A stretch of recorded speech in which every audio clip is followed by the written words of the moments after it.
Turn my mic on. You ready to go? Good morning. Welcome to the July 9th Special City Council meeting. We acknowledge we are on the traditional lands of Treaty 4 territory, a treaty signed with 35 First Nations across southern Saskatchewan, parts of Alberta and Manitoba, and original lands of the Cree, Saulteaux, Dakota, Lakota, Nakota, and homeland of the Métis Nation. The City of Regina owes its strength and vibrancy to these lands and the diverse Indigenous peoples whose ancestors' footsteps have marked this territory, as well as settlers from around the world who continue to be welcomed here and call Regina home. Some members of City Council and City Administration may be attending the meeting today through video conferencing. Microphones, video cameras off. If you go to speak, please turn your microphones and cameras on. Moving on, can I have someone move a motion to approve the agenda at the call of the chair with the following adjustments? We are going to add report CM24-11, appointment to Regina Exhibition Association Limited Real Board of Directors as urgent business. Just one moment, please.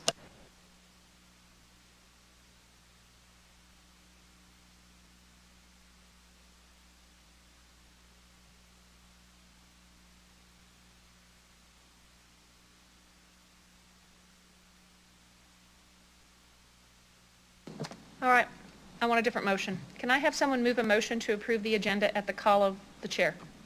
Thank you, Councillor Hawkins, seconded by, thank you, Councillor Bresciani. I'll call the question. Any opposed? Seeing none, carried.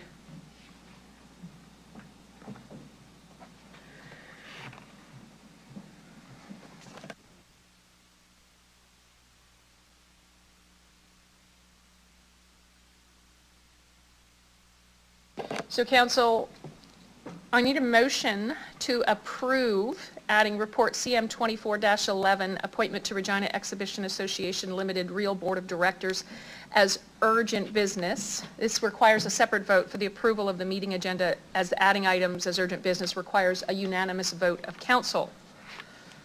And so in terms of the urgent business, can I have a vote for, can I have a motion for someone to put it on the floor? Thank you. Yeah, we sure can. I just want to get it on the floor. Yeah, you're going to put a motion. Yeah, so we have a mover to put it on the floor. Can I have a seconder? Thank you, Councillor Stadnichuk. Can we hear from administration as to why this is urgent business? Ms. Anderson, please.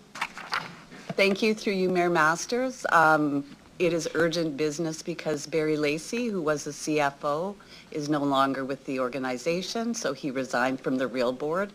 It is important that we have somebody with an accounting designation as a board member. So that is what is causing it as urgent business. We've got a lot of work to do by the end of September, including putting the slate forward for the permanent board short-term financial data that we promised council. So it's very important that we replace him with somebody that is also an accountant and within administration. Thank you very much, Ms. Anderson. So the motion is on the floor, requires the unanimous vote of council. One moment. All right, I need to call then. Any opposed to putting this matter? Thank you, Councillor Hawkins. So it goes to next week's council meeting.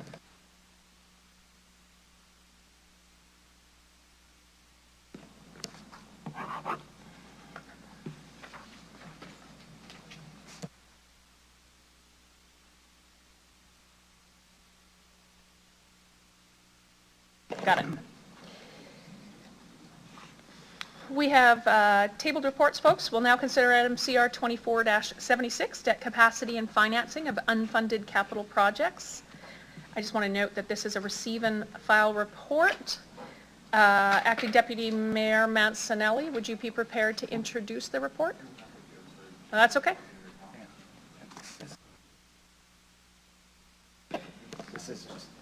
Thank you.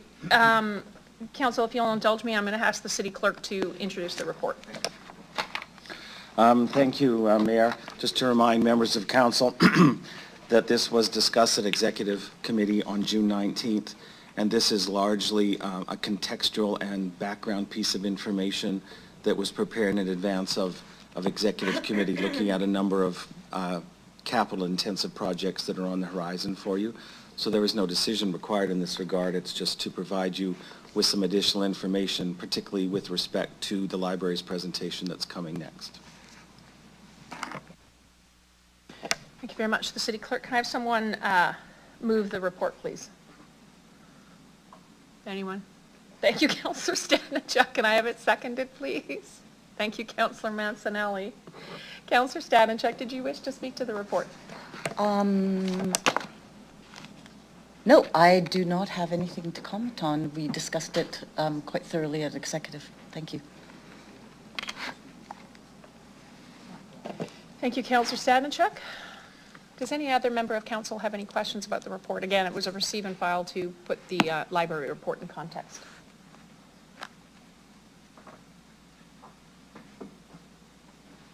I actually just am looking for some eye contact. Everyone's okay? Or are you looking for the report? Hang on.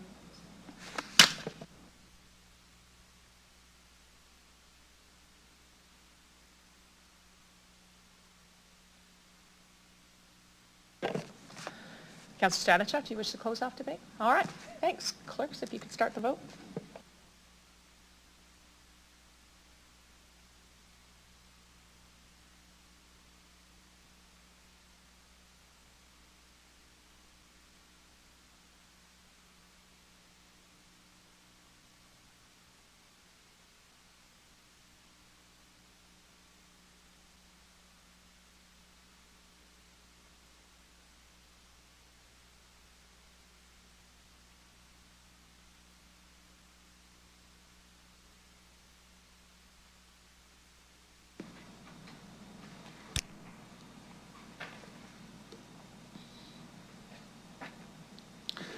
Mayor Masters, the motion passes in a vote of 7-0 with all members present voting in favor.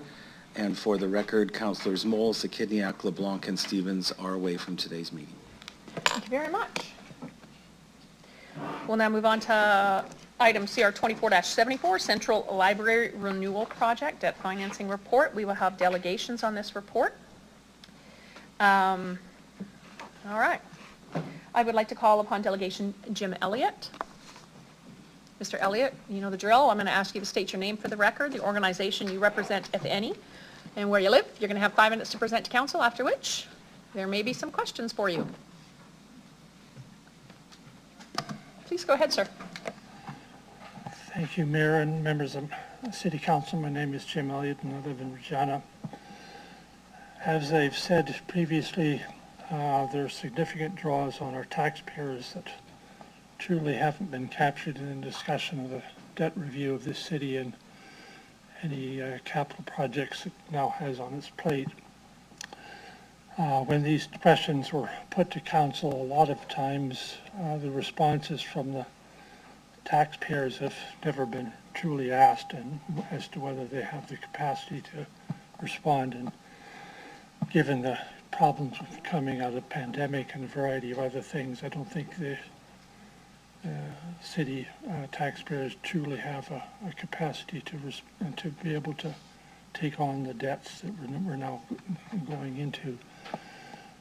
And I think most of you know those debts, but one thing that came out when I looked at this, the amount of money each year that the city administration asks of the residences and commercial taxpayers has been going up constantly at about 5.3% over the last 14 years. So it's almost, or it's in fact doubled over that 14 years. And we've generally been pushed into debt financing, which again costs money. And lastly, we haven't even talked about the $5 million that we still owe SAS Power. And almost everyone who wants to commit to spending money on their project is telling us they have a crystal ball and can predict what the cost of the project with certainty. They're also asking for us to borrow money on that fictitious cost. And in the case of the Regina Public Library, we don't even have a location. We don't know whether this is a leased project or a built and owned project. And as was stated by the city administration, the needs for potable water and other life-affirming actions are needed by the city and more important than the library. And although it would be pleasant to upgrade the current infrastructure with a brand new structure, I believe it can be done without necessarily going to the lavish dreams of the Regina Public Library Board. We've heard many times that a 4-story extension on the west side of the building could be readily done. Also, that could be the beginning of a long-term and phased-in process of replacing heating and cooling, as well as has been pointed out a number of times. The original architectural structures documents say that we can add 2 floors to that building without necessarily compromising the integrity of the structure. Now, I've given you a visual expression of where I think our economy is, and I don't think necessarily we're going in the right direction. My solution in some respects is, in fact, to start taking away expenses from the citizens of the city instead of adding it. We could be cutting our water by 50%, which again would eliminate the need for expanded and excess water supplies. We could be reducing our energy demand like the Energy and Sustainability Framework says we should, and yet we're not doing that as fast as I think we need. We could also be producing food in this city by setting up passive greenhouses that could be growing our food 12 months of the year. And lastly, we could be spending a lot more money internally rather than buying stuff from across the globe. So I've also expressed what I think is a Canadian issue, and that's the question around the fact that an average Canadian now owes about $75,000 in debt, excluding mortgages. We've got the highest household debt to disposable income of any G7, and yet we continue to add more expenses onto the taxpayers of this city and this country. I believe growth in the city is not paying for growth and only putting us more in debt, and what we have now is not a sustainable system or a resilient system, and we seem to be putting more wasteful debt onto the shoulders of those who can't afford it, our children and grandchildren, without their permission or consent. And so I think rather than going the directions that a lot of people have been putting forward, we don't need to be building new sports arenas. We don't need necessarily to have a fancy new central library. What we need is more social housing, reducing our water use, and going to a free electrical public transportation system. Mr. Elliott, Those that's are my comments. Thank you. you're about 15. Thank you. Excellent. Does any member of council have any questions for Mr. Elliott? Thank you. Go ahead, Councillor Mancinelli. Thank you. Through the chair, this is about taking debt on to renew the central library.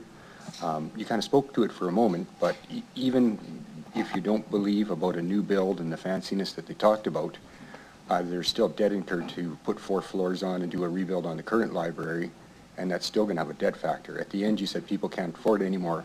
Just to be clear, are you saying you don't want to put any investment into the central library because of financial times of both the province, the country, and the city? Is that the point that you made? I guess the principal problem I see is that we're going for the lavish and fancy option rather than what I think is a much more prudent and respectful of the taxpayer's solution, which is to expand the current footprint of the library. Either way, we are going to have to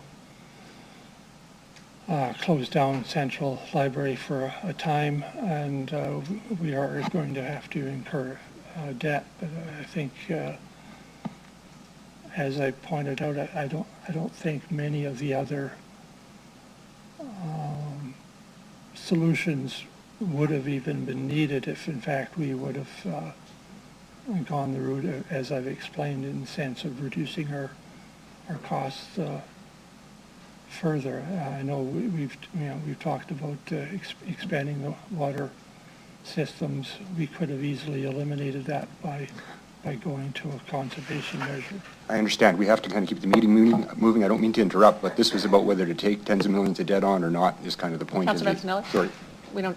Sorry, I kind of got anxious. Thank you. It's been long meetings. Sorry, my apologies. Thank you. That was rude. Sorry, Jim. Mr. Elliott, I see no further questions from council. I thank you very much for presenting this afternoon and ask you to return to the gallery.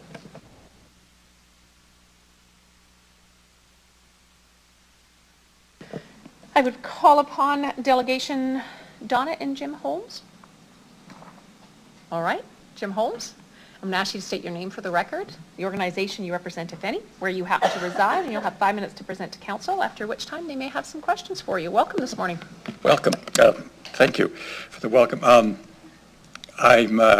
Jim Holmes. I don't represent any organization. I live in the city of Regina, as does Donna Holmes. She's at the wildflower garden at the museum this morning, so unable to be with us. I'd like to start by thanking you for the opportunity to address you and for rescheduling this meeting. That was great. I also want to thank you for putting the library relatively high on your list of priorities. I think it's extremely important to our community. And we, Donna and I, support the requested mill rate increase. That's important. We think putting the library high on the list is particularly heartening because you struggle on a huge debt load left to you by the last council, previous councils, for the Mosaic Stadium. And it occurs to us it might sting a bit that all the riders really want is refurbishment of the old stadium, not a brand new one.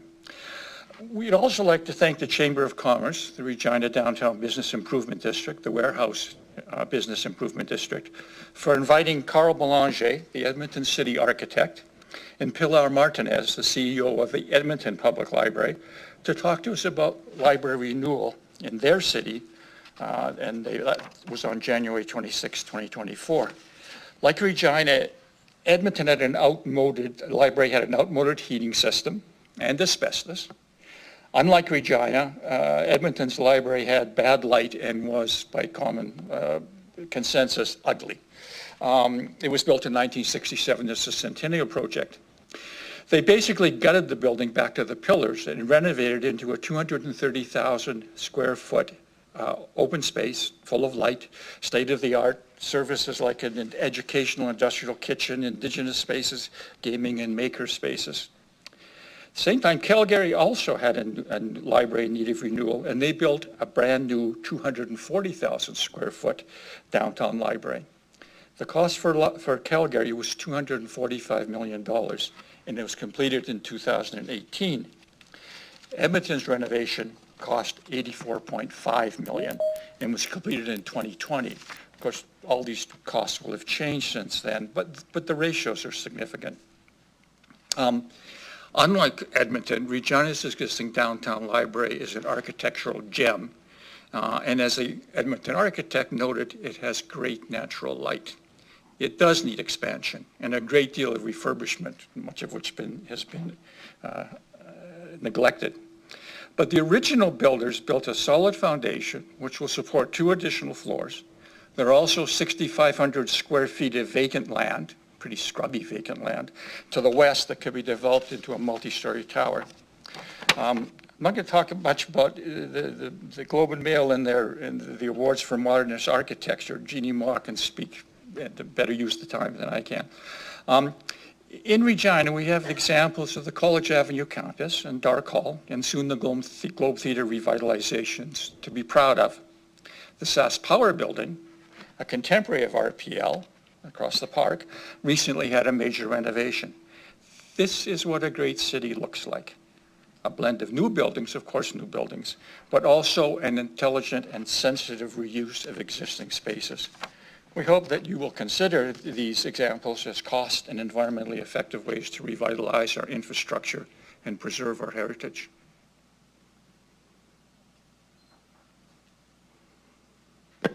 Thank you, Mr. Holmes. We've got some questions for you. Councillor Bresciani, please go ahead. Thank you very much, and thank you for being here today. So you're in support of the mill rate increase? Yes. You're in support of, obviously, the library moving forward. Are you in support of, you indicated to be sensitive and reuse the buildings. Are you in support if there was an opportunity to look at, say, the Old Bay or a different location for that? When we look at those options to be financially also sustainable? Yeah, well, I think it would be irresponsible not to look at all the options that were possible. I think the Alberta evidence suggests that renovation is the most financially effective. It's also the most environmentally effective. All that material in the existing library, if it comes down, is going to have to go somewhere, and you know where that's going. It's going to your landfill, right? And so that's, as they say, the most environmentally friendly building is the one that's already standing. So I think that's an important consideration and sometimes gets overlooked. But I think that's important, and I think in any case, even in our best case scenarios, revitalization of the existing central library is going to mean for some period of time the library is not going to be functioning on that site, right? Hopefully not too long, but so then there will also be a question of other areas. I think it's important for a city that we own spaces, that there are places which are ours. And I think we have a unfortunate habit of selling the naming rights. So we build a building, okay? We build a stadium, we build a center of the arts, and then for relative pittance, we sell the name of it to someone else. So it doesn't look like it's ours.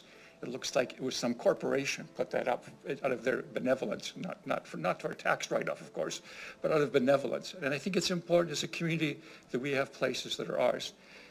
This is obviously an important place, but maybe the library is the next most important. Well, maybe the hospital, but the library is one of the most, because that's always has been a shared community space, and I think it's important that be ours, that we own it, but it would be irresponsible not to take a look at what all the options are and what impact they would have on the city and particularly on downtown. Thank you very much. That's all I have. Thank you, Councillor Bresciani. Councillor Nelson, please go ahead. Thank you.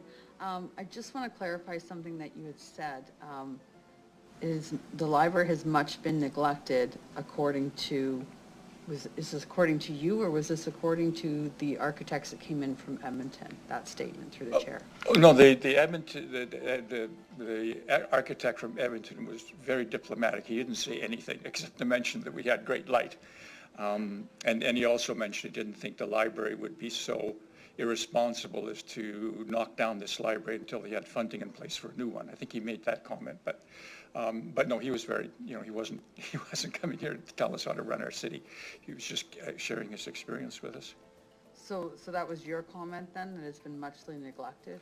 Well, yeah, it's my comment. I just took a book back today, and walked over there from here, and if you walk past the library, it looks like crap. I mean, it's like got crushed gravel all around the outside, right? I mean, I don't know, years ago, I remember a group of us went down to plant the flowers in the flower pots that were outside because the library had stopped doing it. And I think, last time I remember, if I looked, they took the flower pots away. So there's nothing for anyone to plant. So that's a problem. I mean, that's our building, and we need to show some pride in it. Absolutely, I'm totally agreeing with that. You know what, that's great. I just wanted to clarify that up. So Okay. Thank you. I appreciate your statements. Thank you. Thank you, Councillor Nelson. Councillor Stanachuk, please go ahead. Thank you, and through the mayor, I also visited the Edmonton Library and did hear Carl and Pilar speak. Do you recall, I don't know if you've seen the Edmonton Library, but do you recall if the starting footprint of the Edmonton Library is similar to what we have? Because that's what I'm wondering, is whether or not it is similar, that we were at the same starting point as they might have been. Well, when I look at what's the proposal for the new library, 150,000 square feet? No? Anyway, Yeah.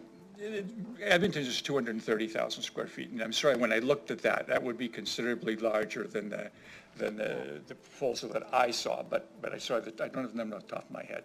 So both the Edmonton and Calgary libraries are you are considerably larger than ours, I Right. think. And through the chair, so I know that there's been lots of discussion and debate about a renewal of the library for some time. I will ask the library representatives when they come speak this as well, but what have you heard in terms of the ability to build on? Because you did say that it has a solid foundation and you could build on to it. So Okay. is that your understanding, that Yeah, that is this indeed is, the case? this is hearsay, but from the other presentations I've read and other things that I've read, there was a relatively recent, this has been going on for what, 19 years? But there is a relatively recent engineering report that says that those, that the library can in fact take 2 more stories. So that's there, yeah. Okay, thank you, that's all I have. Thank you, Councillor Statenchuk. I don't see any further questions from council. Thank you very much for being here this Okay, thank afternoon you. for both your written and verbal presentation. Thank you.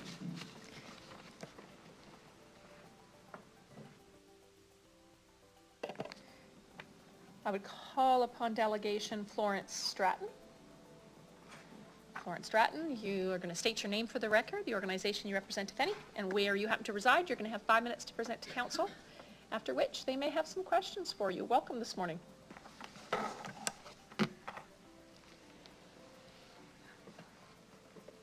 Thank you. My name is Florence Stratton. I'm representing myself, and I live in Regina. The Library Board has decided that Central Library will be demolished rather than renovated, and that a replacement need not be built on the site of the current Central Library, but can be located anywhere in the downtown area. Today, the Board is asking the City of Regina to commit to funding this new Central Library. I asked City Council to decline this request and instead commit to funding all necessary renovations to the current Central Library building. In other words, I'm calling for the refurbishment of Central Library rather than its demolition and replacement. Here are some of my reasons. First, Central Library has a heritage designation. Do such designations mean nothing? Built in 1962, it is a beautiful modernist building designed by internationally known Regina architect Kiyoshi Izumi. We should stop destroying our city's architectural heritage. Second, the Library Board claims that a new library will help to revitalize Regina's downtown. The current library is already crucial to the vitality of Regina's downtown area. For as well as drawing book lovers to the downtown area, Central Library also houses the only downtown movie theater, the RPL Film Theater, and the only public downtown art gallery, the Dunlop Art Gallery. Is there any guarantee that a new Central Library would include a film theater or an art gallery? Why not keep what we have, which includes these invaluable facilities? Third, Central Library is in a perfect location. It is where Regina's first library, the Carnegie Library, was built in 1910. Stop! Sorry, I apologize. We break quorum if you step out. Now you can go. Apologize for startling you. Please go ahead. Oh, I apologize, Ms. Stratton, but you may have had to start all over again.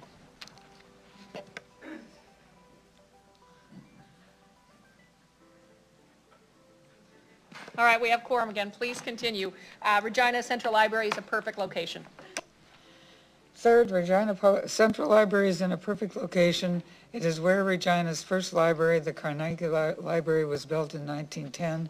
It is also right across the street from beautiful Victoria Park and within a couple of blocks of Regina's main downtown shopping area. Excuse me. What is pushing the Library Board to call not only for a new building, but also for a new location? Is someone after that prime lot on the corner of Lawrence Street and 12th Avenue? I would much appreciate an answer to this question. Fourth, the Library Board has frequently claimed that Central Library was built to serve a city about half the size Regina has become, and therefore we need a bigger library. This claim ignores the fact that since Central Library opened in 1962, 5 new branch libraries have opened. It is also clear to anyone who visits Central Library that while it is very well used, it is not normally overcrowded.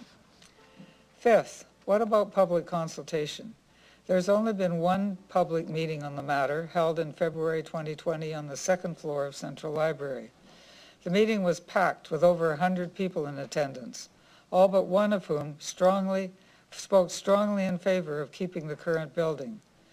Why are the wishes of the public being ignored? It is, after all, our library.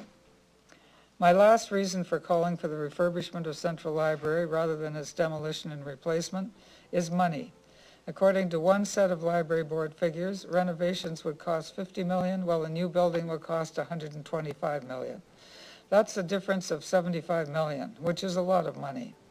Why devote millions of dollars to a new library that is neither needed nor wanted when there are so many urgent issues facing the city of Regina? At the top of the city's list of urgent issues are water and wastewater projects and improvements that, according to the Deputy City Manager of City Planning, are necessary if Regina is going to keep growing. Given what the City of Calgary has been going through recently, this is indeed an urgent issue. Also at the top of my list of urgent issues is funding to do something substantial to address Regina's ongoing and ever-worsening houselessness crisis. Can you imagine being unhoused? No place to keep your belongings, no place to shower, no place to sleep except in the bushes around Knoxmet Church, or if you were lucky in a shelter bed. No toilet at hand when you need it in the middle of the night. As anyone who has experienced being unhoused will tell you, it is horrible. So horrible it reduces life expectancy by a number of decades. To conclude, I will repeat my request that City Council decline the Library Board's request and instead commit to funding all necessary renovations to the current Central Library building. Thank you. Even with the reset. Any member of council have any questions for Ms. Stratton? Seeing none, I'll thank you very much for presenting and for your written submission today.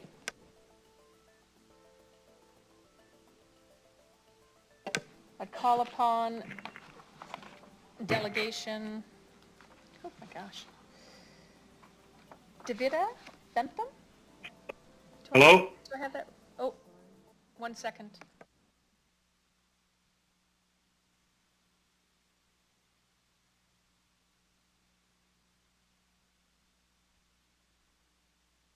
I apologize, just one moment.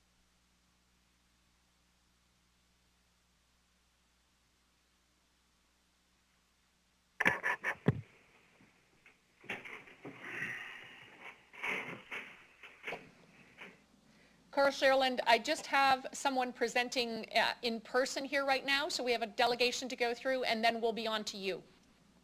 All right. Thank you. I apologize. Could you please state your name for the record, the organization you represent, and where you reside? You'll have 5 minutes to present to council, after which you'll have the opportunity to answer questions that council may have. Thank you. Thanks for the opportunity to be here today. My name's Davida Bentham. I'm a staff lawyer and outreach director at Pro Bono Law Saskatchewan, a not-for-profit, non-government organization that serves the province, but our one office is here in Regina. I live in Regina in Cathedral. So our organization provides free legal services to low-income people throughout Saskatchewan. Our primary program is our free legal clinics, where lawyers volunteer to give free legal advice to low-income people who would otherwise not have access to a lawyer. In 2023, Pro Bono served over 1,800 clients in our free legal clinics. These are low-income people who'd otherwise not have access to legal advice, either because they can't afford a private lawyer or they're not eligible for legal aid, either due to legal aid's extremely low income threshold or the limited areas of law that legal aid provides service in. So the clients we serve are often facing extremely legal and significant legal matters such as eviction, asylum seekers, family law clients dealing with child-related matters, wills and estates of loved ones, and so on.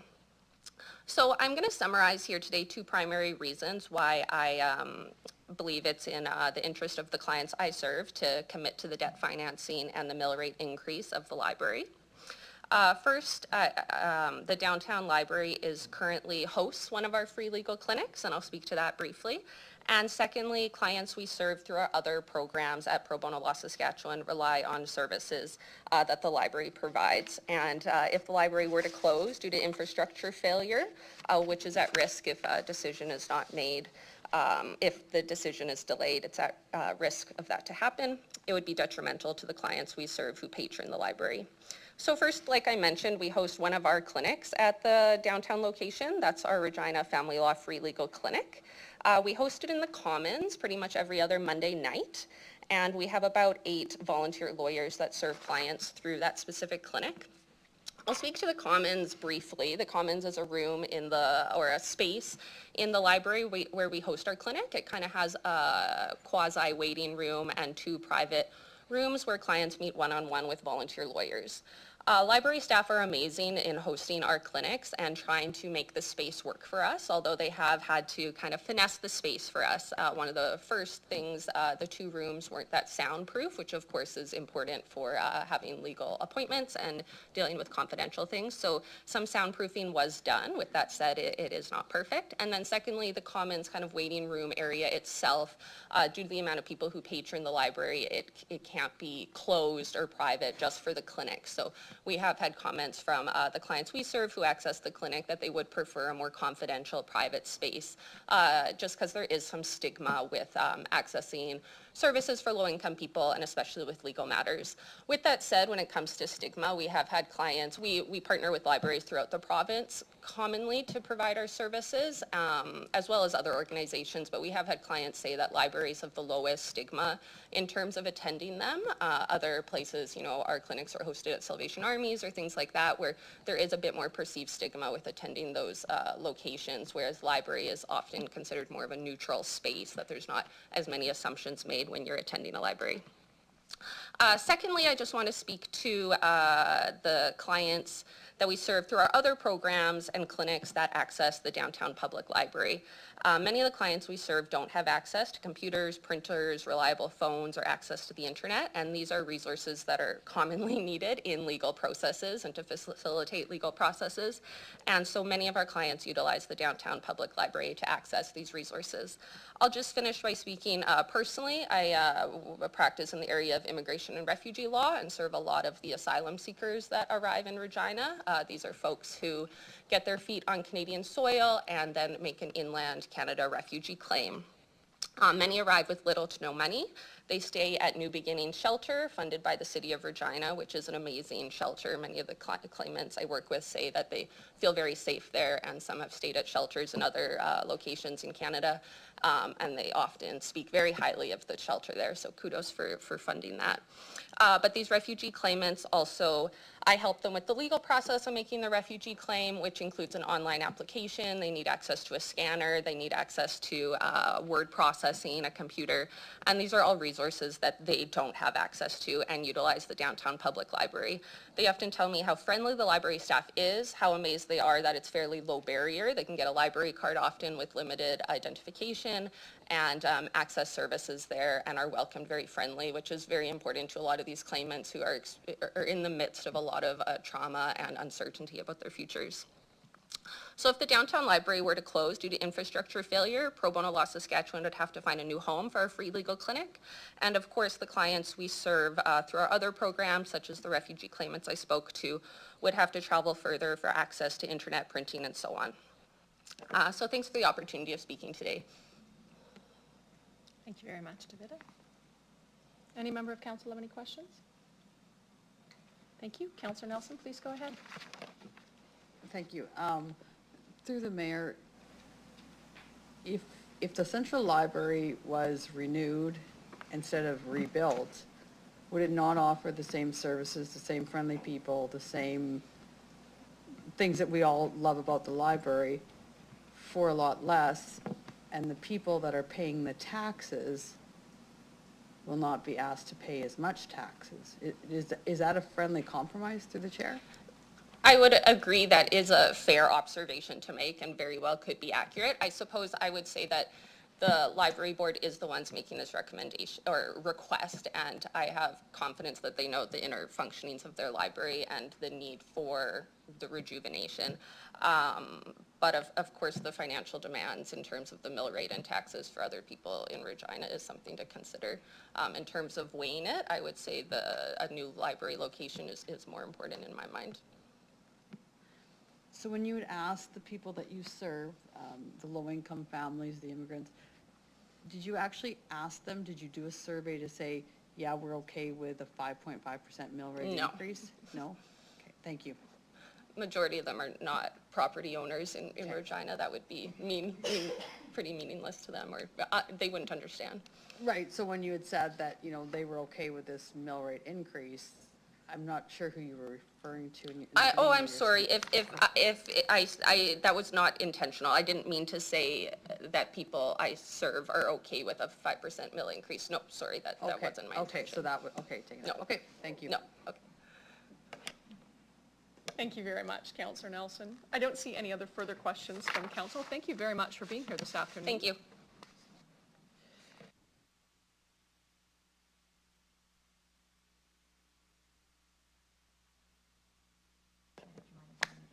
All right, I will call upon Delegation Carl Sherland. He's appearing by teleconferencing. You state your name for the record, the organization you represent, if any, and where you live. You'll have 5 minutes to address council, after which they may have some questions for you. Sir, if you're on mute, you may need to *6.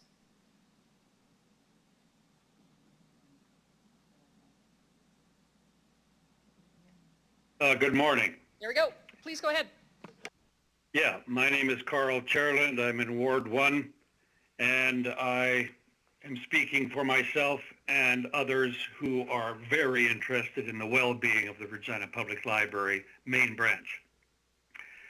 I'm here as a very interested taxpayer and longtime homeowner and Regina Public Library patron to speak to the future of our dear library, beloved library, and to add my voice to those many in Regina who want to see our downtown main library renovated for its future. We do not want to see it demolished, destroyed, removed, or relocated for whatever mildly plausible reasons might be presented. The price tag for the latter would simply be too much. Do we not in our own city have an ever-growing burden of debt and a debt level for our future residents and taxpayers to be shackled with to pay? Many of us are tired of crippling our future with debt, unless, of course, the long-term goal is to truly cripple us and privatize portions of the city while the taxpayers keep the debt. When was the last time as a city we truly had a balanced budget without increased taxes over several years? We need to do more with less. And that includes looking after our main library and its future well-being in service to the residents and taxpayers here in Regina. Obviously, a public building that's over 60 years old needs ongoing attention, renewal, and updating. We understand that. There could be to the west of the current library land to enlarge it some. Fine. But complete demolishment and relocation? No thank you. And no thank you again. Or do I hear a P3 in the future? I can just hear the developers calling and see them lining up. Then just like our newish football stadium, it'll be constructed and then need repairs within its first decade or so. Incidentally, aren't we servicing the debt on that construction to the tune of about $11 million per year?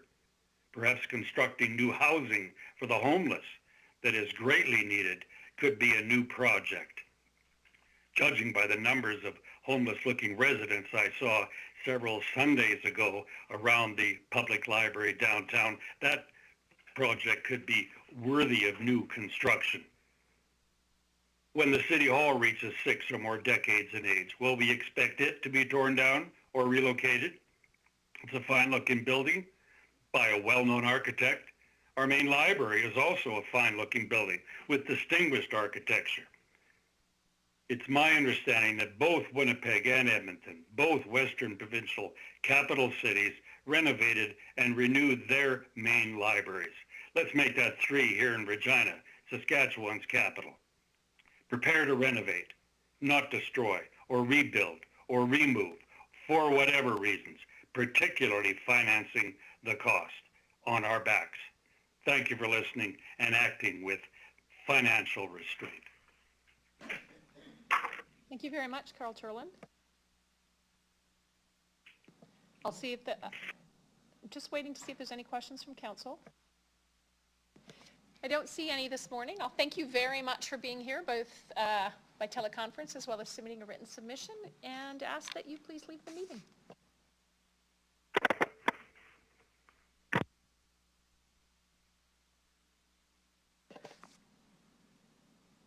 I'll call upon Delegation Joanne Havelock.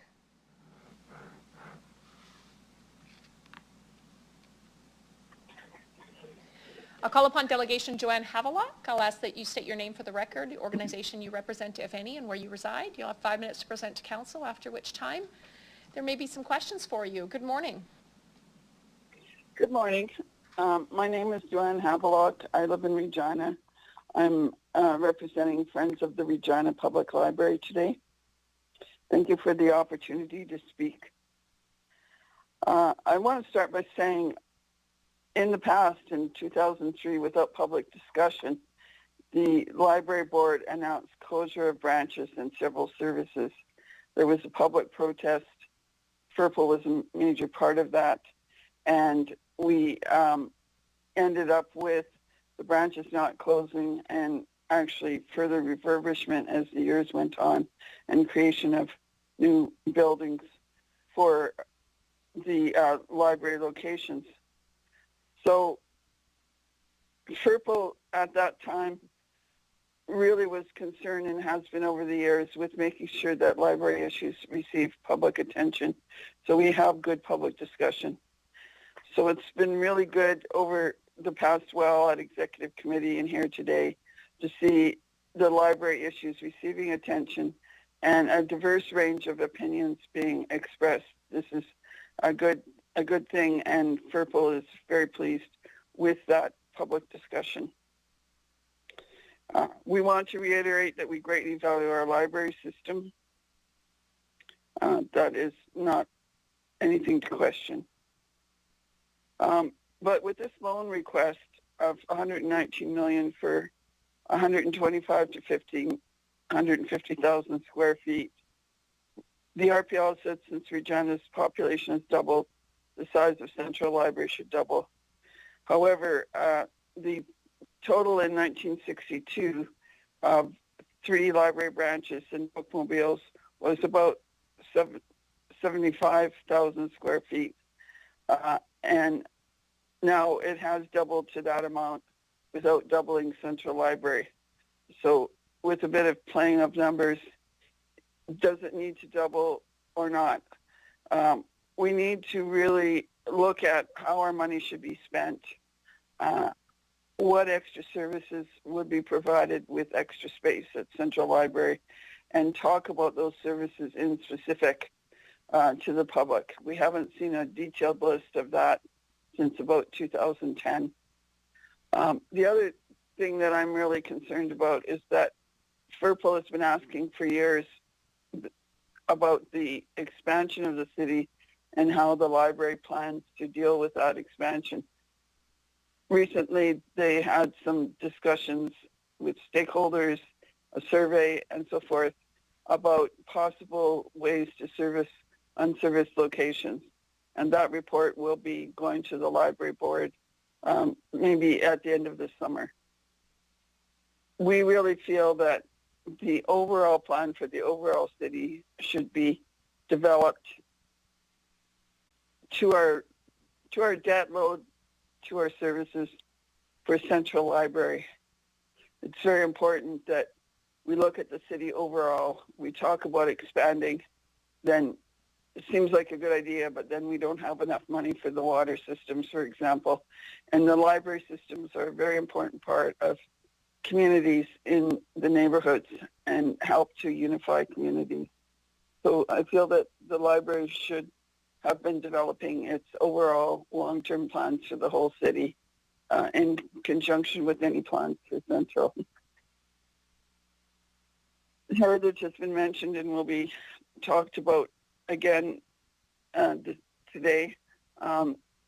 It's a heritage building and part of the heritage district, and we should be preserving it.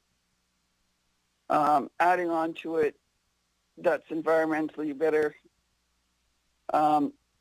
Rehabilitating the building and adding on to it in a cost estimate that was done previously came out to the same as building a new building. So why not preserve our heritage? The reports referred to earlier today, the Kenyan engineering report was one where they said they could add on stories, and the dates for that are in our written presentation. And Deloitte was the one that found that the costs were about equal. Rehabilitation and an addition should have been an option when the library put out its recent expression of interest. Edmonton and Winnipeg libraries have been mentioned as a way to add on to libraries and avoid demolition and also preserve civic history. Joanne Havelock, your 5 minutes is up, so if you could wrap this up in 15 seconds, that would be great. Sure. I think the other thing that we mentioned in our report is that the people of the downtown aren't necessarily aware. Those of us that attend city council and library board meetings and so forth are aware of these decisions, but what about the people downtown? So I think we need better awareness of what the library wants to do, and specifically what would be done with any extra space with an addition to the building. Thank you. Thanks very much. Thank you very much. I appreciate that.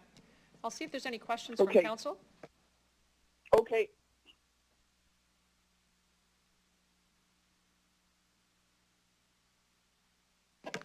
I don't see any questions from council. Joanne, we did receive your written submission as well, so all of council has a copy of that as well, so appreciate that. I don't see any questions from council, so I'll thank you very much for being here with us today and ask that you leave the meeting. Okay, thank you very much.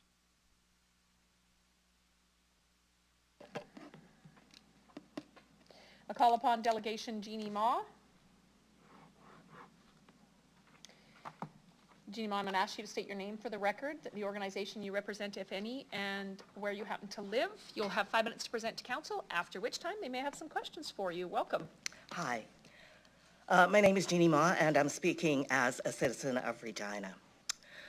Just as the Mackenzie Art Gallery will celebrate the work of Regina architect Kiyoshi Izumi in September, the Library Board, with no funding nor plans in place, voted to demolish Central Library without discussing its municipal heritage status within the Victoria Park Heritage Conservation District. Internationally recognized Japanese-Canadian architect Kiyoshi Izumi created an iconic library for $925,000. It compares favorably in beauty, style, design, and function to newer multi-million-dollar public libraries. Even the RPL's own library architects agreed that the reading room, flooded with natural light filtered by its jaunty sunscreen, was similar to their multi-million-dollar Scandinavian example. The Izumi Modernist Central Library was built after a plebiscite vote demonstrating that Regina once practiced fiscal restraint and citizen participation when taking on civic debt. Before the vote to replace the beloved Carnegie Library, the chief librarian, the library board, and volunteer citizens worked hard to explain why we needed a bigger library. The plan provided, quote, adequate space to serve the city in the foreseeable future. The plan is not for a grandiose or imposing building. It will be an economic but beautiful library with a friendly and inviting atmosphere, end quote. And indeed, it still is. Now, with no architectural plan or even a location decided, and before any public meetings, Regina citizens are being asked to take on debt with only the assurance that, quote, the market will fully participate, end quote. While we understand the RPL board's new library envy of Calgary, Halifax, and Surrey with its expansive atriums, Central Library's own atrium is now roped off. We are no longer allowed to even pack our books or put on our winter coats in this most beautiful space. So if we are not even using what we already have, how can we ask for more? Central Library is an outstanding example of modernist architecture, recognized by national architects and the Regina community who signed the Regina Declaration at the Ordinary Amazing Symposium in 2007, confirming that Central Library is, quote, a building of national, historical, cultural, and architectural merit, and urged City Council and the Library Board to find a way to keep and maintain and enhance the heritage value of this fine building, end quote. The central libraries of Winnipeg and Edmonton were expanded rather than demolished with great success. Why would the library not consider Winnipeg's award-winning example of a green, cost-effective rehabilitation completed in 2005 for $21 million? With great foresight, our central library included future plans for expansion. The official opening program in 1962 says, quote, a multi-storied wing can be added onto the remaining 6,500 square feet of the site. The 2012 Kenyon report says that 2 further floors could also be added. Joseph Pettick's Sask Power Building and Kiyoshi Izumi Central Library are the modernist kitty cornerstones of the Victoria Park Heritage Conservation District. Sask Power has been recently carefully revitalized. We could, frugally, yet with great imagination, build on to our existing history, allowing the City of Regina and the Regina Public Library to develop a reputation for sensitive and creative retention and preservation of its built heritage, and thus honor our internationally known local architect, Kiyoshi Izumi. Central Library, built with the highest quality durable materials for less than $1 million, is a quality municipal heritage building worthy of protection and preservation. It should be preserved, maintained, and sensitively expanded to meet our future needs. The embodied energy and sequestered carbon of materials when a building is wastefully tossed into the landfill is an environmental cost that a sustainable city must take into account. Well, is that 5 minutes? Yep. Well done. Okay. I'll look to members of council. Does any member of council have any questions for the delegation? All right. I don't see any. Thank you very much for your presentation. And Thank you. I know that you've truncated your written report, but we all have a copy of that. So thank you.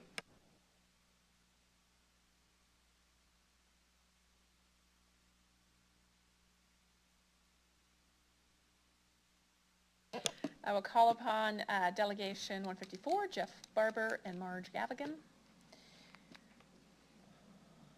And Cindy Kobayashi and Curtis Smith. I understand Marge is away? She's online. Oh, she's online. Got it. Okay. I'm going to ask you all to state your names. You can go grab an extra chair. Go ahead. All state your names for the record.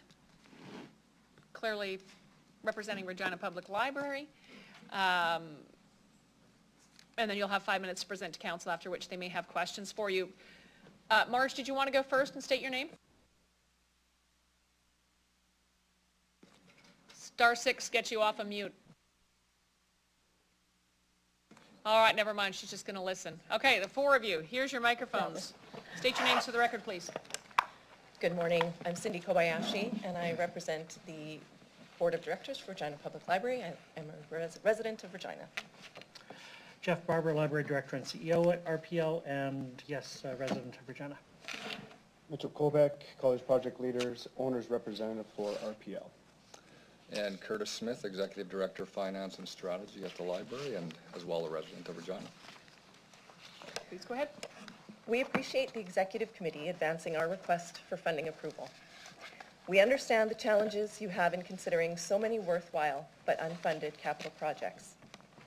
Late last year, you asked the library board to take a broader look and exhaust all options when it came to examining potential partnerships, potential locations, and potential financial support for Central Library renewal. And we have. We've reduced the size of the building to accommodate a lower cost. We've consulted with developers and know there is an interest to partner on this project. And we've completed a feasibility study on a fundraising campaign and set a working goal. Our project will be an enormous win for the city. We are the only project on the priorities list that could bring an average 50,000 visits per month to downtown Regina. With partnership opportunities, our project has the potential to lower our capital requirements, therefore reducing our debt limit impact, and provide a source of tax revenue to the city. We are also, relative to other priorities, a modestly sized project that could fit into the city's priority schedule much sooner. We are poised to move forward. For these reasons, we ask that you recognize Central Library renewal as next in the list of priorities. We ask that you approve our mill rate increase request today, and we would be thrilled if you also approved our debt funding request today. If not, we ask that you approve Central Library renewal as the next project for debt financing. We would be happy to meet with City Administration through the summer to talk about debt financing. We will look for opportunities to lower capital expenditures, which will in turn lessen the impact to debt borrowing. We need your financial support to build something amazing for this city and for downtown Regina. Be the council that makes it happen. Thank you. Well, I'm looking at the rest of you. Anyone? You're good with questions? All right. Council members, do you have any questions for members of the library? Thank you. Councillor Stadenchuk, please go ahead. Thank you, and through the chair. You would have heard the delegations today. There's reference to the Kenyan engineer report and that you would be able to build 1 or 2 stories on top of the current structure. Is that something that you have seriously considered or is part of this mix in terms of a Central Library renewal? Through the chair, yes, it has been throughout that, and I think someone mentioned earlier, it's been about a 15-year look that we've been in. And in the early days of that, yes, we did look at those options. I think the possibility of adding floors to the current building, yes, it is outlined by an engineer. Ultimately, also and for a busy public space, a part of the drawback of that being that the foundation is good, but it can't support, it was not built to actually support that without more pillars on the inside of the building or without a superstructure on the outside to hold the weight. And of course, the superstructure on the outside necessarily impacts the external view, and more pillars on the inside to support the weight necessarily impacts a busy public space. And ultimately, none of that helps to address the fact that it's not a very accessible building. It is built off of grade so that when you walk in the front door, you have to go up a half a floor or down a half a floor as your third step in the building. So yes, it was considered. It was one of those possibilities, and looking at what does it look like to rework this building, to renovate this building, to completely redo this building, kind of like Edmonton and Winnipeg kind of did, and weighing the pros and cons of that. And the board's done that a few times actually in that 15 years, and most recently in evaluating those options has come up with, yes, first that preference for a new build. They did talk about the current location, but in looking at the market have come to a point where they think it is possible that we can do better in opening up to the market. Okay, and through the chair, just to follow up, in terms of, I just guess, I wanted to ask a little bit more about if it's possible to gut the existing building like Edmonton did, but you kind of answered that. You're saying that it's not really possible. And well, I guess one of the questions I'll ask about that through the chair is the former Edmonton Library before it was renovated was several stories already. Yes. So what you're saying that this would not be an option on that site because of the complications of support structures. Engineer. And yes, through the chair, I think, is it possible to gut and redo the current building? Yes, it could be stripped to the concrete and totally redone.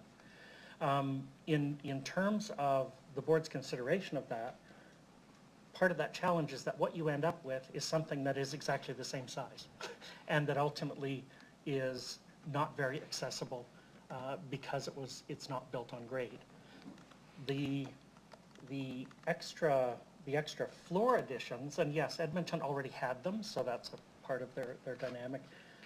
For us, adding them is an engineering challenge that requires either more pillars on the inside of the building or an external superstructure to hold the weight of those upper floors. Yeah, and through the chair, there is also space west of the building, so does that give you a little more options in terms of building on?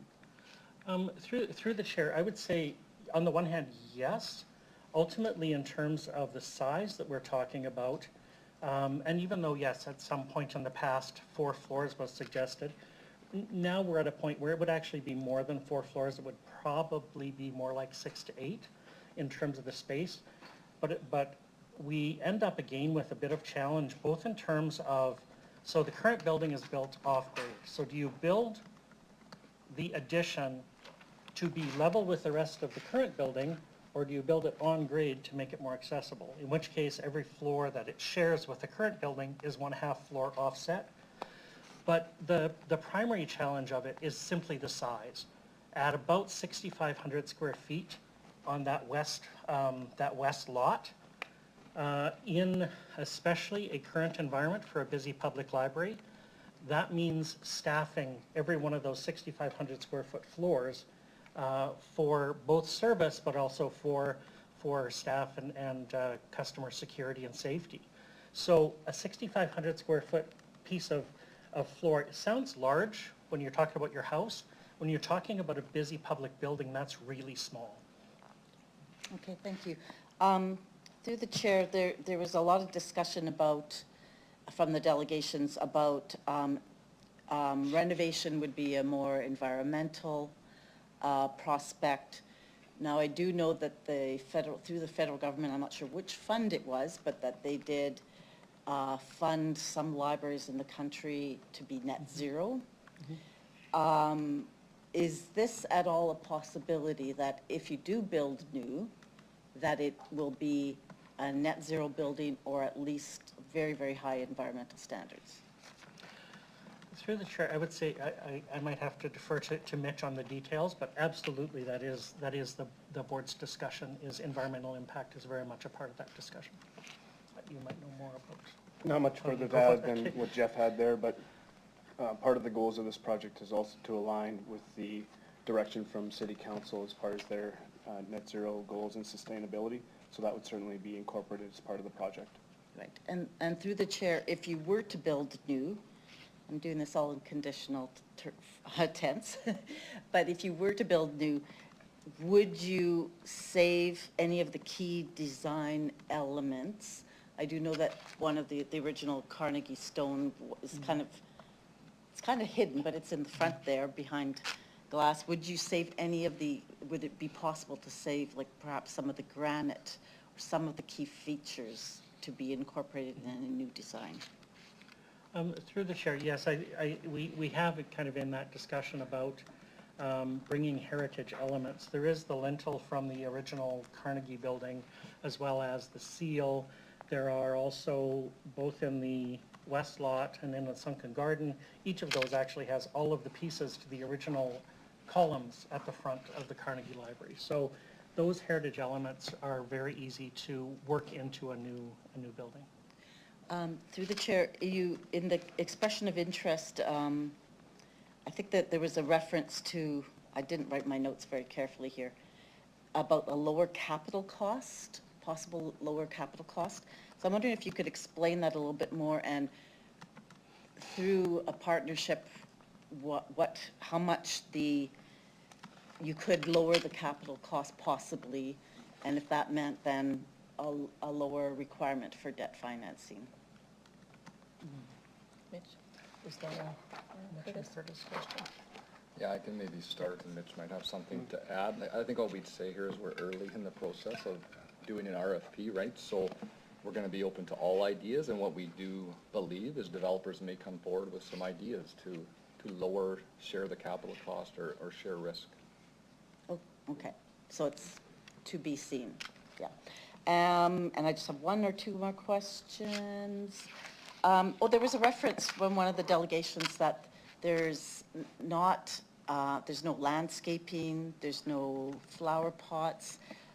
Why has the library, I guess it's not really relevant to the debt financing, but it's part of the operation and the look of the building. Why has that been neglected? And through the chair, I think we do take care of the exterior of the building. The choice to not have a great deal of greenery on the west lot is one of cost and maintenance. It is also land that frankly we have tried things and things do not grow there. We do not know why. Okay. So we do landscape it. It is well kept. But no, we do not have gardens back there. It is actually a space that we use occasionally, and as you drive by, you might notice that people in the city use occasionally. As those pieces of the column are set in a circle, you will sometimes see people sitting there using that space. So it is not greenery, but yes, it is taken care of. Okay. Through the chair, my last question is just, there was also references to the need for public consultation. So this is still a process. You don't know what you're going to be doing, if it's a new build, a lease, or whatever. What are your plans for public consultation in the future, and at what stage would that happen? Through the chair, public consultation is as much as there's perhaps one that comes to mind for one of our speakers. We have had numerous of them over time, and the vast majority of them are actually on our website, if you'd like to take a look. In going forward, that is very much a commitment of the library to include consultation. And for us, going forward in terms of even the EOI process, it's not a consultation necessarily with the public, but it is a consultation with the development community on their part as we move further down the road. And this is one of the things about, I would say, about public libraries, and as you look at, so what's in that public library? A lot of that comes out in the design process. So as we get into a point where we know, okay, we're building a new library, we've got this much money, we're building this, that process is a significant engagement of the public in, so what do you want your library to do? If you look at our website back in 2015, you'll see a report about the last time we talked about the library and what do people want to see. So we do major engagements at design stages again to check that. And certainly in terms of the time that has lapsed, it's good to do that, but it's always a part of the design phase to really engage the public, as this is a building for community use, a source of community pride. What do you want there? So very much as we get into the process more deeply, consultation gets, there's quite a lot of it. Yeah. Okay, thank you. Thank you, Councillor Stanachuk. Councillor Bresciani, please go ahead. Thank you very much, through you, Mayor Masters. Thank you for being here. So, first of all, Mr. Barber, how much square feet do you actually need? We've heard Ms. Kobayashi indicate that you've reduced the footprint because of the cost. What is the actual square foot that you're looking at? Through the chair, the current proposal then from the board, after cutting some of that size, we're at 125,000 square feet. And what was the original? It was originally 159. In the time that we were looking at the detailed planning, it went between 150, 159 based on future population projections, but we have kind of come down at this point through board conversation at 125. Thank you. Do you know what currently the bay has for square footage through the chair? Ballpark, through the chair, around 125, 150, something like that. So it could fit the footprint for the current suggestive site right now? Through the chair, yeah, on a bare square footage basis, probably. Thank you. Have we heard that with the new build versus utilizing a current building that's already existing, from an infrastructure and from a new build compared to going into an existing building, has the cost analysis been done on that? So we know that the costs are incredibly expensive to go in to do a new build compared to an existing build that could be currently used. Yeah. Through the chair, our study in 2017 showed actually that keeping our current building, gutting it and adding to it Yes? was roughly the same cost as building a new library. That was in 17, but what would In happen now 17. today, because we know that costs have increased, I think we've heard immensely, we know Through the that. chair, yeah, we haven't done an update, but I wouldn't say that there's anything that we've learned in our conversation about the market that would say that gutting and renovating has gone up less or more than building new, that increase in construction cost, you'd see that on both sides. So I just want to be clear, so did you just, and I just need to, did you say that if you were to build a new building, it would be the same as gutting and renovating the current building?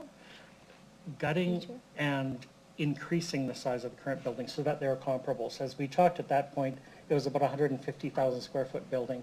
So in looking at the analysis of the construction and the life cycle cost for that building, we looked at, okay, so for 150,000 square feet, we need to gut and redo the current building plus add about 75,000 square feet versus building a new building that is 150,000 square feet.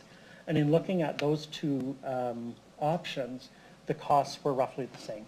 Okay, so just to give you a scenario, so we do have the accurate square footage in the bay, right? We've got this, we don't have to go up, we've got that in the bay, so we wouldn't have to then do that work in that building. I mean, of course, we'd have to do it, but to change it to, but we've already got the 125,000 square feet there. We wouldn't have to add on 2 levels. Is that accurate? Okay, I think, yeah, in terms of, and there's other complexity in debt and leasing, and I'll let Mitch maybe will. Yeah, that address was my next question on leasing compared to, but Yeah, if I can thank you. just- Through the chair, and we'll pass this on to Curtis here to talk more about the financials, but in the report presented through the process here, the comparators of how we figured out the mill rate requirements and the debt limits, we did look at both the new build scenarios, gutting and building, renovating existing facilities, as well as leasing facilities. So I think that's more about the comparator of what you're looking for costs for now. And a big part of that debt impact is the lease costs that have to be considered as part of debt being borrowed past 5 years. So from a cost perspective overall, the mill rate increase and the debt increase would be about the same, whether we were to build new or lease an existing space, such as the size of the bay. Or maybe Curtis, you want to add to that? Yeah, like I would agree with Mitch, everything he said there is accurate. I might just add, even with the lease, there is a significant cost up front to fit out the space, right? Because you can't just move in and just start operating right away. And we estimate that to be, and again, these are high-level estimates.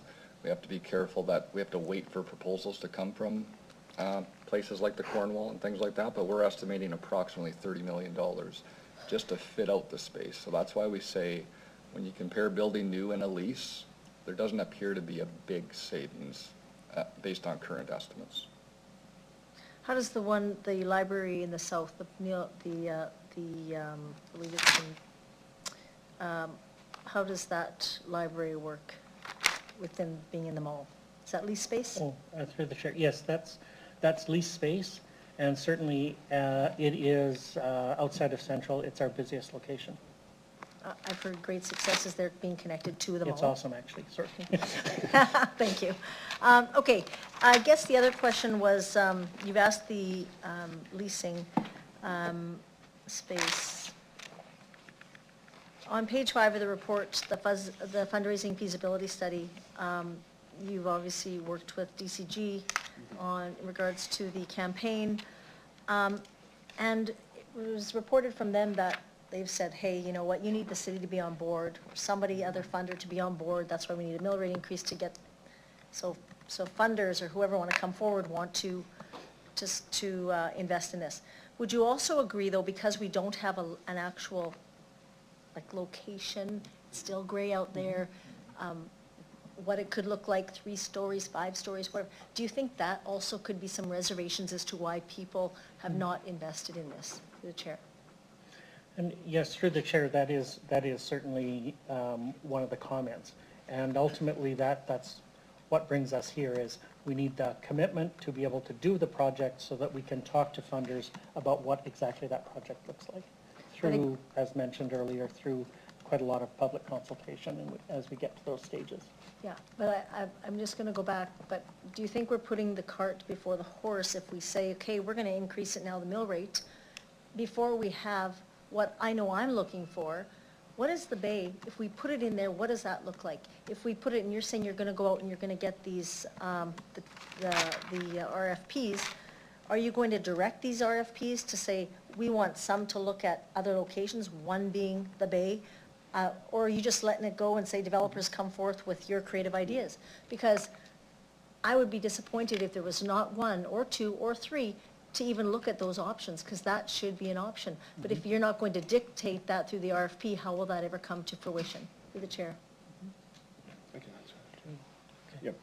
Through the chair, as far as what we're looking for, we are looking for developers to provide a solution to this problem.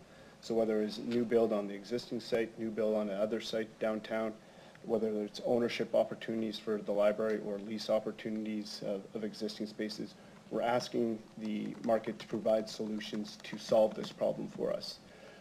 So your original question was about the DCG and the impact of the funding. But but to your point, through the chair, how do we ensure that you're going to get a developer, whoever it is, to come back with an option to look at the bay, unless we have to direct that from council?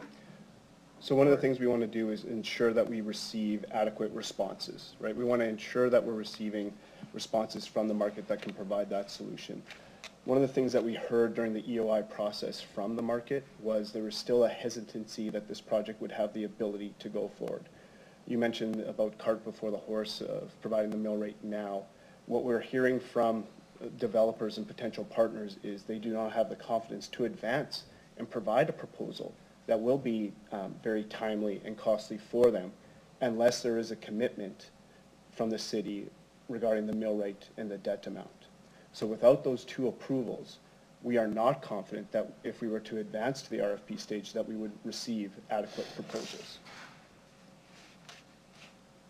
So you're asking the taxpayers of Regina to say, come forth with, and I know it's not a large amount, but you're asking them to, because developers are not comfortable, and the library is saying, you know, we want to move forward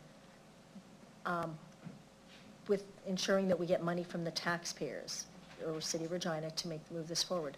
What is the city, what do you guys have in your fundraising campaign so far? What is raised? Through the chair, we haven't launched a capital campaign because we need to have a capital project. We do, however, have set aside approximately $20 million at this point to contribute. So we do have some money in there to get this going. We do. Councillor Regina, we're at a legislative break, so I'm happy Okay. for you to continue afterwards. Folks, we're going to be back at 10:46. Thank you.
can continue to ask questions. However, Councillor Mancinelli, you're welcome to go.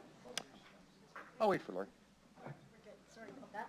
No, that's okay. Councillor Brasciani, did you want to continue questions? Yeah, I just have one final question, and thank you for answering my questions there. Just the mill rate increase that's being asked for the next 5 years.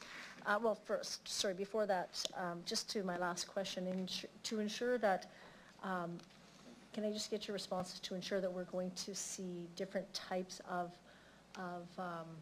proposals, RFPs put out? One, how are you going to ensure that we get a, the type, if it's going to be refurbished, if it's going to be a new build, or if it's going to be a new location? Through the chair, it's critical that we get this procurement process right to really achieve the successful outcomes that we're all looking for here.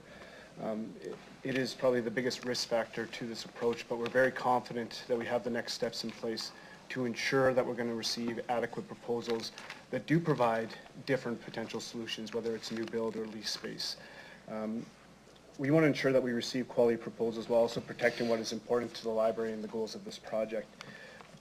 The best thing that we can do to provide developers success or partners as response to this is really to provide what our process is going to look like, tell them what the evaluation criteria is going to be, ensuring that we're looking for the financial impacts that Cindy laid out. We're trying to achieve lowering our capital costs. We want to lower the debt impact.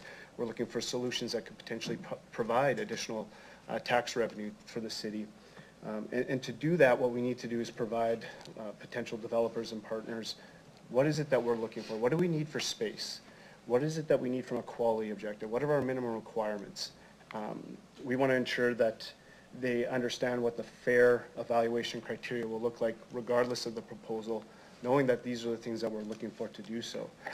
The next step after that would be a request for qualification. We want to ensure that we have qualified partners within this process that have delivered projects like this and know that they can deliver this successfully. And then through the RFP process, that'll be a very engaging and lengthy process, as we mentioned. And when we talked about our estimated costs throughout this procurement process, that'll actually be where the majority of those costs go because of the amount of effort that is required from potential developers and partners. We want to ensure that their time is respected and that they provide us a quality response. We anticipate it being very engaging as far as potential interviews with the city administration to ensure that they're on the right track and that they're receiving goals. But the best thing that we can do is ensure that we have a sound procurement process in place that will ensure that we receive the types of proposals that you're referring to and that the library is looking for as well. Okay. Thank you very much. And just my last question, really truly last question. You talked about the mill rate increase for the next 5 years. Just walk council through what that would be and how it will compound and what it will be to the taxpayers over that 5 years and what will be raised in that 5 years. Thank you. Yeah, through the chair. So maybe I would just start with, it's very similar to the stadium mill rate, so just something that you're familiar with. And I think what I would start with is the earlier we get that mill rate, it does mean we'll need less debt, right? If we get that mill rate increase later, it will mean more debt is required. And so walking through each increase, it's 5.5% of a library mill rate, which is 0.5 of a civic city mill rate. And that's equivalent to about 92 cents per month that the average household will see on their bill. And each year it goes up 0.5. And so what that average household will see after the 5 years is approximately their bill would be $4.50 more than it was 5 years previous. So hopefully that answers your question, Councillor. And just the last part of the question was, and what will, after the 5 years, what is the goal, that the dollars that would be raised through the chair? Yeah, so based on our projections, the goal of that is to actually make the debt payment and be able to make the we're going to have increased operating costs. That's about $8 million approximately. And that's how much that mill rate will generate as an annual budget item so we can pay those debt payments and operating costs. Okay. Thank you very much. That's all I have. Thank you very much. Thank you very much, Councillor Brasciani. Councillor Mancinelli, please go ahead. Just first, confirmation, I want to make sure I understand. You're just here for support to move forward, to know that an investment is appreciated on behalf of the city, to look for others to support that investment as well. So You're just looking for a go-forward, basically. Is that correct? You don't know what you're doing yet. You've already illustrated that. I understand what's going on properly, correct? Through the chair, yes, we are looking for, we need a new central library, and ultimately, in our legislative structure, the city council is our primary funder. We need that primary funding and that confirmation from the city that we can actually pay for a project in order to get interest. Yeah, so everything to do with renovating, rebuilding, or replacing, that's all after, you should move forward to do something about the problem at hand. And that's been discussed for 15 years, whether you should do something or not already, correct? Through the chair, yes. Okay. I tried this once before. I said a library was like a church. No one understood what it meant. I'm going to try it again. Is a library more of a community benefit to share knowledge, to provide connection, to share public space, and to provide for the community at large? Or is it the four walls and the architecture that you walk into the building? Through the chair, good question. I think, in terms of modern public libraries, yes, a modern public library is very much a community hub that is, yes, books, and although I think we sometimes miss it, yeah, people still borrow a lot of books, which is great. But a modern public library is about the services it provides. We're trying to find, through a new central library, we're trying to find the best option we can for how to deliver those services and how to provide them as a central library downtown where we can create that community hub where the kind of the downtown revitalization, the economic impact are felt as well. So it's a service that needs a place. Okay. That's perfect. That's perfect. So basically, if I say yes, could I count on you to maybe pragmatically plan an innovative solution considering today's times of coming out of a pandemic? 1962, maybe they could take on debt for a fancy architectural building everyone talks about still, but that's not my generation. We get stuck fixing everything and taking the debt to fix everything that was neglected. That's how my generation's stepping through things. Do you think you could find pragmatic, innovative solutions if I said yes to go ahead and find something? Would that be high on the poll to get done? I would say through the chair, that's very much the board's perspective. Okay. You mentioned that you had $20 million saved towards the project. When I see the asks in the information, they're 90 to 125. Is that 20 million in that figure, or is it actually 110 to 145 subtract the 20 you have saved, if you understand my question? Yeah, so through the chair, I think the best way to think about it, it's in our report, but the total cost, estimated cost, is 125 million, and the funding sources are 92 million of debt.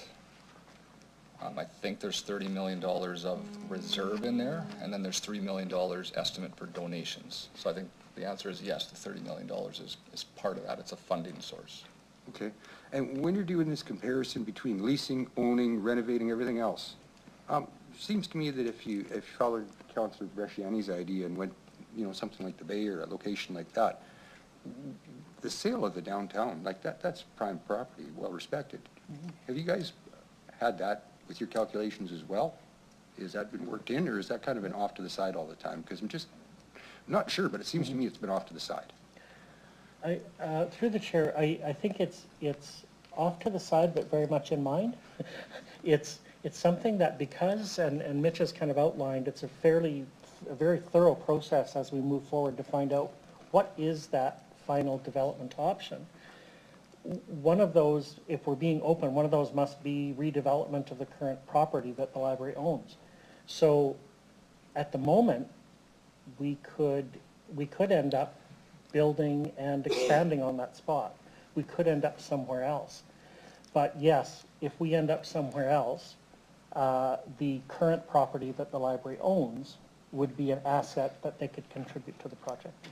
Okay. Oh, so just make sure I captured that right. To use the example Councillor Bresciani brought up, say we took it in the middle and said it was a $105 million project and the Bay location was suitable, and because you moved location instead of renovating, the debt we're asking for would be reduced because we could foresee the sale of the building as well. So as you go through this with that innovation and pragmatic planning, that would be the kind of a That would be the solution I would be looking for myself as a counselor, thinking of everything that I've witnessed in this room.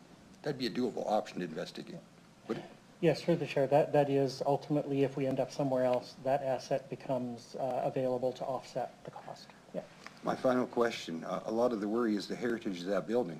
If that was the case, it would still be a heritage building, and someone would have to incorporate their plans in the heritage of that building. Do you understand that being correct as well? Through the chair, yes, I think if the library ends up in a different location, in a different model, the central library is not a heritage building because we're there, it's because of the building. So whoever then acquires it from us would be working with the heritage process. Have to work through the heritage process for any further plans. Thank you very much. Appreciate the presentation. Councillor Mancinelli. Any other members of council wish to have questions for the delegation? Thank you. Councillor Nelson, please go ahead. Hi, thank you. I have a couple questions. The feasibility study from GCG, you said, and I know I got an email back from you. I just want to understand this correctly. If everything goes ahead and council says we're going to raise taxes for the next 5 years, DCG has stated that they can raise up to $3 million for the new central library. Is that correct in my understanding through the chair? Through the chair, not quite. It's a bit of a two-part response. DCG has told us that in the absence of some concreteness around what's happening and where it's going, the feasibility study demonstrated that they would think that raising $500,000 is a stretch. Yeah. Ultimately, in looking at trying to create the financial plan and in conversation about, but okay, and from where we sit, okay, we are going to City Council to talk about funding. So if we are successful in that funding, what are we comfortable setting as a fundraising goal and as a working goal, so a starting point? And that's where the $3 million comes from. Yeah. In our earlier needs assessment and project plan, we set a $3 million fundraising goal as a very conservative goal among those options. So we've used that number as a conservative working goal to start. Did GCG back that conservative fundraising goal through the chair? Through the chair, we did not ask DCG to do that. Okay.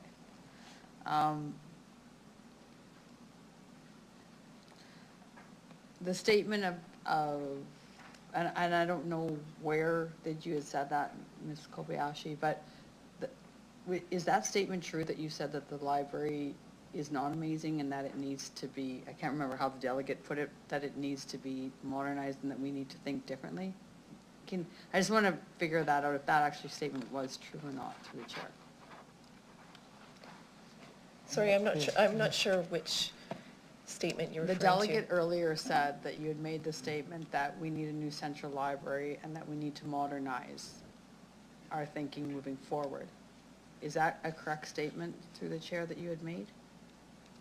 Through the chair, just to clarify, you're asking if the board is stating that our choice is to build new on current site, not renovate? No, I just, because I know how words can get misconstrued, I'm a prime example of it. One of the delegates said that you had stated that, you had said that the library, we need to get modern and that we need to get a new library, it needs to be modern. And we have to start thinking that way. Is that a statement that you remember making? I'm just trying to clarify and make sure if that's correct or not, through the chair. Through the chair, I would say that when you look at the new libraries across Canada, throughout North America, throughout the world, they are built in very different ways from what we currently have. It's not just about the physical space of square footage in how it serves the community. The library has evolved so significantly in how it serves, in the ways that it serves, and being able to build a space that accommodates that provides the openness, the connectedness, but also the spaces that people need to do the work, the innovation to accommodate all of the new technology that's accessible through the library, all of the functional programming. We just can't do that in our current space. Even if it was renovated, you still have your limitations on how it's built that would prevent us from being able to take it to that next level and serve our communities in the way that it needs to be. So you're saying that statement was correct, through the chair? Yes. Okay, thank you. The next thing, I just want to talk more about the bay. In an RFP, and I've been learning lots about them since my water slide, unless it's put in the RFP to say, this is what we need, there's no guarantee that that's going to come back to what is projected by things, or by people and by industry. If an RFP went out, who actually does the RFP? Is it your board? Does this go back to the city for approval? Does this go back to council for approval before that RFP goes out through the chair? And through the chair, I can certainly, Mitch would be able to speak to how the RFP works in terms of inviting that breadth of proposals. But in terms of the RFP process has draw points that go back to the board for decision. But in the RFP, you can state that I want this, and this to be thought of, like I want the bay to be thought of, I want a new build, I want it on the existing site. And you can also put in there the amount of money that'll be spent. You need to give us this, and this for this much money. Is that something, and so I'm asking you, is it going to be the board that makes up this RFP? Are you willing to come back to council to say, here's what we put in the RFP? Do you guys agree with it? Do you disagree with it? Who is going to make that final decision before that RFP goes out? Through the chair. And through the chair, that RFP going out, okay, Mitch can talk about how they're constructed. The RFP before it goes out is with the library board. The library board. Okay, that's all I needed to know. Okay. Thank you. That's all I have. Thank you, Councillor Nelson. But just before I let you go, can you share any of what you learned, and I know you presented on this before when you first brought this forward to executive, just a little bit what you learned from the expression of interest that was issued. And I realize some of it's confidential, but can you share basically as a board or as executive what you learned from that expression of interest? Through the chair, the takeaways from the EOI were that there is interest from the market to provide a solution that aligns with the goals of Central Library renewal, that there is a willingness to bring partnerships, that there is a willingness to provide potential solutions that can help us reduce our capital costs and therefore the debt impact. Developers have the opportunity to reach out to different levels of funding from provincial or federal, depending on the potential partnerships that they could be bringing forward. The main takeaway was there is interest from developers to advance with this process. The hesitancy for them to advance, though, is without the mill rate or debt approval, that this project would not advance and that they would not want to participate in a project that was unlikely to advance. Thank you very much for that. Mr. Smith, you were a director of finance here at the City of Regina. There's lots of questions about debt. Renovation, build new, whatever it is, there's a threshold that we reach that debt is required in order to construct major infrastructure projects. Do we have that correct? Yeah, maybe through the chair, maybe just clarify that question when you say threshold. To recognize debt, or I'll let you. No, it's how do we build something that costs $50 million or $100 million without taking on debt as a city? Yeah, I think so. Through the chair, that's an interesting question. I guess it all comes down to how much cash you have in the bank. If you have $50 million of cash, you don't necessarily need debt. That's one option, right?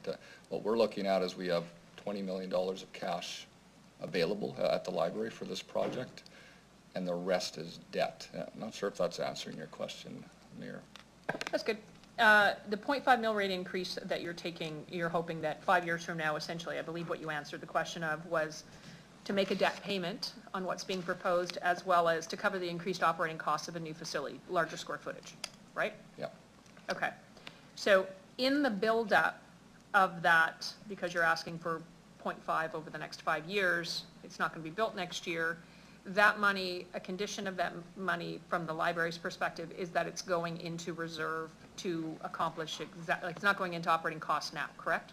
That's exactly correct. So it wouldn't, through the chair, it wouldn't be going into operating costs until the library opens.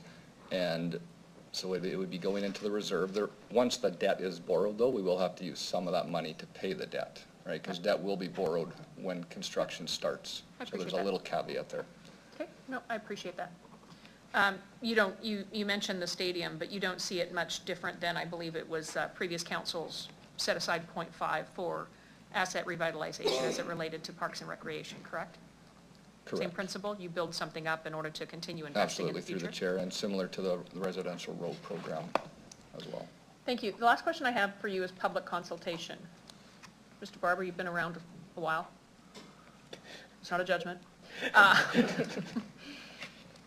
This goes back to 2012, have I got this right? The excuse me, through the chair, the initial issue of an expression of interest invitation was in 2009, and the documents, the reports that came from that started in 2011-12, yes. Okay, so you've clearly gone to the public, had public meetings in the last 2 years or 3 years, Yes. but prior to that, surveys, open houses, feedback loops, what?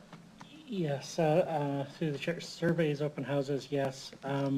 We've done at different points, and I think the largest one you'll see on our website is from 2015, where we engaged the community and what they wanted to see in the central library.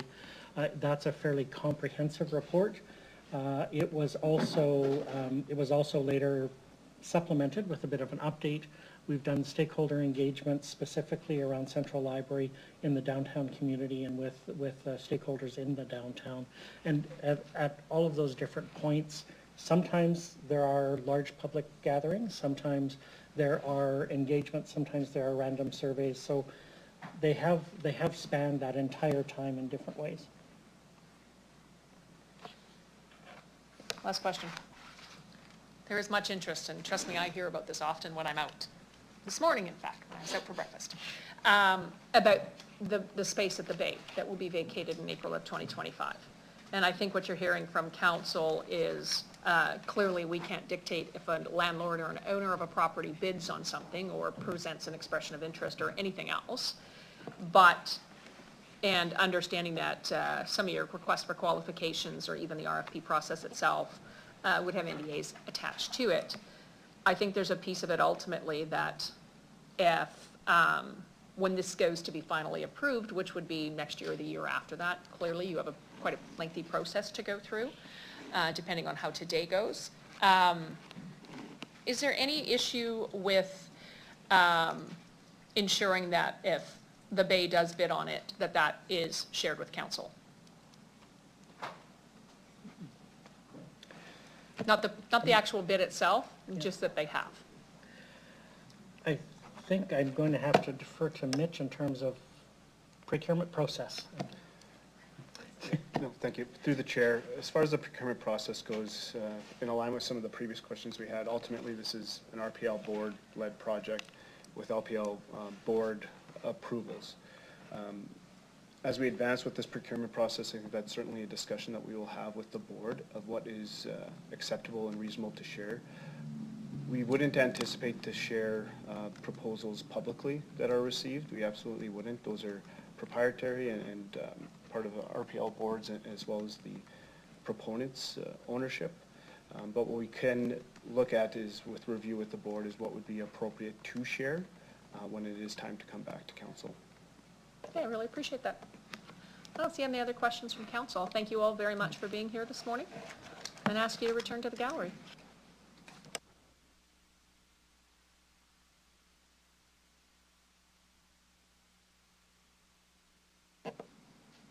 Council, we have communications on this item as well. Can I have a motion to receive and file the following communications? 24-65, 66, 67, 68, and 69. Thank you, Councillor Fundura, seconded by Councillor Hawkins. Any opposed to receive and file communications? Done. We'll now consider item CR 24-74, Central Library Renewal Project Debt Financing Report. Acting Deputy Mayor Mancinelli, do you mind introducing the report? Sure. So as it's kind of been gone through already, Central Library is looking for a little bit of a surety in going forward with the plan. To do it, they have to take on debt, and that debt goes against the City of Regina's ledger. And so because of that, and because we have to approve their mill rate, the report's in front of us to give either approval or disapproval to going forward and planning for a new central location. I think that sums it up. Thank you. Can I have someone, Councillor Hawkins, I see your light on. Do you want to move the report? Yes, Mayor, I will move the following, and the clerk will put it up. One, that City Council commit to $92 million to $119 million in debt financing for the Central Library Renewal Project. And two, approve in principle a dedicated library mill rate increase of 5.5% each year for 5 years, starting in 2025, to allow RPL to accumulate funds in a reserve account until such time as they can be used for the CLRP. One moment, sorry. Apologies. I need a seconder before this can be debated. Thank you, Councillor Fundura. Please go ahead, sir. Thank you, Mayor. We've had a good discussion this morning. I especially appreciate the presentation by the Library Board and their willingness to provide detailed answers to thorough questions. There's one thing that's absolutely clear, that we need to do something about the Central Library. That discussion has gone on since 2009, and it's time to move the discussion forward. The Library Board has come to us and said, in order to move the discussion forward, we need to have a financial plan. We need to have a financial plan for two reasons. One, we want to keep open all possible options for a new central library, renovate, rebuild, downtown, where. We want to keep all of those options open, but the only way we can do that is to invite the developers, those folks that would build a new library, to come forward with their ideas. And to do that, we need a commitment, a financial commitment from City Council. This motion provides exactly that, the financial commitment that's necessary to induce the builders in this community to come forward with the ideas and options that the Library Board needs to proceed. There's a second reason that was developed by Councillor Nelson in her questioning. Part of the funding for this, maybe a substantial part, is going to come from donations and from philanthropic contributions from the community. You can't go out into the community and raise money without some clear signal from City Council that we are prepared to stand financially behind the development of the needed library project. There's no point in waiting much longer. The need is there. So for that reason, I've moved, and I appreciate Councillor Fundura seconding it, that we move forward with the library proposal to have Council give this financial commitment, which will enable us to get the options and study them all, and will enable us to start fundraising and philanthropic activity. Thank you, Mayor. Councillor Hawkins, just a point of clarification. As it relates to committing $92 million to $119 million in debt financing for this, that still has to come back to Council, so still subject to Council final approval. I wasn't thinking it had to come back. Like when the project is... Oh, the ultimate project. Yes. When it's defined, the options are in. Well, just one second, Councillor Brescian. The question is that this is committing $92 million to $109 in debt financing for the Central Library Renewal Project, but it doesn't say subject to future Council's approval when the debt is actually asked for and the project is actually finalized. I think I'm asking for the commitment now. That's because options won't come forward from developers unless there is a financial commitment, and necessarily, as we heard in the answers to questions, that means a commitment to debt financing. Okay, thank you. Councillor Stabenchuk, please go ahead. Thank you. Through the chair, I guess my question to the mover of the motion is, what capital projects won't receive debt financing, because we do have the aquatics facility, the wastewater treatment plant expansion. So if we make this commitment, we've seen the report that was passed earlier this morning, where does the debt come from? I think that's exactly the right question to ask. And I won't answer it. We are clearly going to have to go back to the municipal board, one way or another, to increase our debt limit. I believe that municipal board is prepared to entertain seriously that request, if part of that request is to facilitate the development of a new library. I also believe that as we work out the debt profile over the next while, we will have opportunities to stage debt in different projects in different ways. So I don't think it's an either or decision at this point. I think it's a decision that says, we know we need water, we know we need a library, we know we have other debt requirements. We will have to work that out, but I think all of those things in the end will have to be worked out. And I think it's possible to do that. And I think it's also possible that new avenues of opportunity will open up, possibly even with respect to the library. Okay, so through the chair, I guess my next question would be to administration. The recommendation that administration made was to defer this decision until third quarter of this year, so they could come back with a recommendation on terms of how we debt finance all of these very, very important projects. So my question to administration would be, does it matter if we vote on this as it is, or what do you need to do? What were you going to be coming back to council in quarter 3 in terms of the debt financing? Ms. Anderson? Through you, Mayor Masters, I'll start and then pass it to Ms. Callender.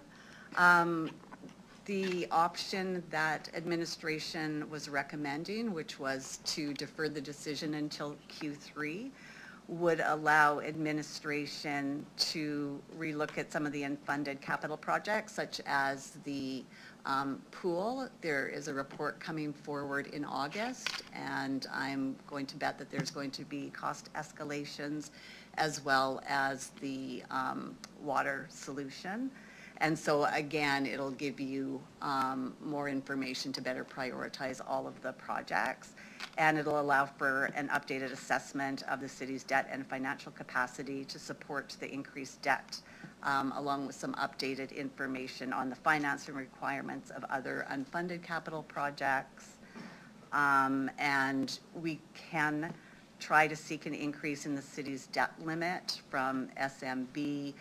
We've had conversations about what that means if we were to be approved as far as additional principal and interest payments.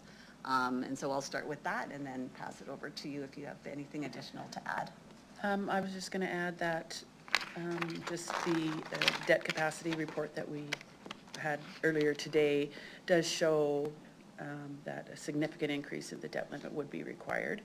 And there is some work that administration will have to do with regards to that, going back to the Sask Municipal Board. We have started a bit of that work already, but we do have to look at a few, our debt ratios and such. So that work will have to be done before we can assume that we would be getting an increase from the Sask Municipal Board.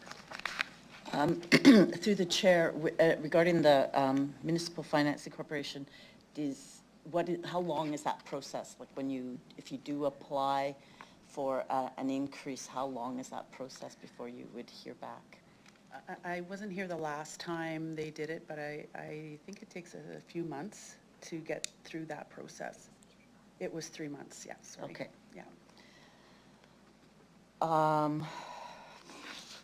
I'm very uneasy with this proposal. I do want to see a renewal of the library, and I want to support definitely a dedicated mill rate increase. But I'm uncomfortable with number 1 as it is. And so I would hope that when we vote, I'm trying to think strategically what I want to do. I guess, hopefully we can vote separately on the two items and We can. we consider it. Okay, thank you. Thank you, Councillor Stanczyk. Councillor Brasciani, please go ahead. Thank you. Well, first off, I would say this would be fiscally irresponsible. Irresponsible. We have water, wastewater, that our residents deserve and we need to have. Those are urgent needs. A library is important, but let's look at everything in perspective. Please. My heart here is just like, I am not going to commit $92 or $119 million without understanding the rest of the needs that we've got. The pool we've already committed to. We saw what happened with the Globe. We've given them another $2 million on top of the $6 million to get where they need to get that building built. Let's just remember, we cannot do this in one term. We have many people that are living check to check. Our debt limit is through the roof. We can go and we can ask, but let's do that first before we make any decisions today. I will not support this. I will support number one as it is written, to defer it, because that to me is fiscally responsible. And I'll support number two even. That gives the library some money to move forward. But I cannot support this as we move forward. Thank you. Thank you very much, Councillor Brasciani. Councillor Mancinelli, please go ahead. Thank you. Just to make sure I understand the ramifications of this, question to point one. So if we commit 92 to $120 million, that doesn't mean we start to pay principal and interest on it. That means that we have a holdout in the debt that we carry, knowing that this is going to come forward, and it causes us to go increase our debt limit earlier. Is that the outcomes from agreeing to point number one? Ms. Callender? I believe if we do commit to the 92 million today, we would be adding that to our available debt room, which would then limit the ability to move forward with the indoor aquatic facility, for example, and or acquire enough debt to complete the water network expansion. Okay. Do we have to pull the money out of the debt today? Do we make any payments on it today, or it would just cause us to apply earlier for the SMB? Yes, yeah, apply earlier for to go to Sask Municipal Board earlier. Thank you. Immediately, I would imagine. Thank you. I agree with the comments other councillors have made about the necessities of water and wastewater. Totally need the debt to look after that. I don't see another way of going around that.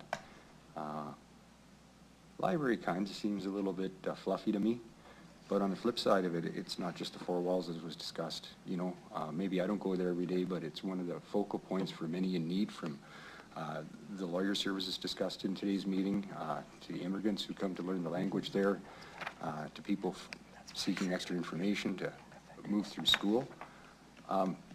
It's not something that can go away at all. To know that there's debt that's going to be assigned to it, I don't think we're magically going to save up $120 million between now and 5 years from now when they start sizing up the RFPs and everything else. The debt's going to be there anyways. So to take the shadows out of the decision, to wonder what's going to happen with the SMB, to wonder what's going to happen with all the other debt that we've been presented with the plan, these have all been discussed for many years.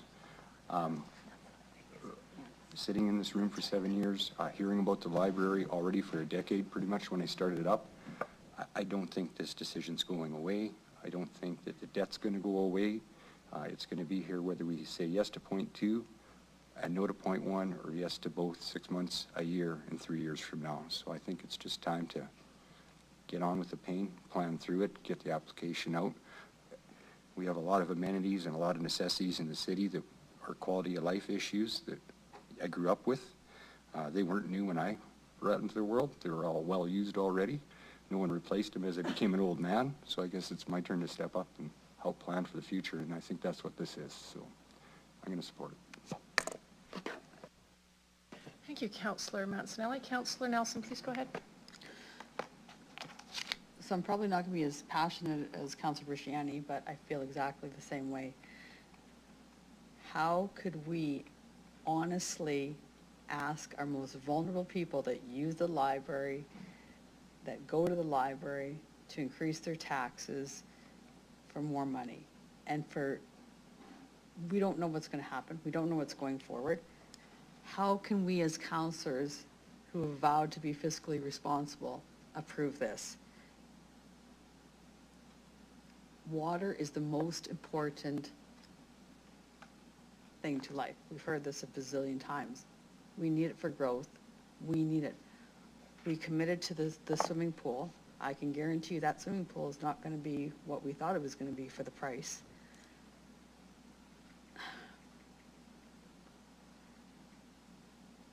Our budgets don't balance themselves, and money doesn't just come out of thin air. It comes from taxpayers.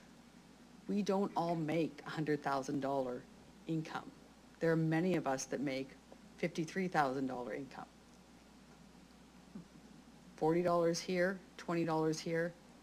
It is not sustainable for many low-income families, mothers that are struggling, parents that are struggling. We have libraries all over Regina. The Central Library is not the only library. There's a lovely library that's attached to the mall in the south that lots of people go to. There's a library up in my ward. This isn't the only library. This is not the only building to help people and to house people, or to educate people and to go places and do things. I cannot, my ward 7 has spoken very clear. Do not agree with this. So as their representative, I will not support this moving forward. I believe that there's a lot more work that can be done. I believe that there's a lot of upgrades to the building, and as we heard from one of the delegates, it's been neglected. This is a heritage site too, people. We know the fight that goes on with anything being demolished in the heritage site. This is a beautiful building. It has a beautiful history. It needs to be taken care of, and to be fiscally responsible for tax-paying dollars. That is what we need to do. And as a library, that you work for the people that are most vulnerable people, I feel that this is something that maybe should have been a little bit more of a priority than just building new. Thank you. Thank you, Councillor Nelson. Councillor Findura. Thank you, through Mayor. I think we've been sitting on our hands for too long. As we said, from 2011. So the question is, what did that cost the citizen of Regina for not doing anything about something like a library, iconic thing in our city? Listening to the delegation from the library, it's a large economic spend. So library doesn't make money, but yet we talk about it's generating income, generating things. You think about that, it's hard to kind of figure out how does a library creating, but it's a bigger picture. All the money that has been spent on the library as it is, and we're still talking about things. 12 years, what did that cost us? Yes, I mean, hindsight, I was there, could have done something 12 years ago. The interest rates were lower. Money was our debt limit was good. We had a lot of project. So it's just like a slinky. We're just pushing everything up against each other. I mean, I can see both sides of this. Doing it now or leaving for 3 months, it's going to be the same, when I come to the same conclusion. We need to do something. I mean, I understand that I'm a taxpayer on a single income, raising a family. I understand that. But at the same time, if you think about it, you're listening to who's using the library. Either way, anywhere we go, we have to make a decision. Either renovate, build on the site, move forward. We need to send a signal out to the folks, to people that want to invest, to help us build this thing, that we are serious about it. So I'll leave it at that. Thank you. Thank you, Councillor Fundura. To administration, what is the annual amount of money we received in the Canada Community Building Fund, the CCBF?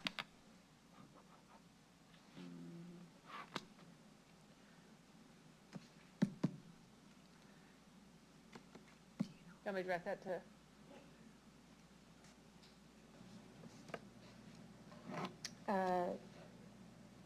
Through the chair, just for this year or annually, year over year?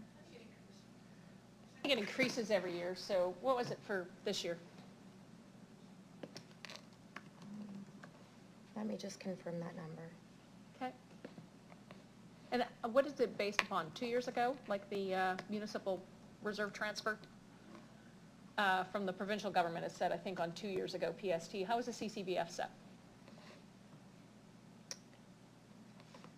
I believe it's a 4-year annual program through the chair. Sorry, say that again? 4-year annual program through the chair. 4-year annual program? Meaning we know for 4 years what we're getting from the CCBF? Yes, 2024 is the last year. Of a 4-year program. Excellent. And so, do you have the number yet for what we received? Just pulling it up, sorry.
Will it be much longer?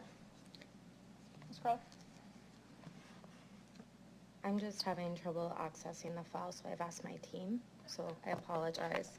No, that's okay. I have technical difficulties again. That's all right, that's all right. I guess my question will be, how do we strategically determine what the CCBF goes to? Because it is external funding from the federal government. There is a process where the funding is allocated through various capital projects that are discussed with the capital committees that are compiled. You can see where that funding is allocated in the budget book to specific projects throughout the year or throughout the 5-year capital plans. So in theory, in future, the CCBF could be allocated to some of the capital projects that we're talking about, correct? Correct. But we don't have a number yet. 5 million? 25 million? Oh, I believe it's higher than that. So if, say, in 2026 to 2030, we said a 4-year program, and I know it starts in 2025, but just say, leave 2025 alone. We say 2026 to 2030, the CCBF every year goes to the library project. That would prevent us from having to borrow, is that correct?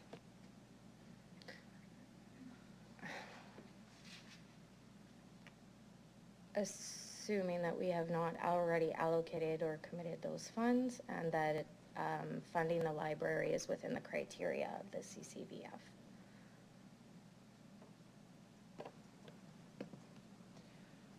In terms of the criteria, we know roads works. I think parks works. Water and wastewater work as well, correct? Correct, and in 2023, I believe there is a small amount allocated for transit as well. Excellent. So by that same theory, when we asked the question at executive about like something like the wastewater treatment plant, which they pegged in at 2 years, but engineering hasn't started, so it's probably, I believe the answer was, we can go back and get the transcripts, but it's more like 4 years away. So if we have a 5-year capital budget, we could essentially say the CCBF annually for 4 years goes to the wastewater treatment plant. So same question, different project, we could allocate the CCBF for 4 years to a wastewater treatment plant and avoid debt on it, correct? I would say through the chair that that would be feasible, but that would be at council's discretion. And there may be other impacts, obviously, to planned work for the city. Right, which is why I said, yeah, we have a 5-year capital plan as of 2024, which takes us to 2029, and so if it was 2029 forward, or 2028 forward, well, by your own, 2025 to 2029, we could say in 2029, which is year 4, that the next 4 years, that CCBF goes to something else. It shouldn't be allocated already, correct? Correct. In theory. All right, there was a question asked, if you get the number, just, your mic is on, I'm just gonna let you know. Just let me know when you get that number. We had a conversation with the federal government because we know there's a Canadian housing infrastructure program that has been announced that they're funding to the tune of billions of dollars, which is the replacement of the ISIP funding, which, as you know, we have funded different things. And the Canadian Housing Incentive Program is intended to fund those things that support housing. So that's our water expansion network, which we clarified. We can actually ask for funding even though it's under construction if it's in phases, which by virtue of a report coming, it would appear it is. We're still working on the escalation in costs, which isn't CHIP so much as just an alternative for escalation in costs on existing ISIP projects.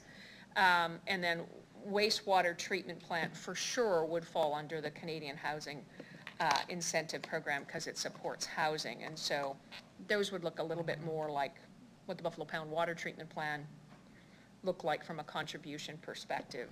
And so there are infrastructure financing fundings that have been announced, which are going to cover off both an existing project as well as a future project we know.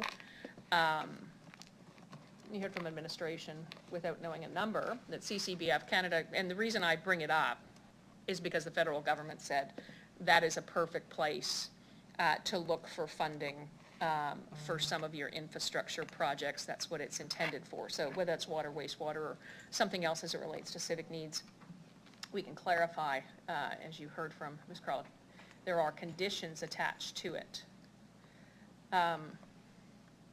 Councillor Hawkins, I want to come back to point number 1, because I think there's been some concern raised about how do you see this working in the future? Because ultimately, if we go to borrow money, that has to come to council. So in theory, future council can vote not to borrow this debt. So I see that in point number 2, we have used the words in principle, but we haven't applied them in point number 1. Do you care to comment on that? Thank you, Mayor. Any future council can reverse anything that this council does. What we count on in government is that future councils, future governments will respect the considered decision of previous council. Otherwise, we couldn't govern anything. If circumstances changed such that there had to be a modification, I would understand that would have to come back to council and a new council would take that into account. But for here, for right now, for what we know, for the need, for our ability to manage our debt, for the likelihood of incoming revenue sources that we know are likely there but can't certainly say, grants, for example, as your question earlier indicated, For all of those reasons, I think we're able to move forward with this now in this way. And I'd say one other thing in answer to your question. A commitment to debt now does not mean that the debt will be drawn down now. Indeed, in this case, I don't think it'll be drawn down for a couple of years. But the commitment has to be there to enable us to move forward. Thank you. Ms. Carl, have you had any luck? Through the chair, I do have a total amount of funding that is categorized that the city has received between the years of 2014 to 2023. And the total amount is just under 151 million.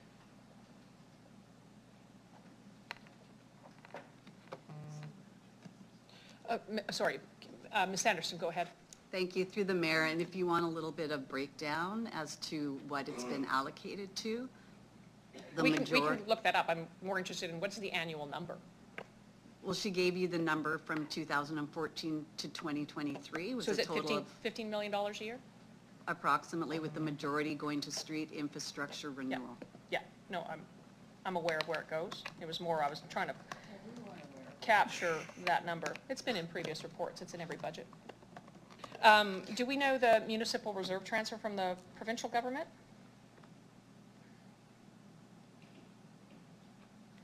It's less. I'm just curious. Through the chair, the municipal reserve transfer or the municipal surcharge? PST transfer from the province.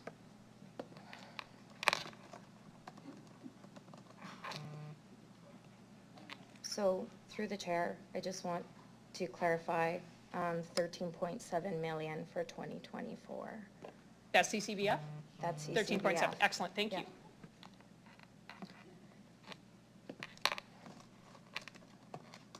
And the MST.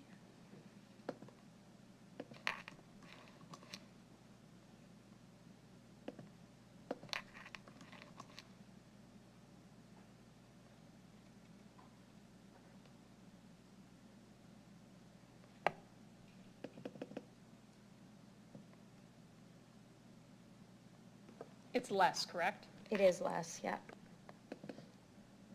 And so when there's an increase in what's predicted, we know that in advance when we're setting our budgets? Meaning we know the prediction for what 2024, that transfer is going to be because it was based on 2 years ago, correct? Typically. And then we wouldn't know 2026's number, correct? Correct. What did we do with when the increase? Because I believe it's about a 14% increase this year as it relates to the municipal transfer, the sales tax transfer. And so we just build that in and absorb it into our capital budget or our operating? Through the chair, it's actually, the revenue is built in through our general operating, and then is the MST or the municipal surcharge is not actually allocated to capital projects. We use that through the year to address other projects, so it's not built into the capital plan per se. The MST has always been used through the general operating to make in-year decisions. Okay, so when there's an increase, we just absorb that into operating revenue? Essentially, yep. Okay, thank you. It is used to balance the general operating budget. Excellent, excellent. I appreciate that. Thank you so much. Okay, thanks very much. Councillor Hawkins, can you close off debate? Thank you, Mayor. This city deserves a new, central, modern library.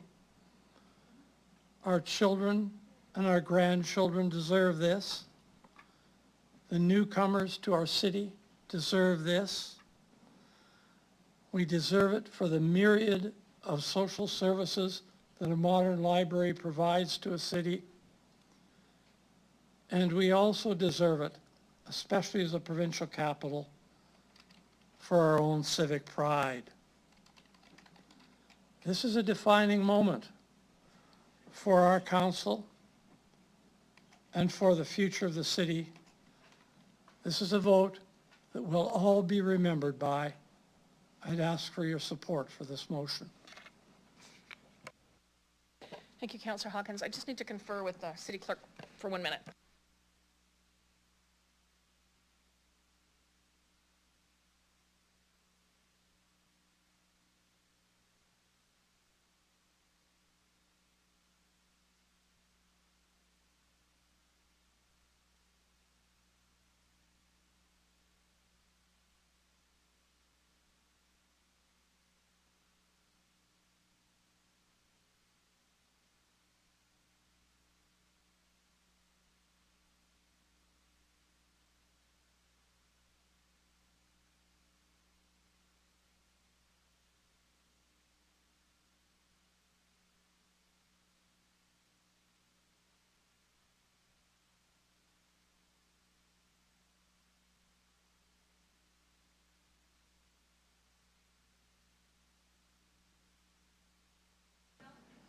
Councillor Nelson?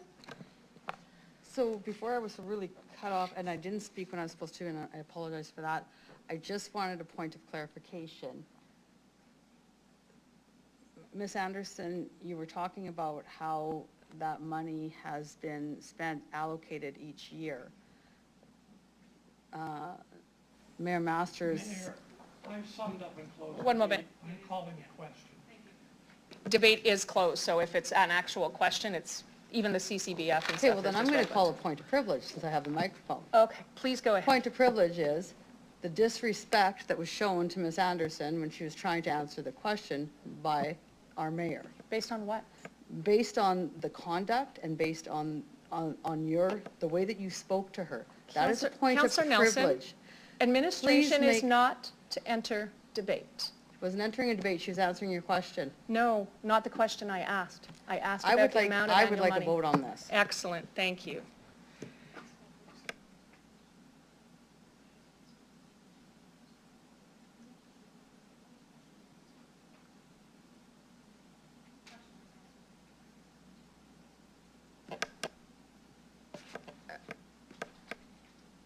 The question was asked about the amount of annual money for CCBF and MRT. We received the answer. That was the answer I was looking for. No, I didn't ask it. Not asked, doesn't need to be answered. 1 moment, please.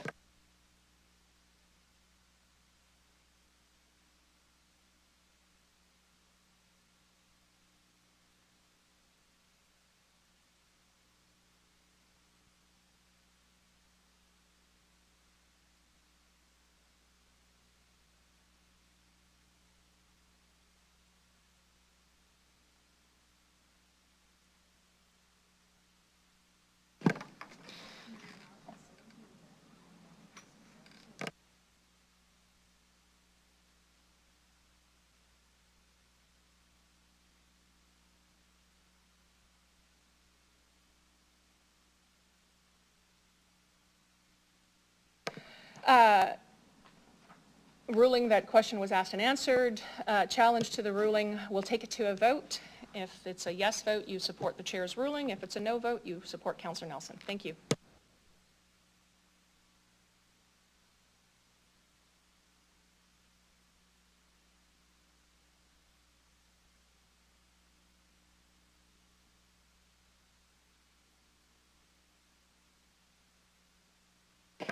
Councillor Mancinelli, please go ahead. So you indicated that a yes supported the chair and a no supported Councillor Nelson, but on the vote, it says movers to Councillor Nelson. So I just wanted to clarify what a yes and a no meant one more time. Deputy Clerk, she's a mover, so she's in the yay. Is it the other way? I should list it? It doesn't particularly matter. If somebody moves it and they want to vote it against it, that doesn't matter. Could she override it and vote against it? Yeah, she can vote against it. Yeah. Okay. So a yes is for the chair and a no is for Councillor Nelson. Okay. That's correct. So Councillor Nelson, that would mean that although you're the mover, you would vote no. even though it comes up mover.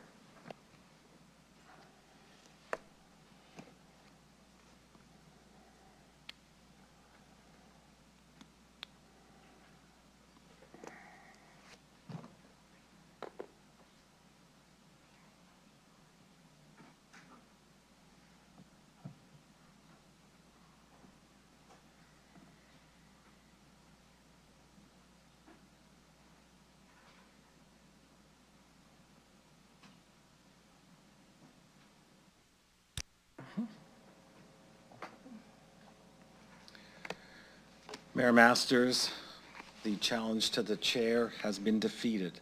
4 members have voted in favor of the chair's ruling, 3 voted against. Those voting in favor of the chair's ruling were Councillors Hawkins, Findura, Mount Snelly, and yourself, Mayor Masters. Voting against were Councillors Bresciani, Stanichuk, and Nelson.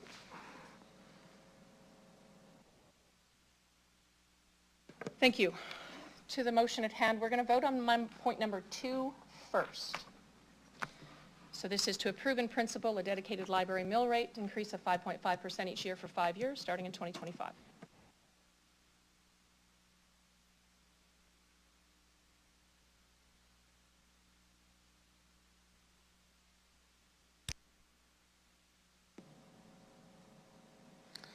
Mayor Masters, the vote on Part 2 has been approved in a vote of 6-1. Those voting in favor were Councillors Hawkins, Bresciani, Stadnichuk, Findura, Mancinelli, and yourself, Mayor Masters. Voting against was Councillor Nelson. Thank you very much. Clerks, could you please call the vote on point number 1?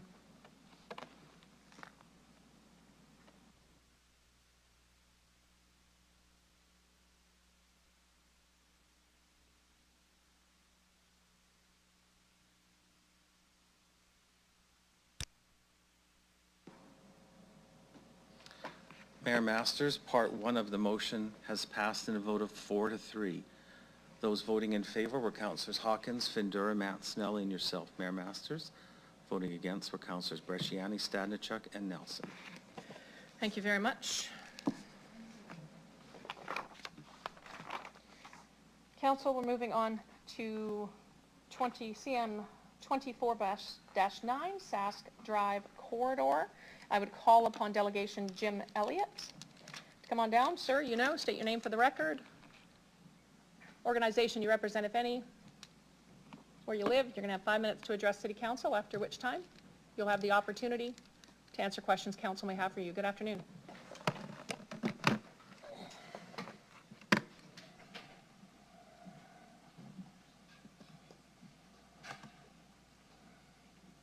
My apologies, but I'm going to wait for my computer to come back up, so. I haven't started the clock yet, sir.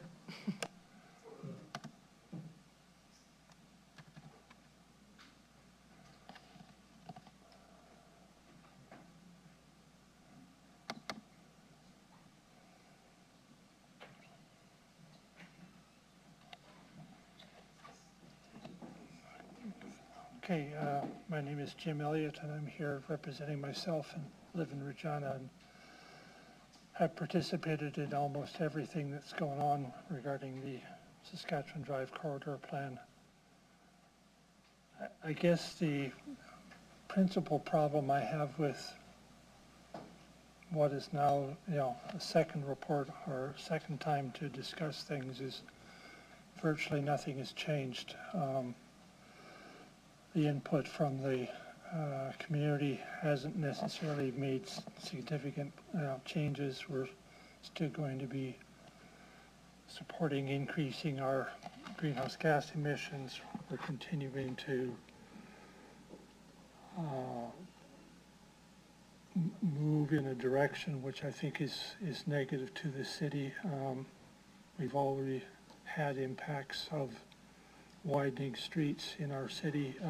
I live in a neighborhood that has a major Arcole Avenue running through it, and it is exceedingly hard to try to both program as well as support a community when it's split in that way, and I don't see Saskatchewan Drive helping in any way. I think I've already pointed out a few times questions around the problems with this whole infrastructure project. It's going to be cutting off an area between Albert and Winnipeg and north of Saskatchewan Drive. We've already seen the impacts of the traffic in that corridor. You know, they've virtually been orphaned and left to, in some cases, rot or go into disrepair. When in fact, I think if we were to in fact encourage activity in that area. The other thing which has been touted as being a positive in this thing is the addition of the pathways and sidewalks on either side of this street. I've noted in my presentation, truly this is I guess one might call a red herring in some respects. It clearly won't solve any problems, or it won't, you know, create any solutions either. You're essentially going to have a section of sidewalk that's wider than it is right now, but really very little use of that by cyclists will happen, because as I've indicated, if you want to get downtown from outside the ring road, you don't use Orcola Avenue. You don't even get to the point of using that section of roadway in any manner. It's essentially out there in the middle of nowhere. And I guess the last thing I'll also mention is that the roadway itself, being that it's going to be wider, means that you're going to have more noise, more traffic, more problems with accidents. We already have a number of intersections that have got the dangerous in the city designation. I don't think we need to be adding more. And with a wider street, it's going to be almost impossible to get across that roadway without necessarily getting into accidents. And again, with the concept of being a greener city, a bird-friendly city, the addition of trees is going to be short-lived. I don't believe, as you probably have seen in many other parts of the city, where we initially put in trees and within 5 to 10 years they're gone. You know, they can't survive in that either that median or that edge of the street. And so, like I said, my preference, in some respects, I realize that there's infrastructure that needs to be replaced, but my sense would be replace the infrastructure, repave the street, and leave the rest of it as it is, or and thus reduce your costs in the long term.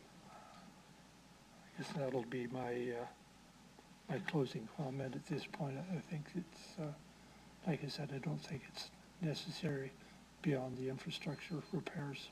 So. Thank you very much. Jim Elliott, I'll see if any member of council has any questions for you. I don't. Okay, so thank you very much again for presenting this afternoon. I'll ask you to return to the gallery. I will call upon delegation James and Sandra Archibald. Just James? Okay. Mr. Archibald, I'm going to ask you to state your name for the record, the organization you represent, and where you live. You're going to have 5 minutes to present to council, after which time they may have some questions for you. So please go ahead. Good afternoon. My name is James Archibald. I'm here representing Arch Transco Limited, which runs a number of businesses on Saskatchewan Drive, and I live in Regina. So thank you very much to Council and Mayor Masters for the opportunity to speak today.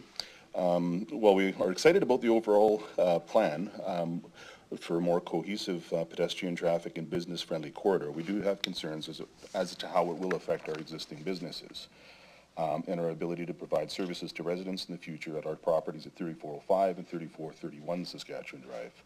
We've been operating family businesses at the west end of the Saskatchewan Drive corridor for over 30 years. Presently, we are one of only a handful of gas stations in the downtown Cathedral area, and the only car wash in a several kilometer radius. So we employ staff, we pay property taxes, and provide services to thousands of residents of the city every week at some of the lowest prices in the province. The most recent consultations we participated in were predominantly being told what was being imposed upon us. According to the administration, they didn't have the direction from council to make impactful changes to the plan. So unfortunately, it wasn't as productive or collaborative as a process as we would have hoped. And administration has been quite adamant in our instance that we will not be allowed to maintain access across the proposed boulevard at Montague Street. We've provided a number of options and examples of recently implemented elsewhere in the city of how this vital access point for freight and customer access can be maintained. Unfortunately, no solutions have been proposed or any compensation proposed for what would be an extremely damaging outcome with this restriction of vehicular access onto our properties. So unfortunately, property owners still lack certainty on whether they will maintain access onto an off of Saskatchewan Drive, and the restrictive land use policies will continue to pose regulatory challenges for existing and new property business owners. We appreciate that they have provided some broad statements about working with property owners at the design stage regarding access, and that they may allow redevelopment of existing auto-oriented uses.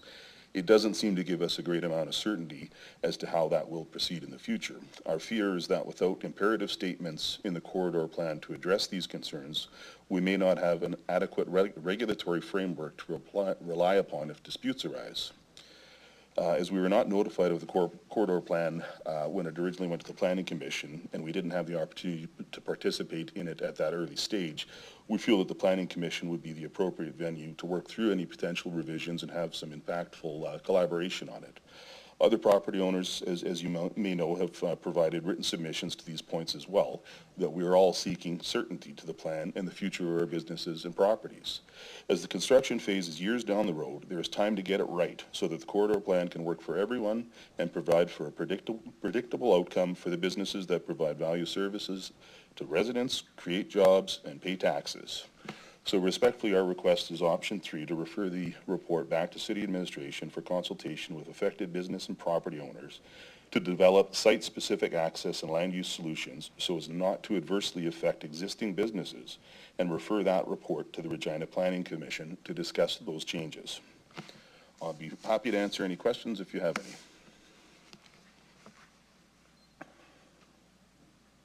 Thank you very much. Councillor Mancinelli, please go ahead. Thank you.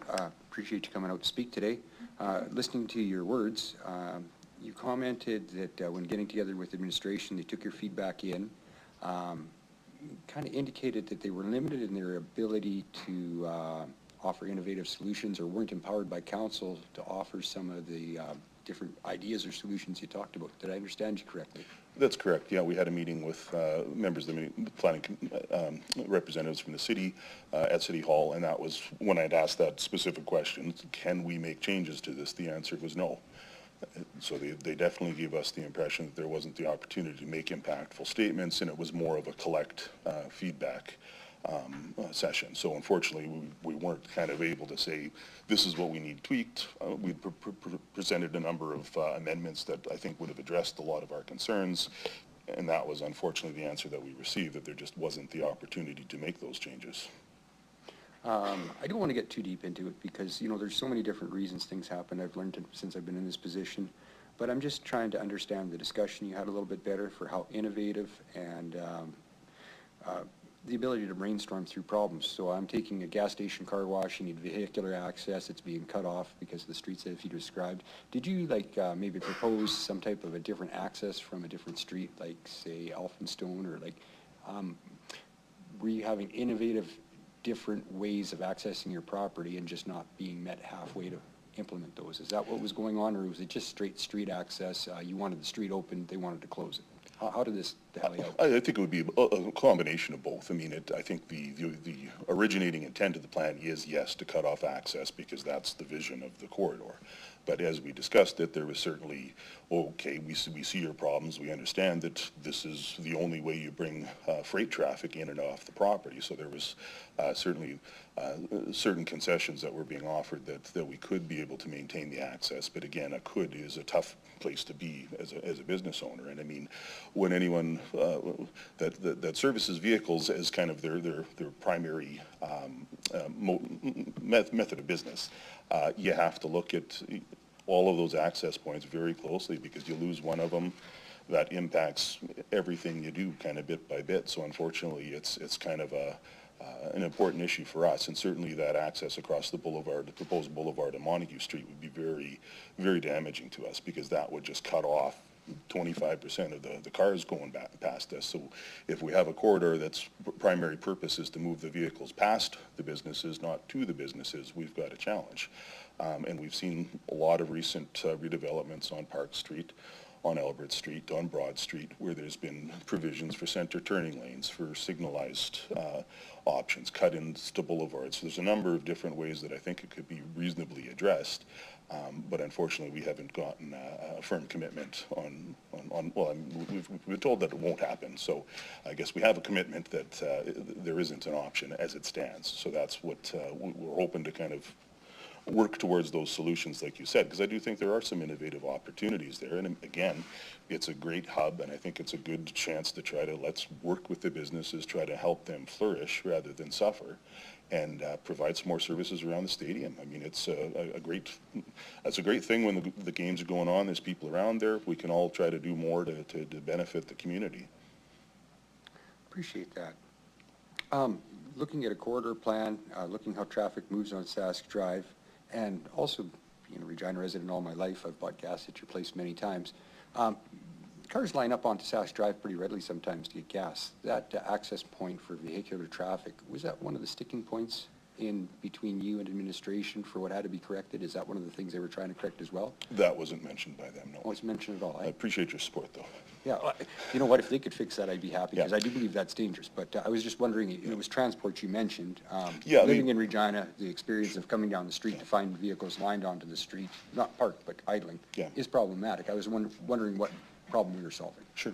Yeah, I mean, that hasn't been as much of an issue as it's been potentially in the past. I mean, we've got better dispensing equipment, which is faster, and I think there are some opportunities. If there were kind of more setbacks, it would allow businesses kind of area to stack those vehicles. And I mean, if we're moving into a 6-lane road, are we putting in a parking lane? Are we putting in some more access opportunities for business, like I don't know if they call them calming lanes, but somewhere where you can move people out of the primary lanes, have them slow down so they can access it. And I mean, we see that with dozens of other businesses. I mean, your Tim Hortons of the world, your Costco's of the world. It's kind of the name of the game is to have customers. So it's a good problem to have, but it's a problem nonetheless. Thanks. I appreciate the information to figure out the give and take. Council, we have a few more folks questioning. We do have a break. Do I have permission to just finish with this delegation and the questions? Is everyone okay to stay? We're good? Okay. Councilor Nelson, please go ahead. Oh, thank you. I just want to clarify and just get a better understanding of this. When the city said this is the way it was, this is the plan, is because it went through the Planning Commission, and then when the Planning Commission approved it at that stage. Can you explain to the council here what happened with you not being able to be there? Because I do believe if you were there, that consideration would have been taken in, and Planning Committee wouldn't have agreed to further along. So I'm just trying to clarify that it's not administration's fault, because we, the Planning Committee, said this is the way it's supposed to be. You weren't able to be there. Can you just explain to everybody what kind of happened there through the chair? Sure, through the chair. I appreciate the question there. And I mean, it's I think it's kind of one of those things that got lost in the shuffle of the pandemic. I mean, that's, I think, the simple answer there. Like, we participated in a roundtable meeting with, I don't know, there's probably 40 or 50 property owners, businesses, that one of the hotels downtown. A good collaboration. We sent some emails back and forth as a group. Like, the city would send out an email to everybody who attended. So, I mean, certainly the contact information was there, but I think it just got lost in the shuffle over the pandemic, because it got halted because no meetings were being held. So unfortunately, we didn't continue as an interested party to be notified of it going to the Planning Commission. So like you said, lost that opportunity, because I mean, that is a better forum to kind of discuss the mechanics of those sorts of issues. Yeah. So all we're kind of saying right now is just put it back to planning. Let's have this further discussion, Is that what you're requesting through the chair? Yes, it is, yeah, and I mean, obviously, the request would be to have some specific language in there about trying to address some of the concerns that we've got and some of the other business owners there have, because, I mean, we'd like to expand our business. The Dairy Queen, Jim was talking about expanding his business in the future, and those things could be compromised if we don't have the proper allowances. And as I said, I mean, having some emphatic protections in there about access, about existing businesses is going to provide everyone that level of comfort that I unfortunately don't see in the plan as it stands. Right, and that's the thing, that plan needs to go forward, the planning committee, that plan needs to go forward to administration so then they can say, this is how it's going to be. Yes, to give them the opportunity to work with Yeah. folks such as ourselves to deal with our concerns kind of in a meaningful way to move forward together. Awesome, thanks, James, thank you, that's all I have. Excellent. Thank you so much, Councillor Nelson. Councillor Bresciani, please go ahead. Thank you for being here today, Mr. Archibald. How long has your company been there? Well, since before I've been around, so it's started by my grandfather, so I mean, it goes back into the 70s when he started it, and then Mom and Dad took it over, and I've been working at it with my children in the last little go-round, so it's been a lot of fun, but it's challenging, but it's been a good run. Thank you. One of the things I learned when you reached out to myself and a few other business owners, you've put a lot of money into this company. Can you just elaborate on that? I mean, everything is costly. I mean, as the recent discussion you folks just had, I mean, debt and financing is a pretty important issue. And I mean, we're dealing with some of the biggest corporations in the world in our businesses, and it's a very pay-to-play system, that it's a lot of money to invest in the equipment. I mean, hundreds of thousands of dollars easily. And I mean, we've recently invested in some other assets for the business, and they're six-figure numbers. So, I mean, we're not talking about insignificant investments, and that's the difficulty we have, is that if we don't have firm ground to stand on, it makes those decisions very difficult to make. So rather than being at work and creating some jobs and doing that sort of stuff, we're spending time dealing with this, which, I mean, again, I think it's a victim of circumstance. So I think there's the opportunity to just try to get it right. Because I think the vision is good, but it needs kind of some tweaks. Thank you. We talk about being a business-friendly city. If this goes through where it could cut off the access to businesses where they'd have to go in behind, could your business even exist with the trucks that need to get in there through Chair? It certainly would have some challenges, without a doubt. I mean, I see a world where it's basically fatal if it were to proceed as it's currently structured. If you were to lose your access on Saskatchewan Drive, if you were to lose the access across the boulevard at Montague Street, you're cutting off the vast majority of your traffic, and then the difficulty is forcing it into the residential area, then just downloads the problem into a different area around those residences, which is less than ideal, because I mean, we all know having a bunch of traffic in your back alley isn't a real nice thing, because I mean, there was recently a road closed by my house and everyone was using the alley because the road was being repaved. So if we do that to every street along that corridor, all those residents are going to have that additional challenge. You mean the alley behind you? Yes. The alley that was probably not meant for that kind of traffic? Yeah. Thank you. When we did meet with some of the staff, it was indicated and explained as well that this is going to be more of a pedestrian on both sides. The north will have a nice big pathway, but also on the south. And that was the reasons for cutting off the access to businesses. What is your thought on that? Sure. Well, certainly, I mean, if it went forward as intended and those accesses were cut off, that would be very problematic for us. And I mean, I think the difficulty with having both of them there is that there is an inherent kind of conflict if you're trying to move pedestrians and bikes and stuff alongside people trying to access businesses. So there was some thinking that the north side would be better suited for that because, as you know, the city has acquired all the land there. So there's a lot of land available there to facilitate it. So it's I think there are some ways that it can be tweaked to kind of facilitate what the vision is, but protecting what the businesses are looking for, because you're talking about significant damages that could be attributed to. I think you heard Mr. Braun there. I believe he said 70% of his business was drive-through, and I mean, I can say emphatically that every one of our gas customers is a vehicle. So you're talking about that whole business model being kind of flipped on its head. Last question in regards to engagement. I have sent obviously a few emails through. We did meet with a couple, Mr. Braun, or Mr. Jim Braun was there for Dairy Queen. But there was other business owners as well that had not been contacted.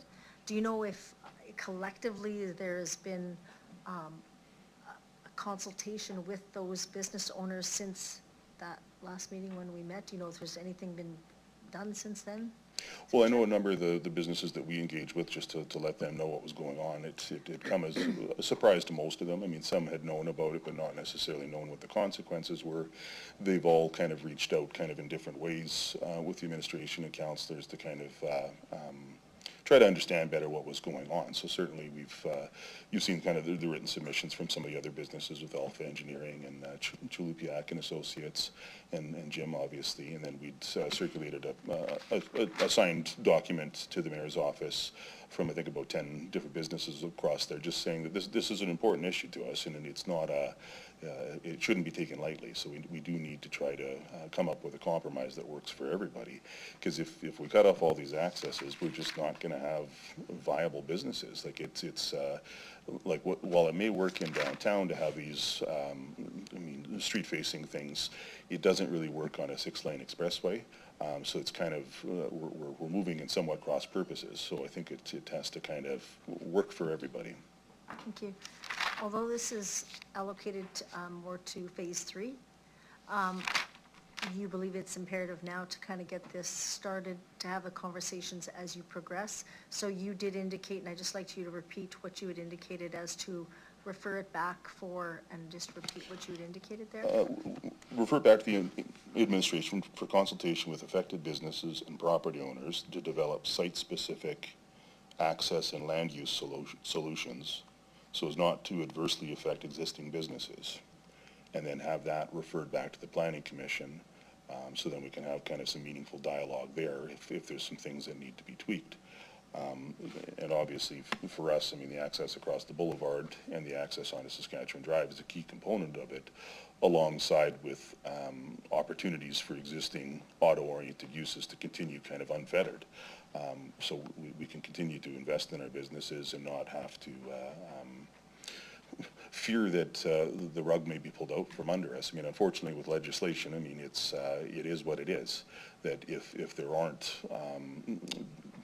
imperatives within the context of the OCP amendments or the bylaw amendments, you really don't have a lot to rely upon. I mean, yes, maybe we will work collaboratively, but in 5 years, who knows who's going to remember necessarily what those conversations were. So that's, I think, where we need to see some commitments. Okay. And you did indicate Montague was, you said... the proposed boulevard at Montague Street, yeah, that we would have access across there so vehicles could turn south onto Montague Street when heading west on Saskatchewan Drive. Thank you very much. That's all I have. Thank you. Thank you, Councillor Bresciani. Councillor Statichuk, please go ahead. Thank you, and through the chair, I'm glad you made that last point because that was going to be my question. I wanted to make sure I understood the access at Montague. I guess, could you explain, in your presentation you talked about there was cut-in access across the median on Park Street for the Co-op gas bar. I know that intersection, but I'm not sure if I understand what the cut-in was and where exactly that is. If you could explain that, please. Sure, yeah, there's a boulevard that goes from, I don't recall what the street is to the south there, but it's, as you're going north, there's a turning lane for folks to be able to turn left onto Dudney, and just south of that intersection there's a cut-in the boulevard where access can go the other direction there. So people traveling west on Dudney? People traveling north on Park Street can turn left onto the Co-op property. So they turn before the lights at Park? Yeah. Okay, good. I think between your business and Uncle Sonny's, it's probably a lot of traffic that goes there.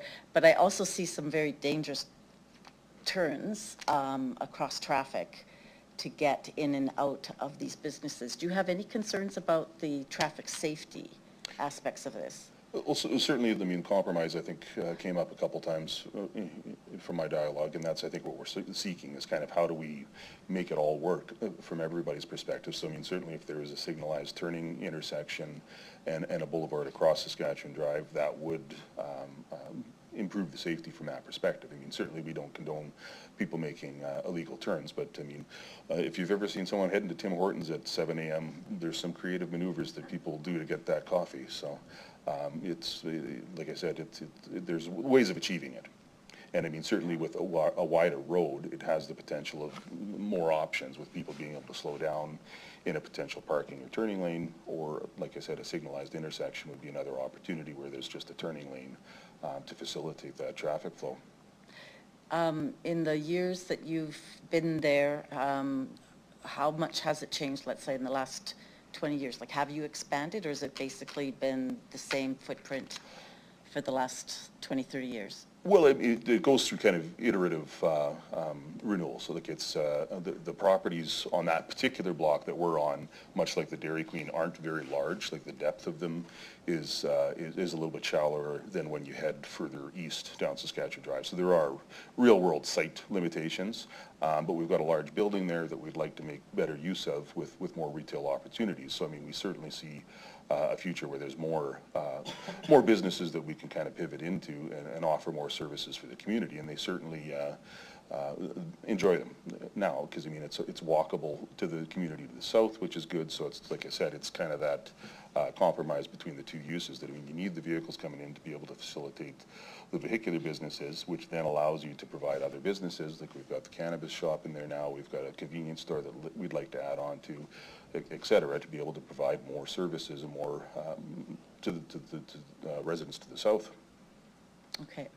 I think that's all I have for questions. Thanks. Thank you very much. I don't see any further questions, Mr. Archibald, so I'll thank you very much for both your written presentation as well as being here with us today. I ask you to return to the gallery. Thank you. Council, we've got a legislated break. Are we good to come back at 1 o'clock? 1 o'clock? I know it's supposed to be 45 minutes. I'm just seeking concurrence that we can come back at 1 o'clock. All right, thank you.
welcome back, council.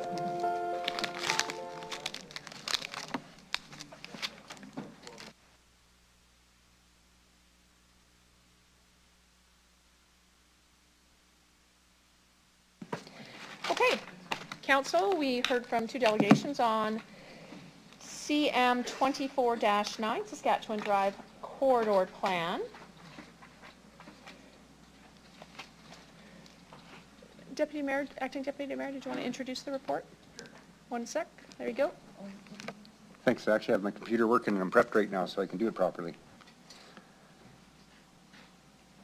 So basically, the Sask Drive Corridor Plan was brought about because it's one of the aged pieces of infrastructure in our city that needs below street repair as well as refresh and renewal. Some of the concepts that affect this are things like the Catalyst Committee as well as the OCP with Design Regina and the call for densification within the downtown. People have to be able to move that way. Looking forward, this is necessary work to be done. It's been in the works for a couple of years already, and look forward to the debate.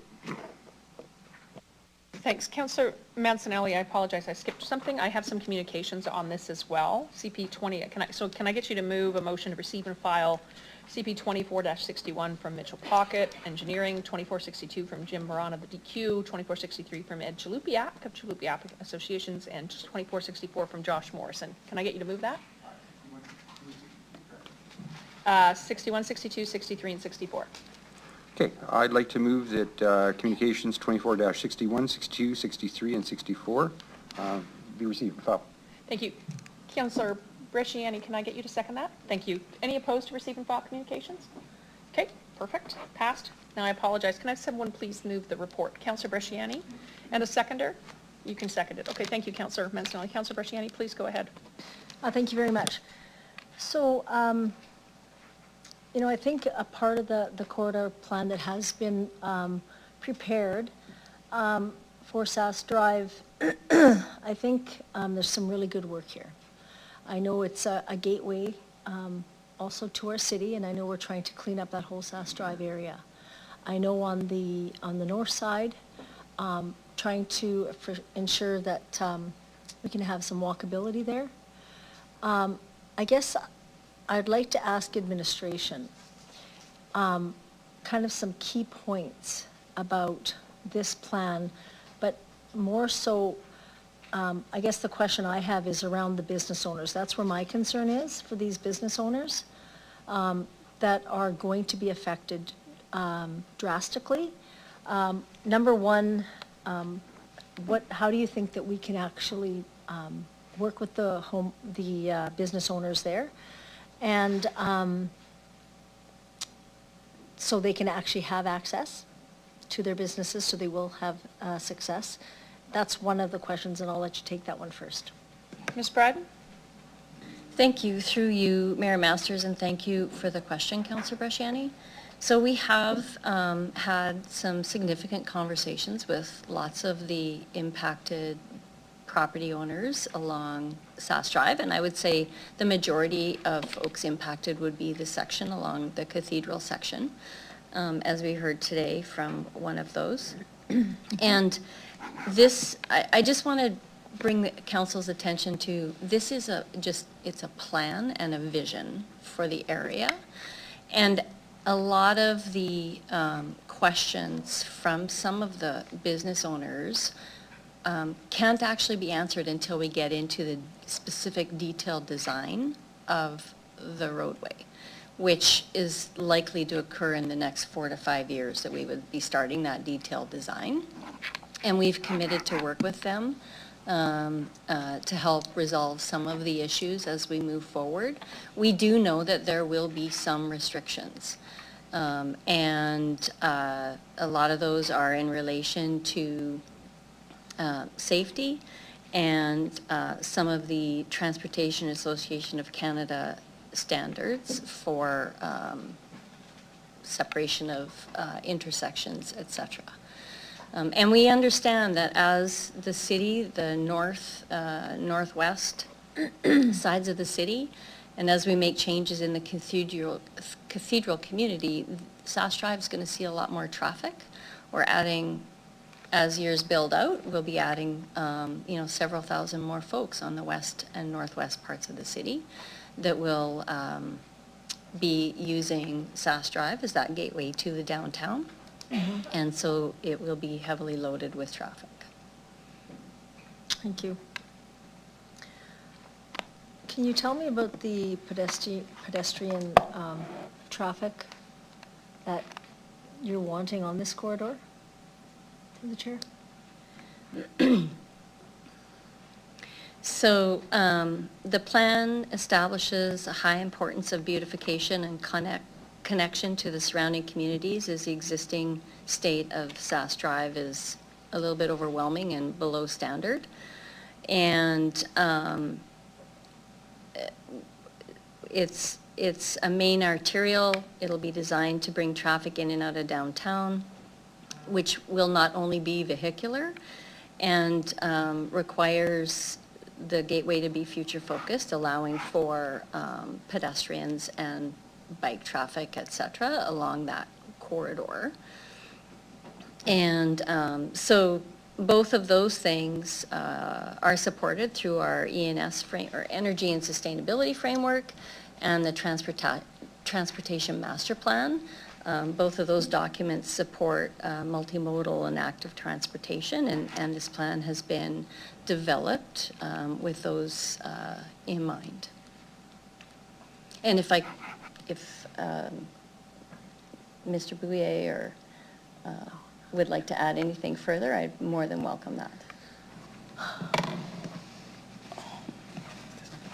Through the chair, I think only thing I will add that the plan includes infrastructure design and with modern standards, where we will be working the overarching goals of traffic calming and pedestrian safety and adding refugees and motorist awareness. So this will make more improved experience for the pedestrian in the corridor. Sorry, was that just easier for the pedestrians in the corridor? Is that what I heard?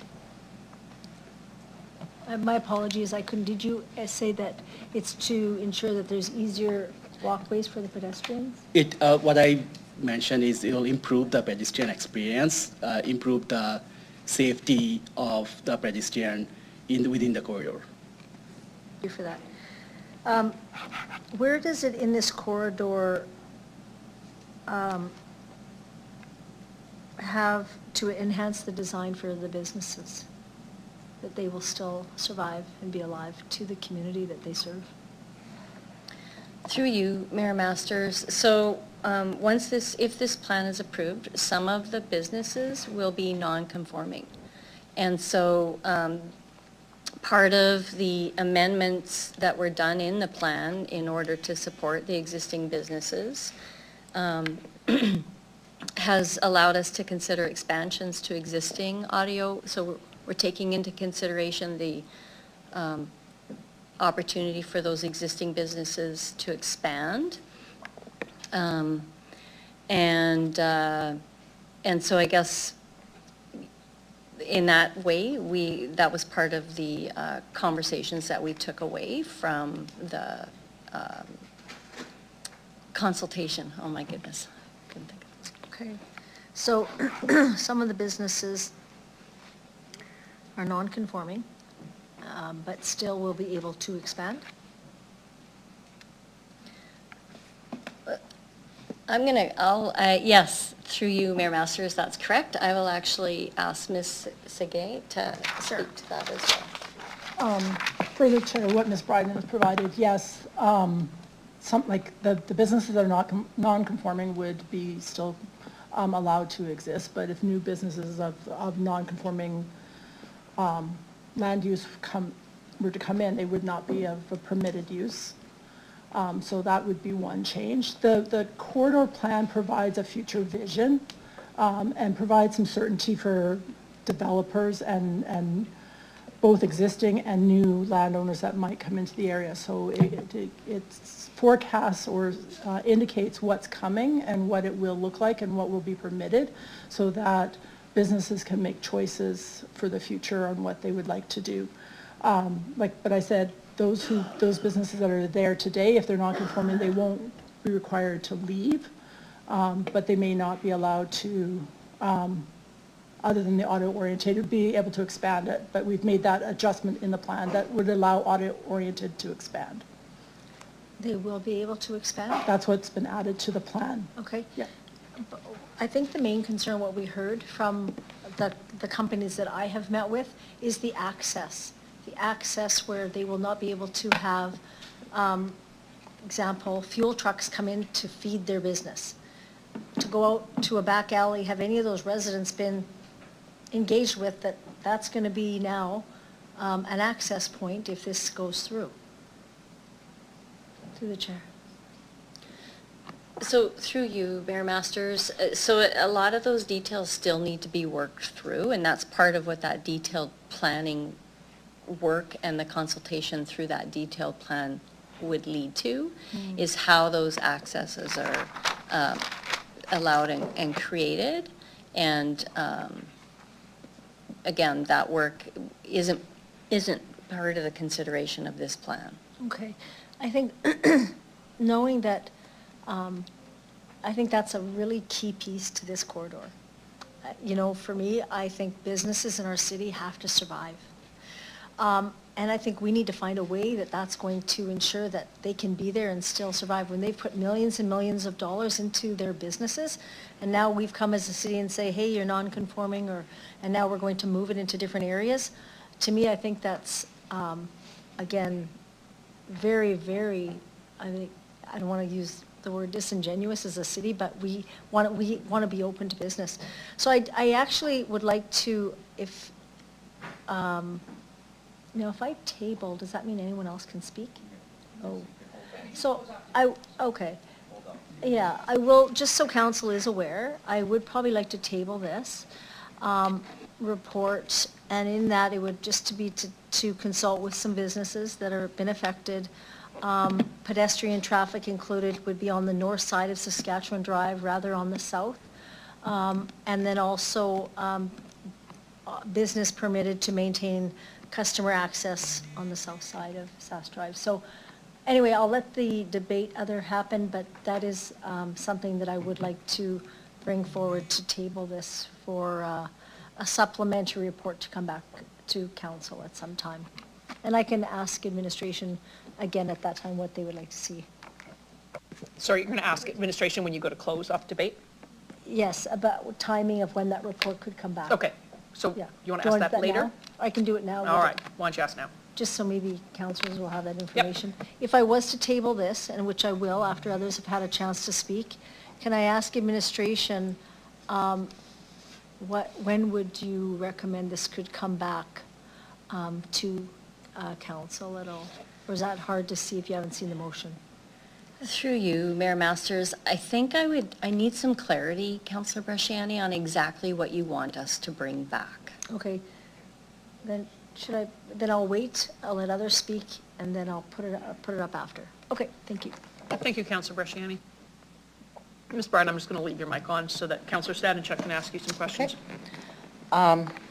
Thank you. So just regarding the cathedral area and the plans for pedestrian, I did want to comment that I recall when we held the Federation of Canadian Municipalities Convention in 2022, there were a number of delegates at that convention who stayed in downtown hotels and decided they would walk to the real district. And a number of them pointed out to me what an ugly walk that was and what a difficult walk it was, because it's hard to deal with. There's some sections where there isn't sidewalk and it's not a very pleasant walk. And I really do think that considering that we want to have, if there's any conferences, conventions, trade shows happening in the real district and people are staying downtown, that should be an option for them to be able to walk to that district if they so desire, and to beautify this section, which is part of the plan. So although we did hear from, a delegation about some of the concerns about access to that business, I do think that we have to address some of their concerns, but it should not be at the expense of safety, traffic safety, or compromising too much on a pedestrian experience. There are a lot of businesses, I think, on that stretch that also that often get pedestrian traffic, and that would be Uncle Sonny's, that would be Pile of Bones Brewery. There may be a few others that do, and so I don't want to restrict any of the amendments to the pedestrian walkways. I think that they're really important for our city. So I don't have any questions, just that. Thank you very much, Councillor Stanachuk. I see other questions, so before you table it, I got a few questions. Based upon when this last came forward, there have been some changes to the plan. Can you just recap real quick what the changes to what we're looking at today versus what we looked at before? Yes, thank you. Through you, Mayor Masters. Based on some of the conversations we had, what we did modify in the plan was for the existing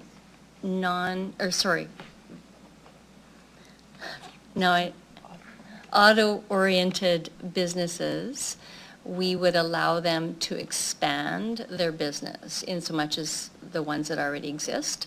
However, they would be non-conforming, and certainly, so we've allowed for that adjustment. We've also agreed that as we move into, or when we move into detailed design, which we expect to occur in the next 4 to 5 years, that we would have those conversations with them about their access as we're designing the roadway.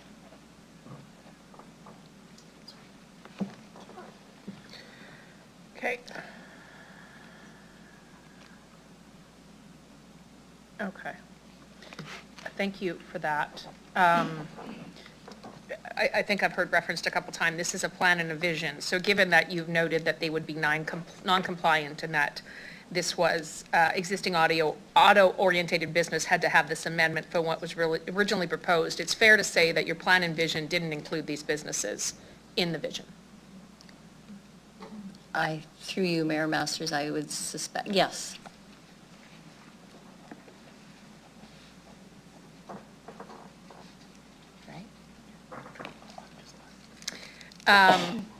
And it's interesting because I actually, in terms of the walk downtown or to the stadium or to anywhere, is really an important thing. So how does this plan incorporate what council had approved as it relates to a multimodal pathway just over on the other side of the tracks in terms of moving folks between Albert Street and Elphinstone? Thank you for that question, and I recognize certainly Councillor Stadnichuk's comments, and people should be able to move in the community safely and on pathways, whether it's from the downtown directly, on the pathway that is being considered on the north side of the tracks, or if it's on the pathway that would be, or the sidewalk that would be in this section of Sass Drive. I would also like to comment that the corridor plan is not just the section along Sass Drive. It's actually 3 phases. It starts over in the Heritage area and then considers downtown and Sass Drive. And allowing for the pathway on the south side provides consistency along the entire length of Sass Drive. So from Heritage Community through the downtown and then through the Cathedral section.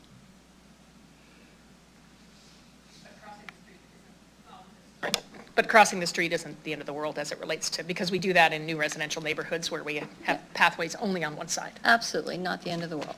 Okay, and so do we really need 2 types of pathways, one north of the tracks and one on the north side as it relates to, I'll refer to it as the Taylor Field lands, which we've set money aside for, and then 2 additional ones on Sass Drive? That's what I'm asking about in terms of, has this been incorporated into the plan? Through you, Mayor Masters, again, this is a vision plan, and so not the actual detailed design.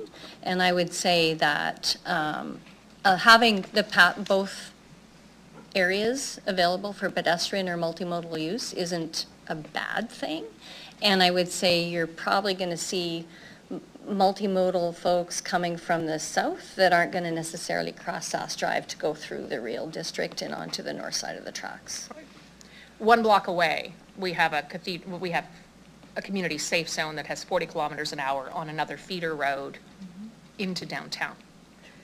Would it not make sense to put a bike path along Vic Avenue and actually route bike traffic onto Victoria Avenue? Because it's already 40 kilometers, it's already intended as a community safe zone? I guess my follow-up question would be, was that considered in the Sass Drive plan? I don't know how it could have been. Through you, Mayor Masters, I'll refer that to Ms. Segay. Through you, the Mayor, we have been looking at 12th, Vic, 13th, all of the north or east-west roads through the downtown as connectors. There are different challenges on every single one of them. Putting a pathway along Sass Drive has a number of benefits.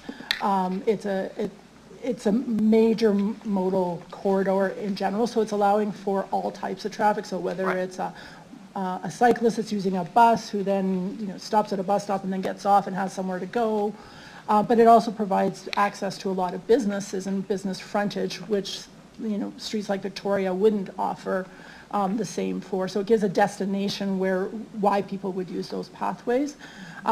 Through all of this, though, we're looking at how pathways connect as a network, similar to what we do with roadways. It is another mode of getting around our city using different types of transportation, whether that's foot traffic or cycling or scooters or those things. It's relatively inexpensive to make sure you, when you are reconstructing a street, to make sure you build in that infrastructure to support them, as opposed to adding it later. Right. It makes it much more challenging to add on as an afterthought. Right. But in terms of moving pathways, there's nothing wrong with moving them along the north side versus the south side and connecting it all the way through, correct? The north side has some, there wouldn't be a problem space-wise to do it. It just doesn't provide a destination to anything. So if someone's cycling and wants to go to Pile of Bones or go to a business along that, it's challenging it's a 6-lane roadway to cross Sass Drive to get there. We will make sure there are definitely points in which they can cross, but if you have it on the south side, it gives way more access to businesses and existing businesses and future businesses that would want to locate along Sass Drive. Okay, I appreciate that. Just finally, there was a delegation who talked about trees in the meridian not being able to survive. Has that been our experience, that trees can't survive in meridians? Through the Mayor, we've had different challenges, but technology is getting better for making sure that we can sustain vegetation and trees in different environments. And we keep working with our forestry department, make sure we get the right types of trees, we make sure we have the right infrastructure in place for them, make sure that they get the right watering. So we're definitely becoming more successful doing so. Okay, I appreciate that answer. Thank you so much. Councillor Bandura, please go ahead.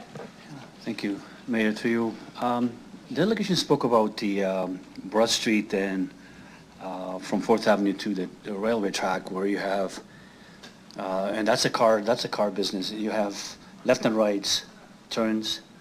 Why wouldn't we do that here for, say, talking about trees not surviving in the medium? We did that. So my question is safety. I mean, I'm in that area. I don't see accidents every 30 seconds there. Seems like everybody behaves. Everybody has an exit from businesses, and it seems to be working. Everyone behaves. People know about how to drive. Why can we do this here? Broad Street is a wide street, and you're catering to the car business. And this is what I'm talking about, what the delegation speak about, catering to the car business. Could be gas, other things. What would be so difficult to do that on part of this area, Cathedral? Because you're looking at the Cathedral looking at downtown and heritage, right? So there's 3 different ways you can do stuff. So I guess the question would be, if you think about safety, do we have any record? Well, we do have records of safety on Broad Street.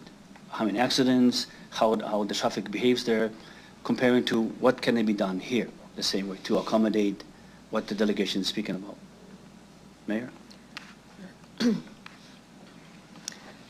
Through you, Mayor Masters, I'll maybe start, and then I might actually Ms.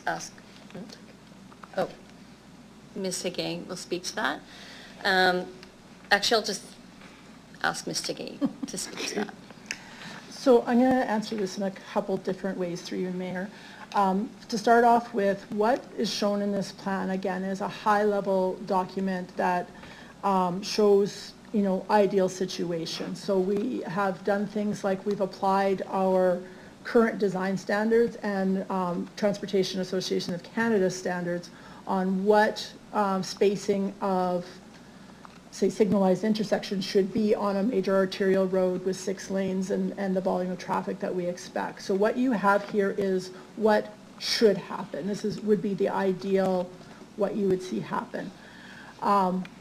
Why we keep saying at the design stage is there's always unique situations that happen, and we need to look at every one of those situations at that time.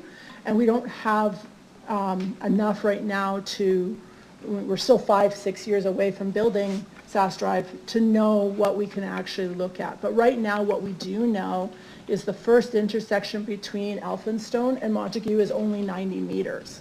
Our Transportation of Canada and even our own City Regina design standards suggest that intersections should be spaced 400 meters on a major arterial like this. So right there we would be going against what recommended standards are.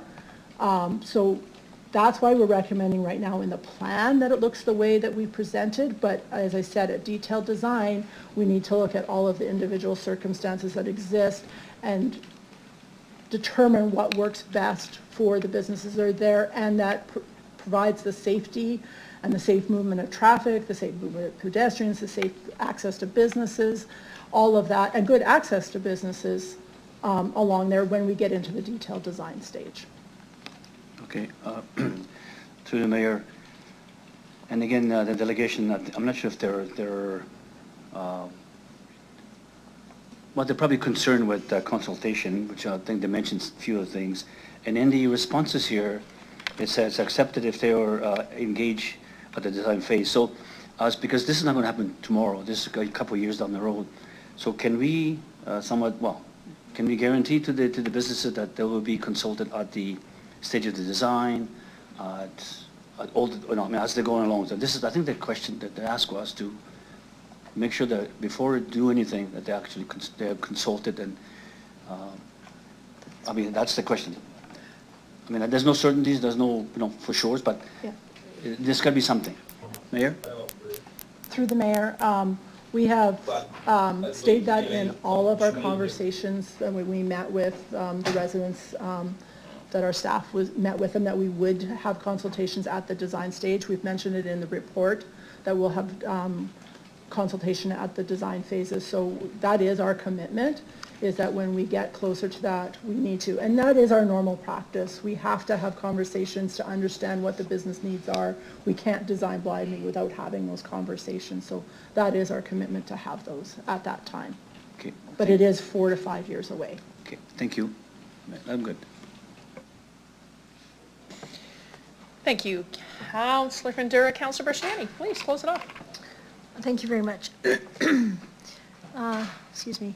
So after hearing that, I think we have to have business in the consultation first. I don't think we can come after. I think we have to have it in the forefront before this even moves forward. So I'd like to, I think it's imperative, even though it's in phase 3, I think that to have we know how long things take. And I think to also have the businesses have some sense of security that this will be discussed, I would like to put it into a motion. So if Amber, if you can put it up, please. And this, the only reason it's going to be a referral rather than a table is so it can actually come back to Planning Commission. If it's a table, it would just come back to council. And I do think there is value in having this come back to Planning Commission. And it reads that City Council refer this report back to the Regina Planning Commission and direct administration to consult with the affected business and property owners respecting the development of the site-specific access, including boulevard access and land use solutions, so as not to adversely affect existing businesses, and prepare a supplementary report to be considered in conjunction with this referred report. That includes the results of the consultation and the following additional information: the pedestrian traffic included on the north side of Saskatchewan Drive, and the businesses permitted to maintain customer access on the south side of Saskatchewan Drive. And I don't have a date, but I would like now that, and I'd like to give administration some time to Just, look. yeah, sorry, absolutely. 1 second.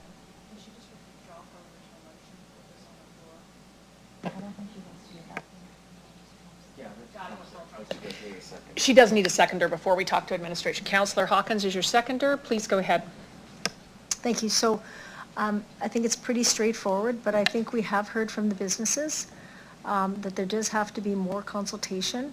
We've had businesses put in millions and millions of dollars, have been there for years. And I heard that we have, this was not really business-centered, right? It was more of designing a roadway. And I think hearing from the chamber and other organizations, businesses, small businesses, large businesses, they are the economic driver of our city. And if this gets out that we're actually pushing businesses away, we're closing up the streets, so they have to use back alley access and entrances, it's not, that will not work for business. And I think it's been proven in other cities. If you shut down roadways, people are not going to walk. We're a winter city. So I'll leave that to debate of council, and we can go from there. Sorry, my apologies. Could I ask administration, when could a report like this come back with consultation and that kind of thing as to what does that look like? Through you, Mayor Masters. So just for some clarification, Sure. If we are seeking solutions where we're actually providing detailed solutions to access for the businesses along Sass Drive, Yes. we will not have that information for 4 to 5 years when we go into detailed design on this project. So,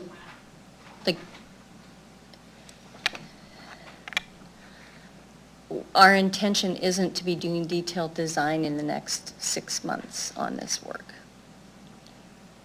So what security can we give business owners, Ms. Bryden? I think that's the concern, because I sat in those meetings with those businesses to be told that, hey, this is the way we're moving, more of a walkable and bike and that kind of a thing. And I think services can be accessed from the back. And then there's an alley where we've got residents that, well, if the trucks go back there, so be it. I don't know, again, the reason I bring this is because I don't know what tomorrow is going to bring. I don't know what next term will bring. But we do need to have something in there for business owners to ensure that they've got something, some kind of, I'm going to call it protection, maybe? Through you, Mayor Masters, I think that, as we've committed in the report and in the plan to continue to work with business owners on site access. I do think we are I don't want to say mixing up, but we are getting the pedestrian access. How do I say this? I think we're looking at the pedestrian access and saying that is the reason that certain intersections will not be allowed. And it is not. So you take the pedestrian sidewalk or pathway along the south side out of the picture, there still will only be certain intersections that will be allowed on Sass Drive. And so, again, if we're looking to get specific site details Yeah. in order to bring that forward, that will not be done in the next few years. Okay.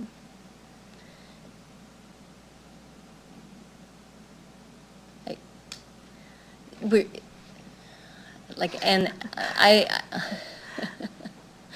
I'd love to say that I can bring a solution that everybody's going to be happy with. Yeah. I just don't think we will be able to. And certainly until we get into specific site work, we won't be able to meet that requirement. Yeah, so I guess the question I have is, we've got businesses that are there. Mhm. They should be able to remain there. They should be able to grow. They should be able to have the access they've always had, so their business can survive. For today, tomorrow, and the next generations. If we cut off access that fronts Sass Drive, they're saying that they will die. So again, I think the concern is, and I mean, either we just refer the whole thing back and, start over, I don't know, So- but business should be in the forefront. Through you, Mayor Masters, council can choose not to approve this plan. Well, this is the piece of this is phase 3, and phase 1, phase 2, but phase 3 is where I have the concern. So I'll leave it like this, but I'd like others to chime in. Oh, it's a referral, right? Right, no chiming in. It's a referral. It's been seconded, we'll put it to vote. Okay. I need a time of when this will come back, don't I? Huh? Set a time. You're looking for a consultation on pedestrian, let me just see if I got this straight. Pedestrian traffic on the north side, businesses permitted to maintain customer access. That's what you're looking for, something back on. Name a time? Because you want the consultation to occur, to build into the plan the businesses that are already there, right? Okay. When would administration, when would you have time to do the consultation piece? Through you, Mayor Masters, we can do more consultation and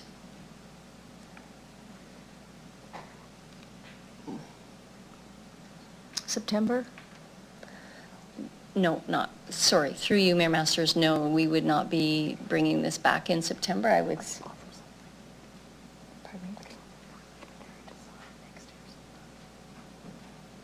so Ms. Segay is saying that we could start preliminary design next year.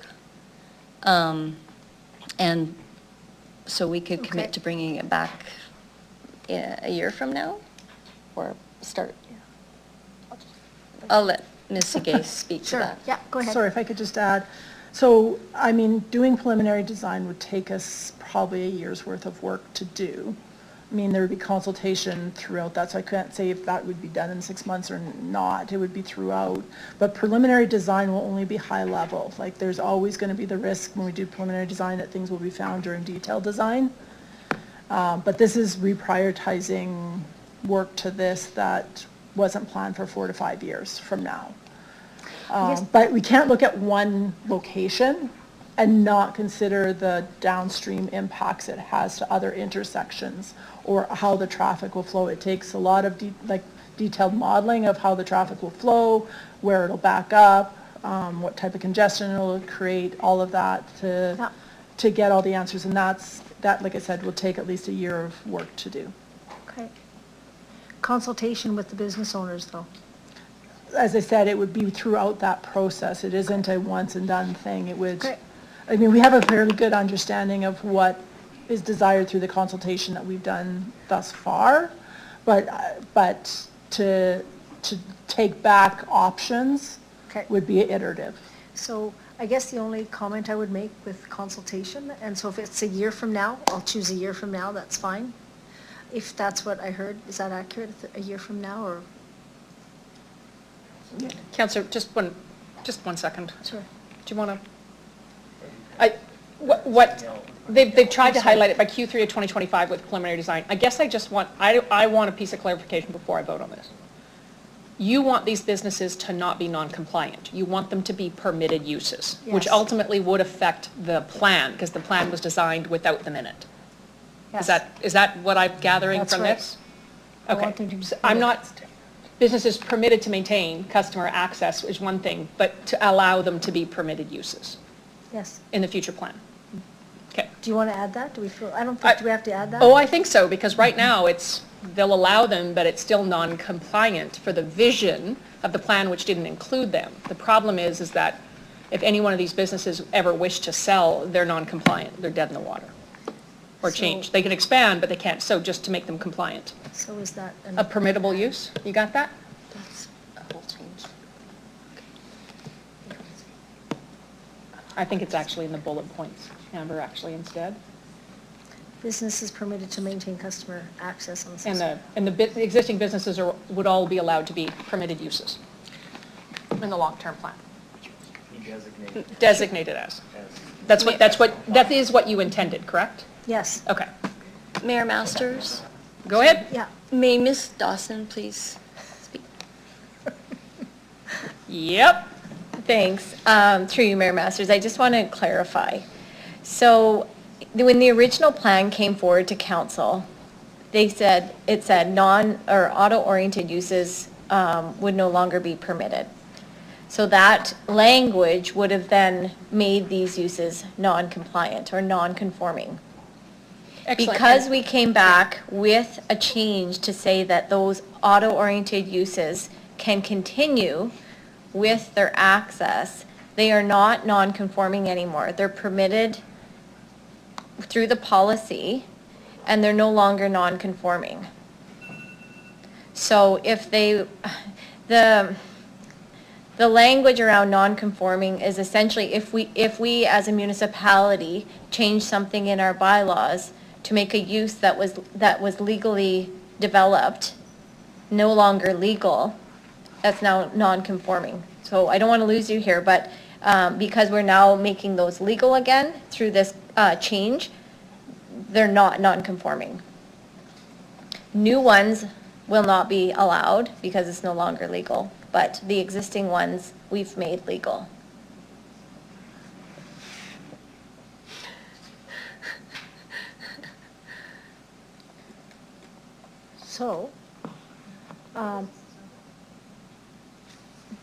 So any business that is there is now able to stay there. They're conforming. It's not like they're non-conforming, they're conforming. Yes, the plan proposed here today legalizes those. If they sell, what happens? From a planning perspective, we don't care who owns it. It's the No, use, yeah. Sorry, Yeah. excuse me, if they sell and a different business is to open. As an auto-oriented use on that site? Sure. Yeah, the plan has said anything that's in existence at the time of the adoption of that plan that has auto-oriented access is still, from a land use perspective, permitted. However, if we go through detailed designs and there's some safety issues, then I think that's where the second conversation comes into play. For sure. Yeah. Okay, so I think, to Mayor Masters' point, this covers it though, right? Is that right? We do not have to add permitted uses because they're already permitted. Correct? Yeah, it doesn't necessarily mean that the ultimate outcome is that they have the exact same access as they do today, though. I just want to make that clear. We are required to have legal and physical access to a site, no matter, where that comes from. And so we would not take away legal and physical access, but I don't want to rule out the outcome that they may have access changed in the future. So I'm not exactly sure where you're going, with your intention, but. Well, where I'm going with this intention is that I don't want the accesses, so if they have a fuel truck that has to get into a semi-trailer or whatever it is to get in to fill the fuel tanks, and they can't access it through the back alley, which we've now got residents who live there, which is another safety concern. Again, I'm just trying to ensure that we're worried about the safety and the pedestrians and all this other, but we've also got the housing that's on the back of these businesses that we're saying it was never meant for a roadway, it's a back alley.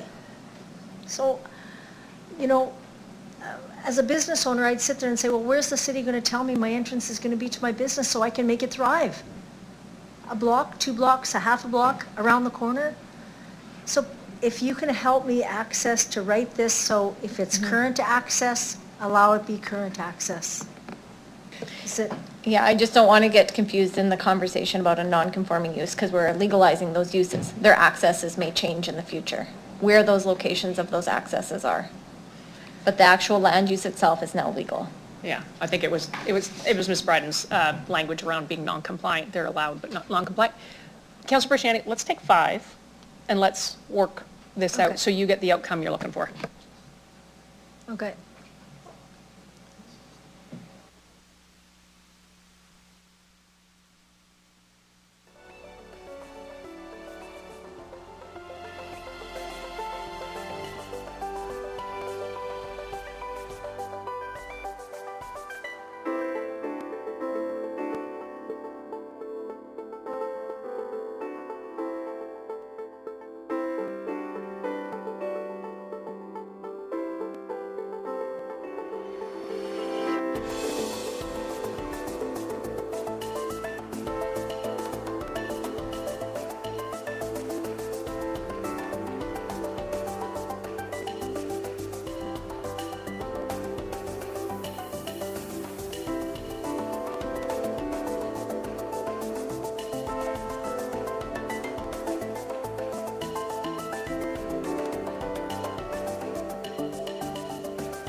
All right, welcome back, Council. Councilor Bresciani, you want this up? Here we go. Okay, thank you very much. I apologize. Instead of a referral, what we're going to do is, I'm just going to amend it and give direction to administration on the following. If we can just bring it down.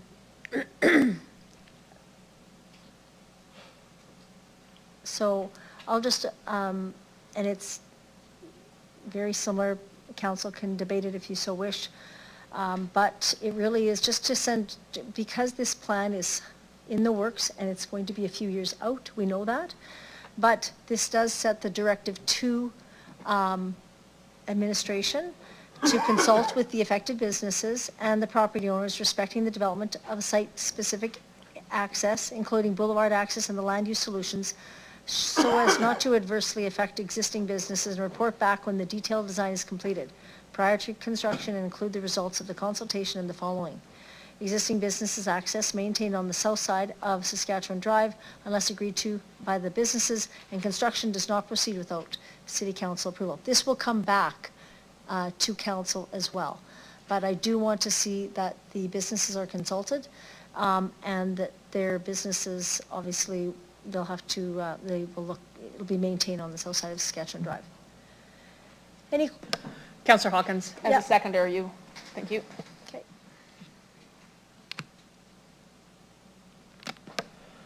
Does anyone have any questions? Any discussions? Councillor Statichuk. Well, the one question I have is regarding, in the first bullet, after the comma, unless agreed to by the businesses. What if there is a business, and I'm not going to say there is one, but what if one just decides to, dig their heels in and just absolutely refuse to cooperate and say, nope, nope, nope, nope, because then this kind of means that something can't proceed unless they agree to it. I think it's no different than anything else that comes back. I think that could be in the report that comes back to council as to if a business does not agree with what's being proposed. It'd be no different than when residents come back and say they do not agree with it, and they can still come to council and indicate that they don't agree. But I want administration. It sets direction that they're going to work with the businesses, may not make everybody happy, that they're going to try to do their best to save the businesses, to have the business have their access. And so I think that's only fair. Okay, thank you. Thank you, Councillor Statichuk. I think my only question is, and Ms. Bryden, if it's all right, I'll ask this question to Ms. Dawson. Thank you. Ms. Dawson, I just want to check one more time, because there was an answer about non-compliance, and I just want to make sure that the businesses in the room are aware. All existing businesses are now permitted uses as it relates to the section Phase 3 of Sask Drive. That's a good question. I was speaking to auto-oriented uses before. The plan gives direction to move to a more mixed-use zone. And so if when we do the rezoning, there may be some other businesses that may be impacted, but none that I know of right now.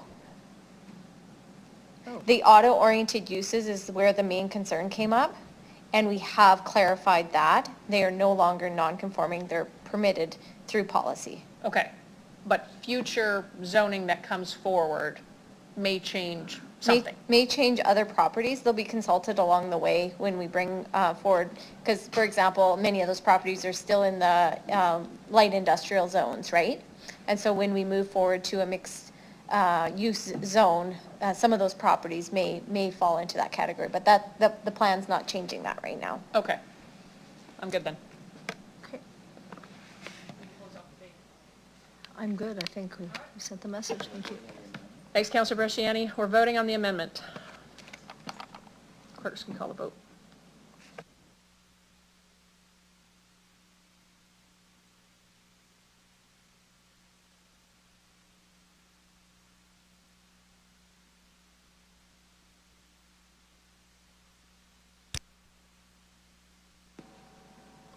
Mayor Masters, the amendment passes 7-0 with all members voting in favor. Excellent, thank you. Councillor Bresciani, we're now on the main motion as amended.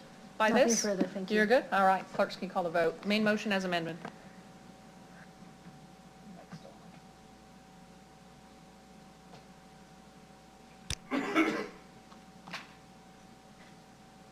Mayor Masters, the main motion as amended has been passed 7-0 with all members present voting in favor. Thank you very much to the clerks for that. Council, we've got 40 minutes left. Council, I'm just going to say this. On CR 24-87, which is Development Charges Policy and Model, which I will ask Acting Deputy Mayor to introduce in a second, we have 3 delegations present. We have Jason Carlston of DREAM from Regina, Saskatchewan. We have Blair Forrester of Harvard Developments from Regina, Saskatchewan. And then we have Stu Niebergall from the Regina and Region Home Builders Association. So I'm just going to look at you gentlemen, and you have no intention of presenting, but you're here to answer questions should they arise during debate. Thank you. All right. Deputy Mayor Mancinelli, can you please introduce this report? Okay, so since I've been a councillor, I've heard the term growth pays for growth so many times that it makes me cringe a little bit. But really, when you say that, it has to have a mechanism to allow that to happen. In the meetings, we talk about SAF fees all the time, service agreement fees. This ties in with that. Every time we sell a green space or a new lot, there's charges that come against that lot. They're to expand the roadways, to expand the services provided by the city. These fees are all calculated to be a portion of that sale to provide for that expansion. These fees are supposed to be reviewed, I think, every 4 to 5 years. I believe the review is late in coming for these fees.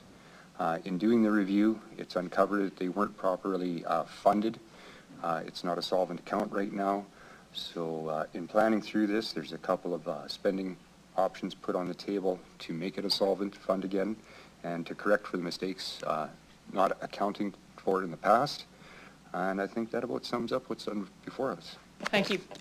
Deputy Mayor, Councillor Hawkins, your light is on. Do you want to move the report? I'll move the report. Oh, okay, thank you. I need a seconder on the report. Thank you, Councillor Mancinelli. Councillor Hawkins, please go ahead. I'll be relatively brief because this was discussed extensively in executive committee. The important point here is that we have a difficult problem with the service agreement fee account reserve, which has got a large hole in it. Through very difficult, complex negotiation between the administration, the developers, and other stakeholders, an agreement was reached on how to solve this problem, how to make steps in bringing it to an end. I think that's a major accomplishment on the part of all of those parties, and I'm happy to move its adoption by council. Thank you, Councillor Hawkins. Councillor Mancinelli. Thank you. I just really have one question about this. I wasn't expecting to be first, so I'm kind of... I really only have one question. I remember the debate last time about this. I understand the history to it. I know how important these fees are. In looking at the project list, and I'm going to be nailing on Dorothy again, connecting over to Dudney. I think it accounts for $50 million on the whole list. And it's a project that'll never go. It's been 40 years. It doesn't go. They've built all kinds of workarounds through the northwest corner to get around that missing piece, and I can't see a reinvestment of 6 bridges coming anytime soon. This thing comes with a 0.17 mill rate increase and another utility increase to correct the lack of collection in the past. Now, we're collecting those fees to fund this project, along with others, of course. But if I'm looking at, I'm sorry, I didn't do an actual addition. I'm just doing it in my head. I think it's 50 million roughly sitting there. If we take 50 million out of that pot, do we really have to increase fees, is my first question. Ms. Bryden? Yeah, thank you. Through you, Mayor Masters, and thank you for the question, Councillor Mancinelli. So I just want to start by saying this is a long-term plan. We know there's extensive growth happening, hopefully soon, in Coopertown. We know West Era is vibrantly growing. And so we know that there's going to be future traffic implications in the north end. And so while that project specifically might not be the road that's developed, there will be something needed. And so, and I'll refer this to Ms. Segay in a minute here, but if we take that 50 million out, we're not planning for future transportation in that area. And so, yeah, we could take that 50 million out, and in 5 or 6 or 10 years, when we need to actually do something in that area, we don't have the funding built up to do that work. So the model is set up so that really you collect funds here for the work that's coming, and it'll go like this over the years. Hopefully it goes like this as we collect and as we spend. And at the end of that 25 years, when all of that infrastructure or similar infrastructure that requires that funding is built out, we're going to be at a balanced level. So I'm going to actually refer to Ms. Segay to speak to conversation about transportation in that northwest side of the city. Through the mayor, not a lot to add what Ms. Bryden already said. She's exactly correct that that's the current project that's identified to address some existing traffic needs that we think are required in the future. That said, we are planning to do a Northwest transportation plan that will reevaluate all of the projects in the Northwest, and they could potentially change. Until that time, we wouldn't recommend taking any projects out of the model until we see what the cost of the projects are and then adjust at a later date. But like Ms. Bryden said, it wouldn't make sense to take money out and then only have to add it later, make the rates go up at a later date. Through you, Mayor Masters, if I could also add, just for clarification, Mr. Grazier just confirmed for me that that particular project is 100% allocated to greenfield growth. So taking that out of the model does not impact what we're asking for in terms of the levies to support intensification. Intensification levies, but I thought the 0.17% mill rate increase was greenfield growth, or is that intensification? Sorry, I had that turned Through around. you, Mayor Masters, thank you for that clarification. That is 100% related to the intensification portion of projects that are required for the city to grow. Oh, okay, thank you for that, clearing that up. I didn't understand that going into the report. Appreciate the information. Councillor Mancinelli, Councillor Stanachuk, you got some questions. All right. Yes, I do have some questions. Thank you through the chair. I guess I have no questions related to the greenfield development charges. So the fellows in the back there can relax. But a number regarding the proposed changes to mill rate, the dedicated mill rate and utility fees to pay for infrastructure in established areas. So first of all, one of the reasons for this mill rate and utility rate increase is to give a discount to industrial zoned greenfield areas. I don't know what qualifies as industrial zoned greenfield. Is this, we're talking about small industrial factories? Is it like a big box store, like a Costco? What kind of properties are we talking about that we're giving a discounted rate to? Yeah, through the mayor. So per the policy, that reduction can only apply to a subdivision where the intended zoning designation is industrial per our current zoning bylaw. So under that zoning district, types of land uses that would fall in that industrial zoning and hence be eligible for the reduction might include a trucking logistics facility, a storage locker rental business, a canola crush facility, agricultural equipment sales, and similar uses. Examples of land uses that aren't included in those particular zoning districts would include your large market commercial retail, movie theaters, art gallery, residential developments, and dwelling units. So they are just more of that light, medium level industrial. Okay. And through the chair, why would the costs not come out of the development charges fee instead of why would it come through the mill rate and not the development charges if it's greenfield? Through you, Mayor Masters, so that discount, as it relates to industrial land, cannot be charged to the other greenfield developers. Is that because of legislation through the chair? That is correct. Okay, so the legislation, okay.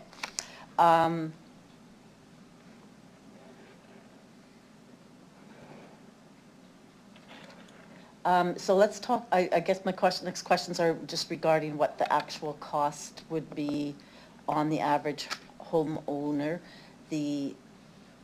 One of the reports from Watson did say that it would be, the impact would be $13.75 per month, but it would be over 20 years. So that would be $165.48 annually, if I'm correct, and over $3,000 over the 2 years per average household. Is that correct? Or am I wrong? Through you, Mayor Masters, the impact would be about $6 a month. That's just industrial. Oh, sorry, that's the industrial portion. I'll let Mr. Grazier answer Okay. this one. So the idea of the 5-year phased-in approach for these dedicated mail and utility rates is that each year the annual impact is to households is going to increase by $37. So year one, $37 increase, year two, another 37, and so on and so forth till the end of the 5-year period. And then following that total 5-year period, the cumulative amount, which I believe is around 165, check my math on that, would be in place till delivery of these costs. And I'll just also note in that $37 a year increase during the phase-in period, the portion of that $37 attributable to the industrial development charge reduction is $6. And then the remainder relates to the intensification infrastructure. Just to further break that down. Could you just repeat that again? Sorry. So of that $37 increase that we're going to see over the next 5 years, $6 relates to the industrial development charge reduction, and $31 relates to the infrastructure needed to support intensification opportunities. Okay. So the amounts that were referenced in the Watson report aren't the accurate one, aren't the exact ones that you figured out through the chair then? Yeah, through the chair, Watson took the approach when you're looking at that 1379 impact that you referenced. They initially took the approach of looking at a one-time dedicated mill and utility rate increase. Administration had asked the consultant to provide a phase-in option that would, add a few more dollars, but it would stage the mill rate increases over a number of years, as opposed to doing it all at once. Okay. Through the chair, I guess I am concerned how we present this information to the public in terms of what their benefit is. So, with a lot of not everybody uses, not all taxpayers use all the services that we provide as a city, but it's provided so everyone can access it if needed. So you can argue community benefit for a lot of that. How would we argue this so that the average household that might be on a limited income and is saying, okay, I'm going to be increasing how much I'm paying a dedicated amount to the mill rate and utility rate in order to improve growth-related infrastructure in established areas. How do we sell that to them? What's the benefit? Through the chair. Through you, Mayor Masters, I'll start, and then Mr. Grazier might want to add some details. I just want to start by saying, I think we can all agree that we want to grow as a city.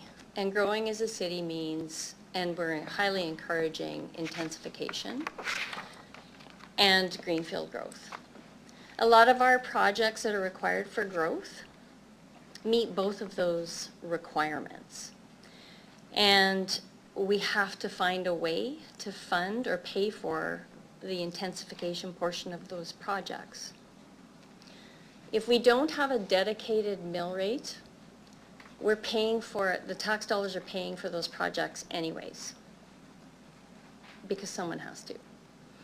And so what I would say is, this is probably, the most responsible and transparent way to pay for the intensification portion of these projects. It provides certainty to developers and investors that infrastructure is there when they want to develop. It enhances our transparency. It minimizes the worsening of our accounts, thereby decreasing debt. Also by encouraging intensification, we're helping to create new tax revenue, which helps our existing communities, and contributing to healthy housing supply and increased economic activity. Thank you. I guess one other question is, currently, we do have some development in the established areas, and I'm thinking of Evans Court as one example, where there's one condo building that's gone up, another one that's under construction. Who pays for that infrastructure upgrade right now? So through you, Mayor Masters, so that I believe that those projects, the existing infrastructure is using capacity within the, those projects are using capacity that's within the existing wastewater and water systems.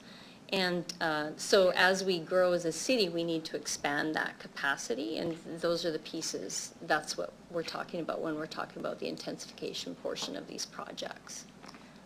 So those specific projects themselves might not require a major upgrade, but they're contributing as they add capacity into the system, or add usage into the system and reduce capacity. And so through the chair, that condo developer doesn't pay any kind of a development charge fee like the greenfield developers do? Through you, Mayor Masters, that is correct. Historically, there was an intensification levy in place, and we weren't seeing a lot of intensification. It was seen as a barrier.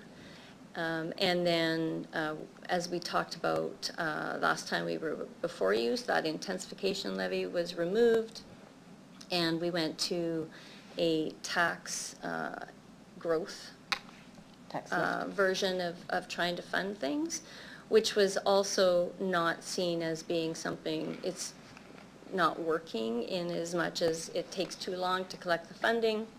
Plus, it was a little bit at odds with some of our other programs where we're providing tax exemptions, for example, so that delays the opportunity to pay. Or a lot of the intensification work that was being done, like churches or schools and those kinds of things, don't pay taxes.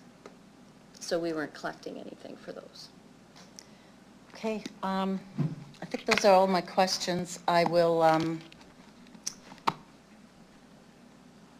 I understand a little bit better now in terms of this, but I do find it is going to be a difficult job communicating. We had delegations come when we were talking about the Housing Accelerator Fund. We had delegations coming and saying they don't want density, they don't want intensification, and now we're going to be telling them you're going to be getting, we've changed the zoning bylaws, you're going to be getting densification, but you're also going to have to pay for it. So I think that's how some people are going to view it. So we're going to have to find a way to present that information that makes sense to the average person, like how we benefit as a community. Thanks very much. Councillor Stadenchuk. I think I just have a couple questions before we close off debate here. I think Councillor Stadenchuk raises a really good point when we talk about intensification.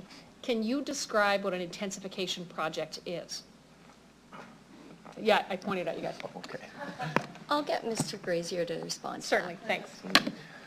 Through the chair, and just to clarify, you're talking an intensification infrastructure project, or are you talking an intensification development? No, so to her point, to Councillor Stadenchuk's point, we're collecting money because we are just chronically underfunding our infrastructure. In this particular case, from an intensification, we say, oh, in the intensification areas relates to these fees, the 0.17 and the 1.8, right? We're collecting money for intensification infrastructure. Describe what that is.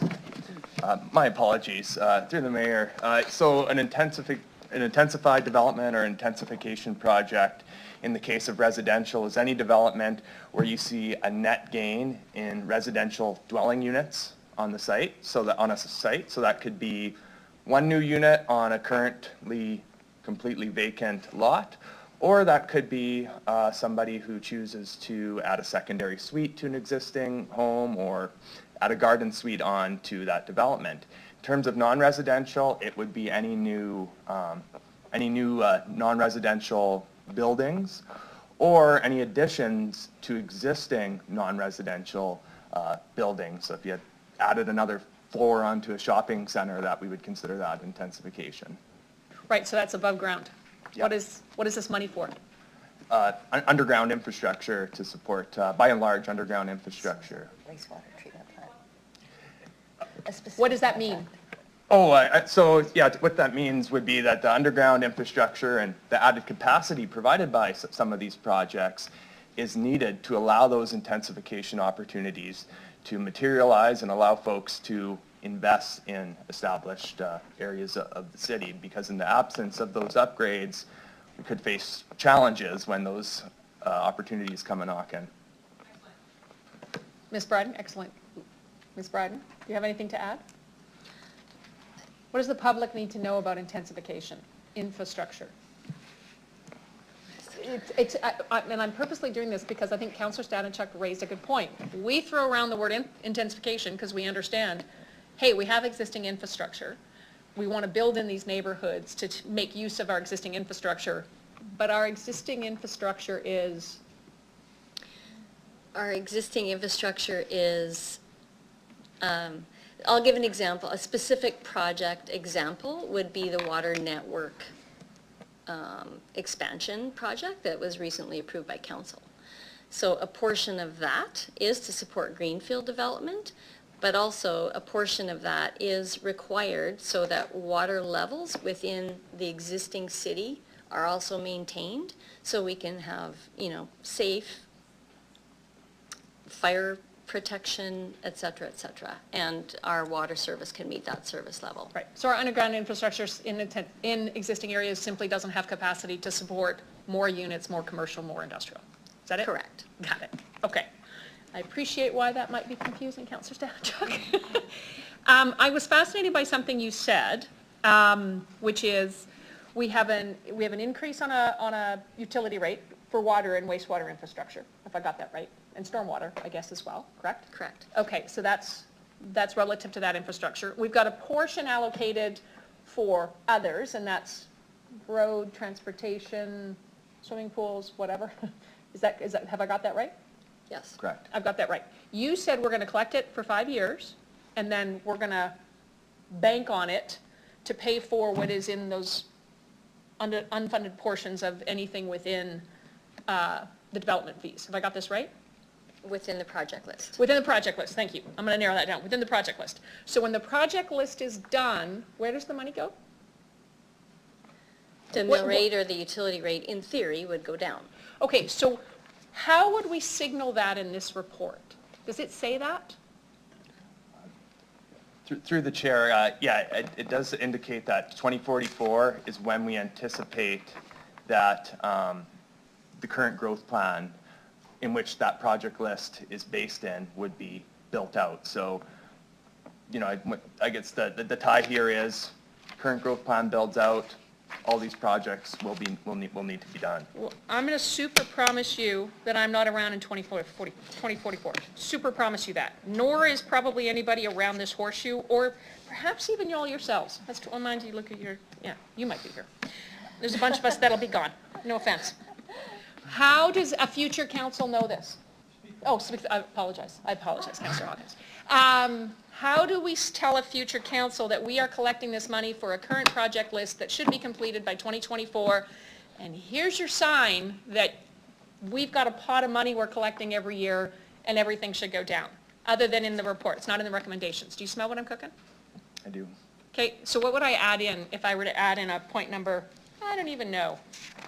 If I, 6, 7, okay, got it. If between 6 and 7, I put 6A, or something, how do we signal to future councils that this gets diarized for 2044 to go, by the way, you have a whole boatload of money that you've collected for all of these projects, so now you can reallocate it or reduce rates?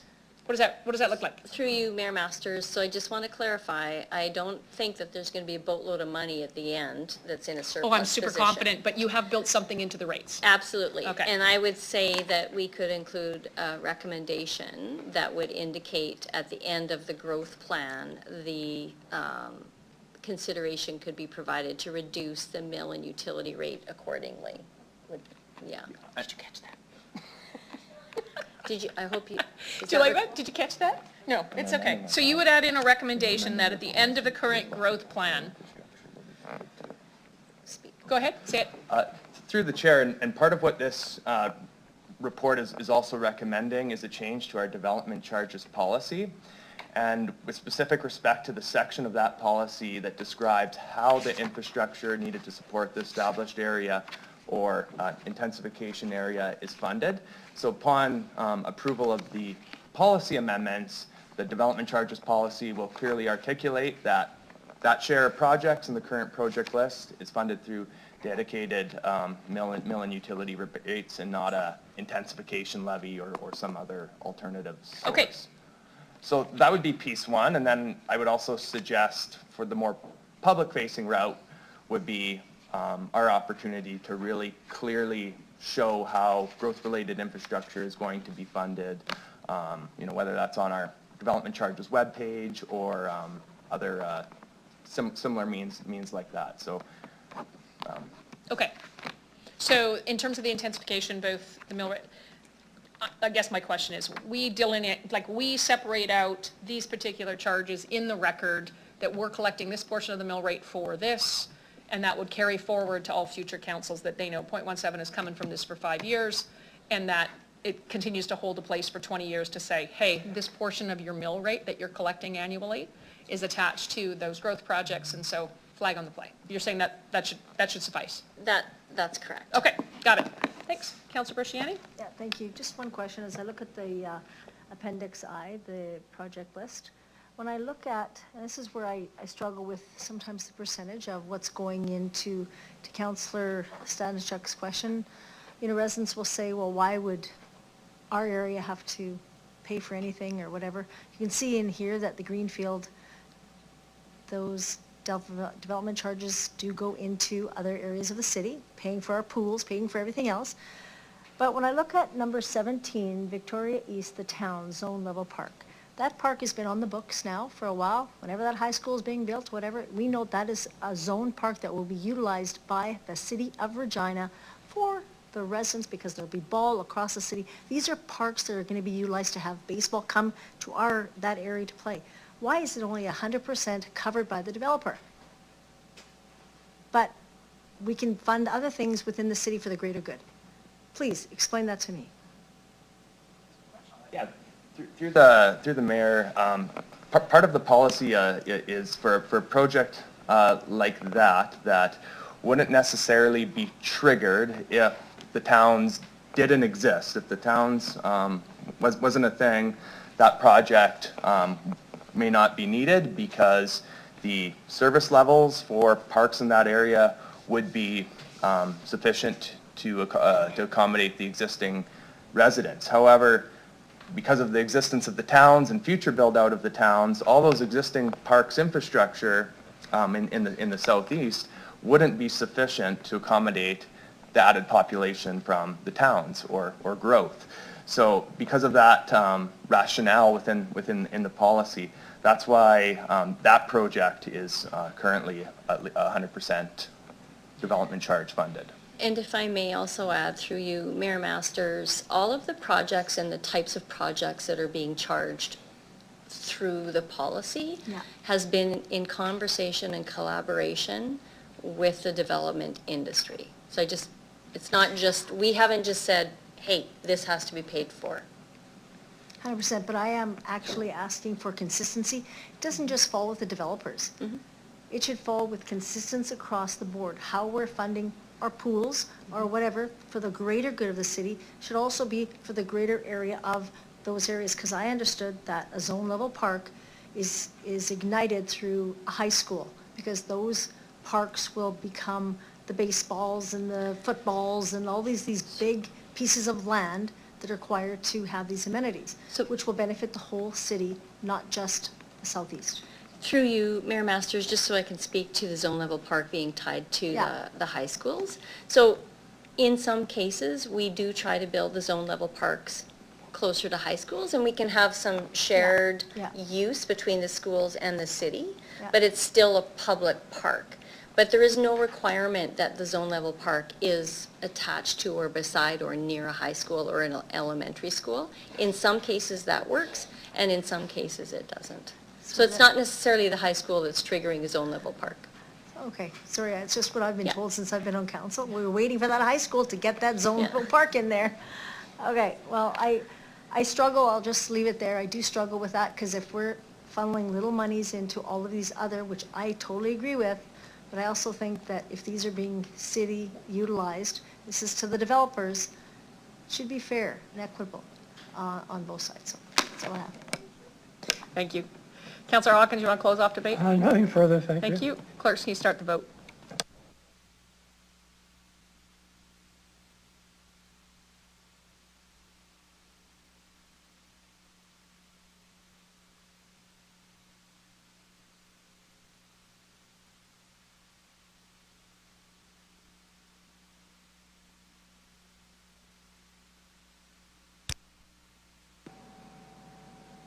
Mayor Masters, the motion passes 7-0 with all members present voting in favor. Thank you very much to the clerks. Council, we have 9 more minutes before we got a bit of or 8 more as the clock keeps ticking. We've had these, there's 3 items, 51, 52, and 53 from Audit and Finance, which were taken off a consent agenda and put it onto a council agenda in May.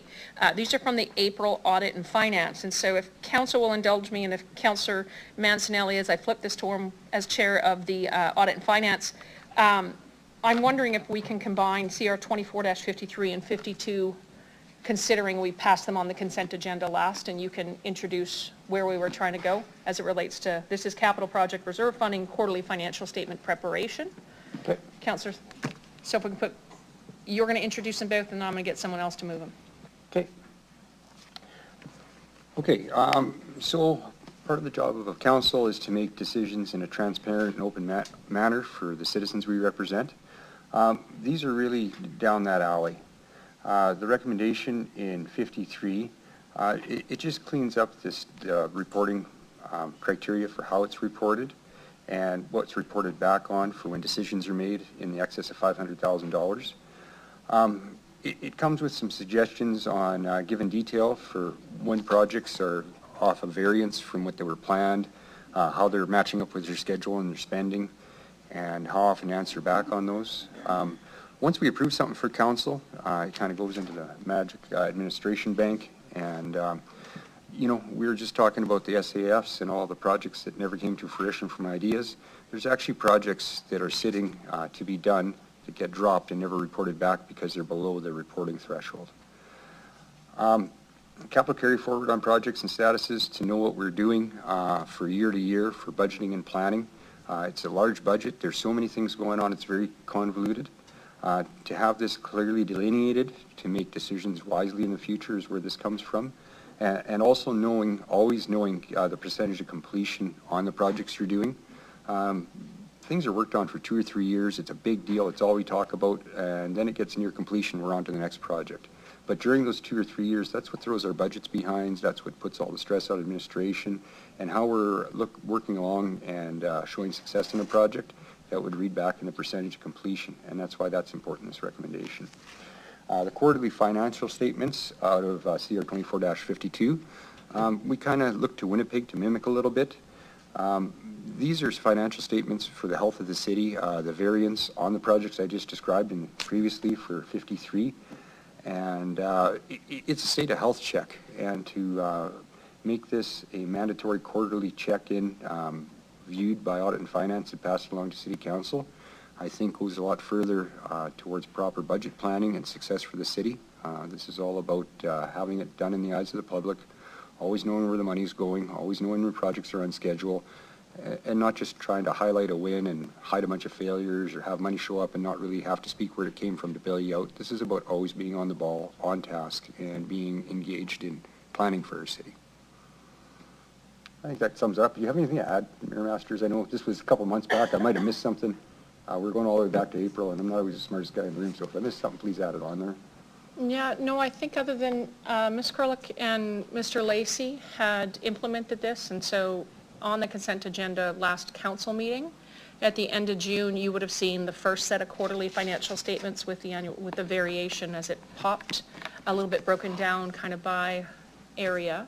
We had within that consent agenda the capital report that came out of ANF, and I think what you would have seen on that is just projects that, as Mr. Lacey said, kind of a start, imperfect, but that it was good work to be done, and he could have seen how there were, percentage to completion or, the plus minus over under budget. And if I remember correctly, there was $11 million kind of additional money left in capital, as in unspent, or the projects had finished and they were over budget. There was $5 million over in water and wastewater, but then there were a couple projects which came in, which we were under a bit by $2.5 million, and so I think even that exercise itself kind of lent itself. But again, the work already was underway, and so administration was producing quarterly financial statements. I think what audit and finance recognized, and I think what administration would say from finance perspective, is that we're using pretty old technology, so they can't go in and just push a button and get reports printed off. And so I think that's where you're hearing, especially the resident members of audit and finance, saying like, what is the resource that we need to highlight to make sure that that financial information is good to go. That's right, it's right there. Thank you. Yeah, you bet. Can I get someone to move the report? Thanks, Councillor Hawkins. Someone to second it? Thank you, Councillor Bresciani. Yeah, Councillor Hawkins, did you wish to speak to anything? Thank you. Councillor Nelson, go ahead. I just, what time are we stopping? We have a man at 3, right? Yeah, because we've got a planning meeting at 4. Yeah, 3:15 at the very latest. Well, considering I'm on the planning committee at 4, I don't understand why we can't table this again. I feel too rushed. It's like, this is a big thing. Do you have questions on it? Yeah, I have a lot of questions on it. Okay. Councillor Nelson has a lot of questions on it, so. Can we just table it? I don't understand why is it such a rush to get it passed now? And is there something that I'm missing? Yeah, I just need a seconder. Councillor Nelson just needs a seconder to table it. Everybody wants to go through? Pardon me? There's three reports. 2 are on the floor right now, capital project reserve funding and. I would prefer to table all 3, just so we can have a good wholesome conversation. Where there's only 7 councillors here too, you guys. Councillor Bresciani, go ahead. Could I ask a question? Sorry, and I don't know if I can No, ask that's this, but, fine. I'd just like to hear from the rest of council. Like, to administration, I know Mr. Lacey's not here, but is there any risk to tabling or moving forward or anything like that? Or any, to this? Ms. Kralik, Ms. Anderson, anybody? Go ahead, microphone's on.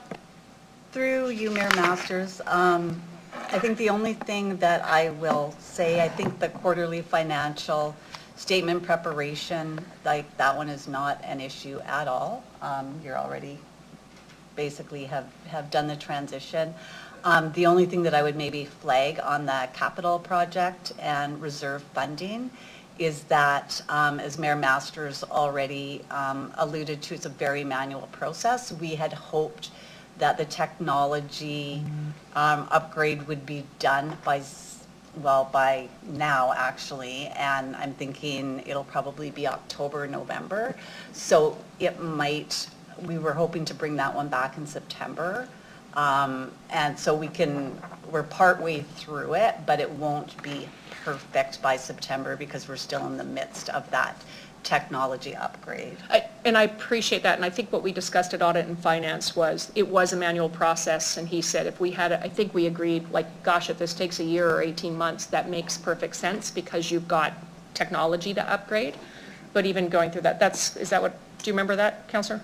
Yeah, I don't believe there's a date attached with it. We are looking to achieve these things as timely as possible, but understanding that there was short staffing within the department coming through and Yeah. a lot of work to do, and this was not the norm in the past. So yeah, it was a cooperative manner. We discussed it in committee, and it was looking for the outcome, of this type of reporting to be more effective for the city, not to put work Yeah. on people that don't have the capacity to do the work they're doing. Yeah, so I think we agreed, you guys needed time, like, just, it was a good first crack, and it would take, And it there would was take no some date time. attached. Yeah. Sorry. Councilor Bresciani, did you have any? No, I wanted to know, like, do you see a reason to have these tabled? Are you okay with the reports, I guess, or you can move forward? Through Mayor Master, I don't feel comfortable answering whether or not a councillor wants it tabled. As administration, I don't see any risk to us doing what we committed to in September, and then really just highlighting that the capital one is a longer process, and it's one that does need to be done. So personally, I'm not alarmed in any way by having those on the agenda. It's fine with me then. Sorry, go ahead, Councilor Nelson. You wanted to make a motion to table? So what now here from you guys are okay with these three? We have two on the floor right now, which are 52 and 53, capital project reserve funding and quarterly financial statement preparation. That's what's on the floor right now. Okay. Did you want to table them? I'm asking Oh, I administration. apologize, sorry, Yeah, Ms. Carol, yeah. Ms. Sanders, I thought they answered the question already. No, Through the chair, the only thing I do want to flag is with the capital piece, is we do need time. We'll have incremental improvements as we continue reporting and come back in September. And we also committed to providing some capital governance for consideration for audit and finance in September as well, which we are also working on. Yeah, and So- you had thought at that time, if I remember correctly, Chair, is that may slide based upon workload, but again, as it related to capital and reserve funding, we felt that was a longer-term project anyways, just with updates. Is that how you remembered the meeting as well? Correct. Okay, yeah, so as far as council goes, that's a work in progress. I Is that didn't fair? want that to kind of get lost sight of, so. Got it. So considering that CR 24-53 is a work in progress, you guys are okay with this being dealt with now and we don't need to table either one of these? Am I correct in understanding that, administration? Because you guys are the ones doing the work. I want this to be okay with you guys. If you don't want us to table it, that's fine. If we're okay with it, then I'm okay with that too. We just need to hear from administration through the chair. Through Mayor Masters, we're fine with it. We've clearly heard that we'll bring whatever update we have in September, and that there's clear consensus that the item will not be done. Okay. Okay. I'm fine.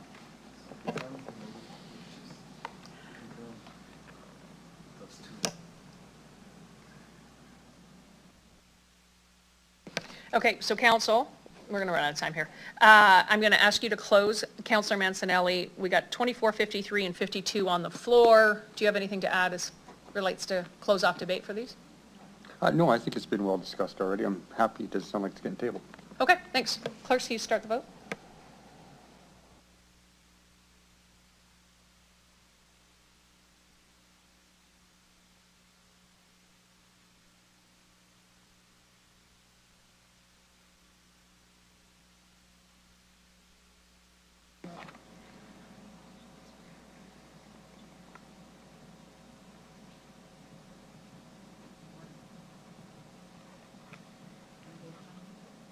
No, 52 and 53. It's 24, 52, and 53.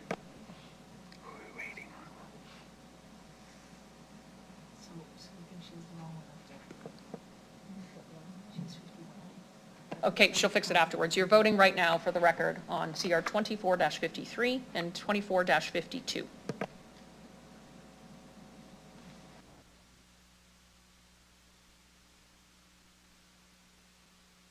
Can we do 51? Oh. You guys want to get it done? She wants to table that. No, I don't want to. No. No, I don't think. Yeah. Who are we waiting for?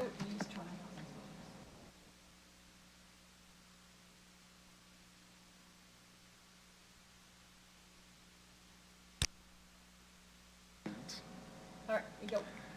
Mayor Masters, the votes with respect to CR 2452 and 2453 have been passed 7-0.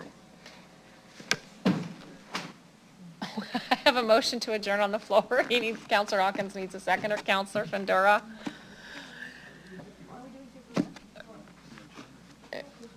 Sorry, there's an adjournment motion now on the floor because it can come at any particular point in time and has a seconder. All in favor of adjournment? I got 1, 2, 3, 4. All right, that's it. That's fine. All right, council, we're adjourned in a vote of 4-3. Thanks.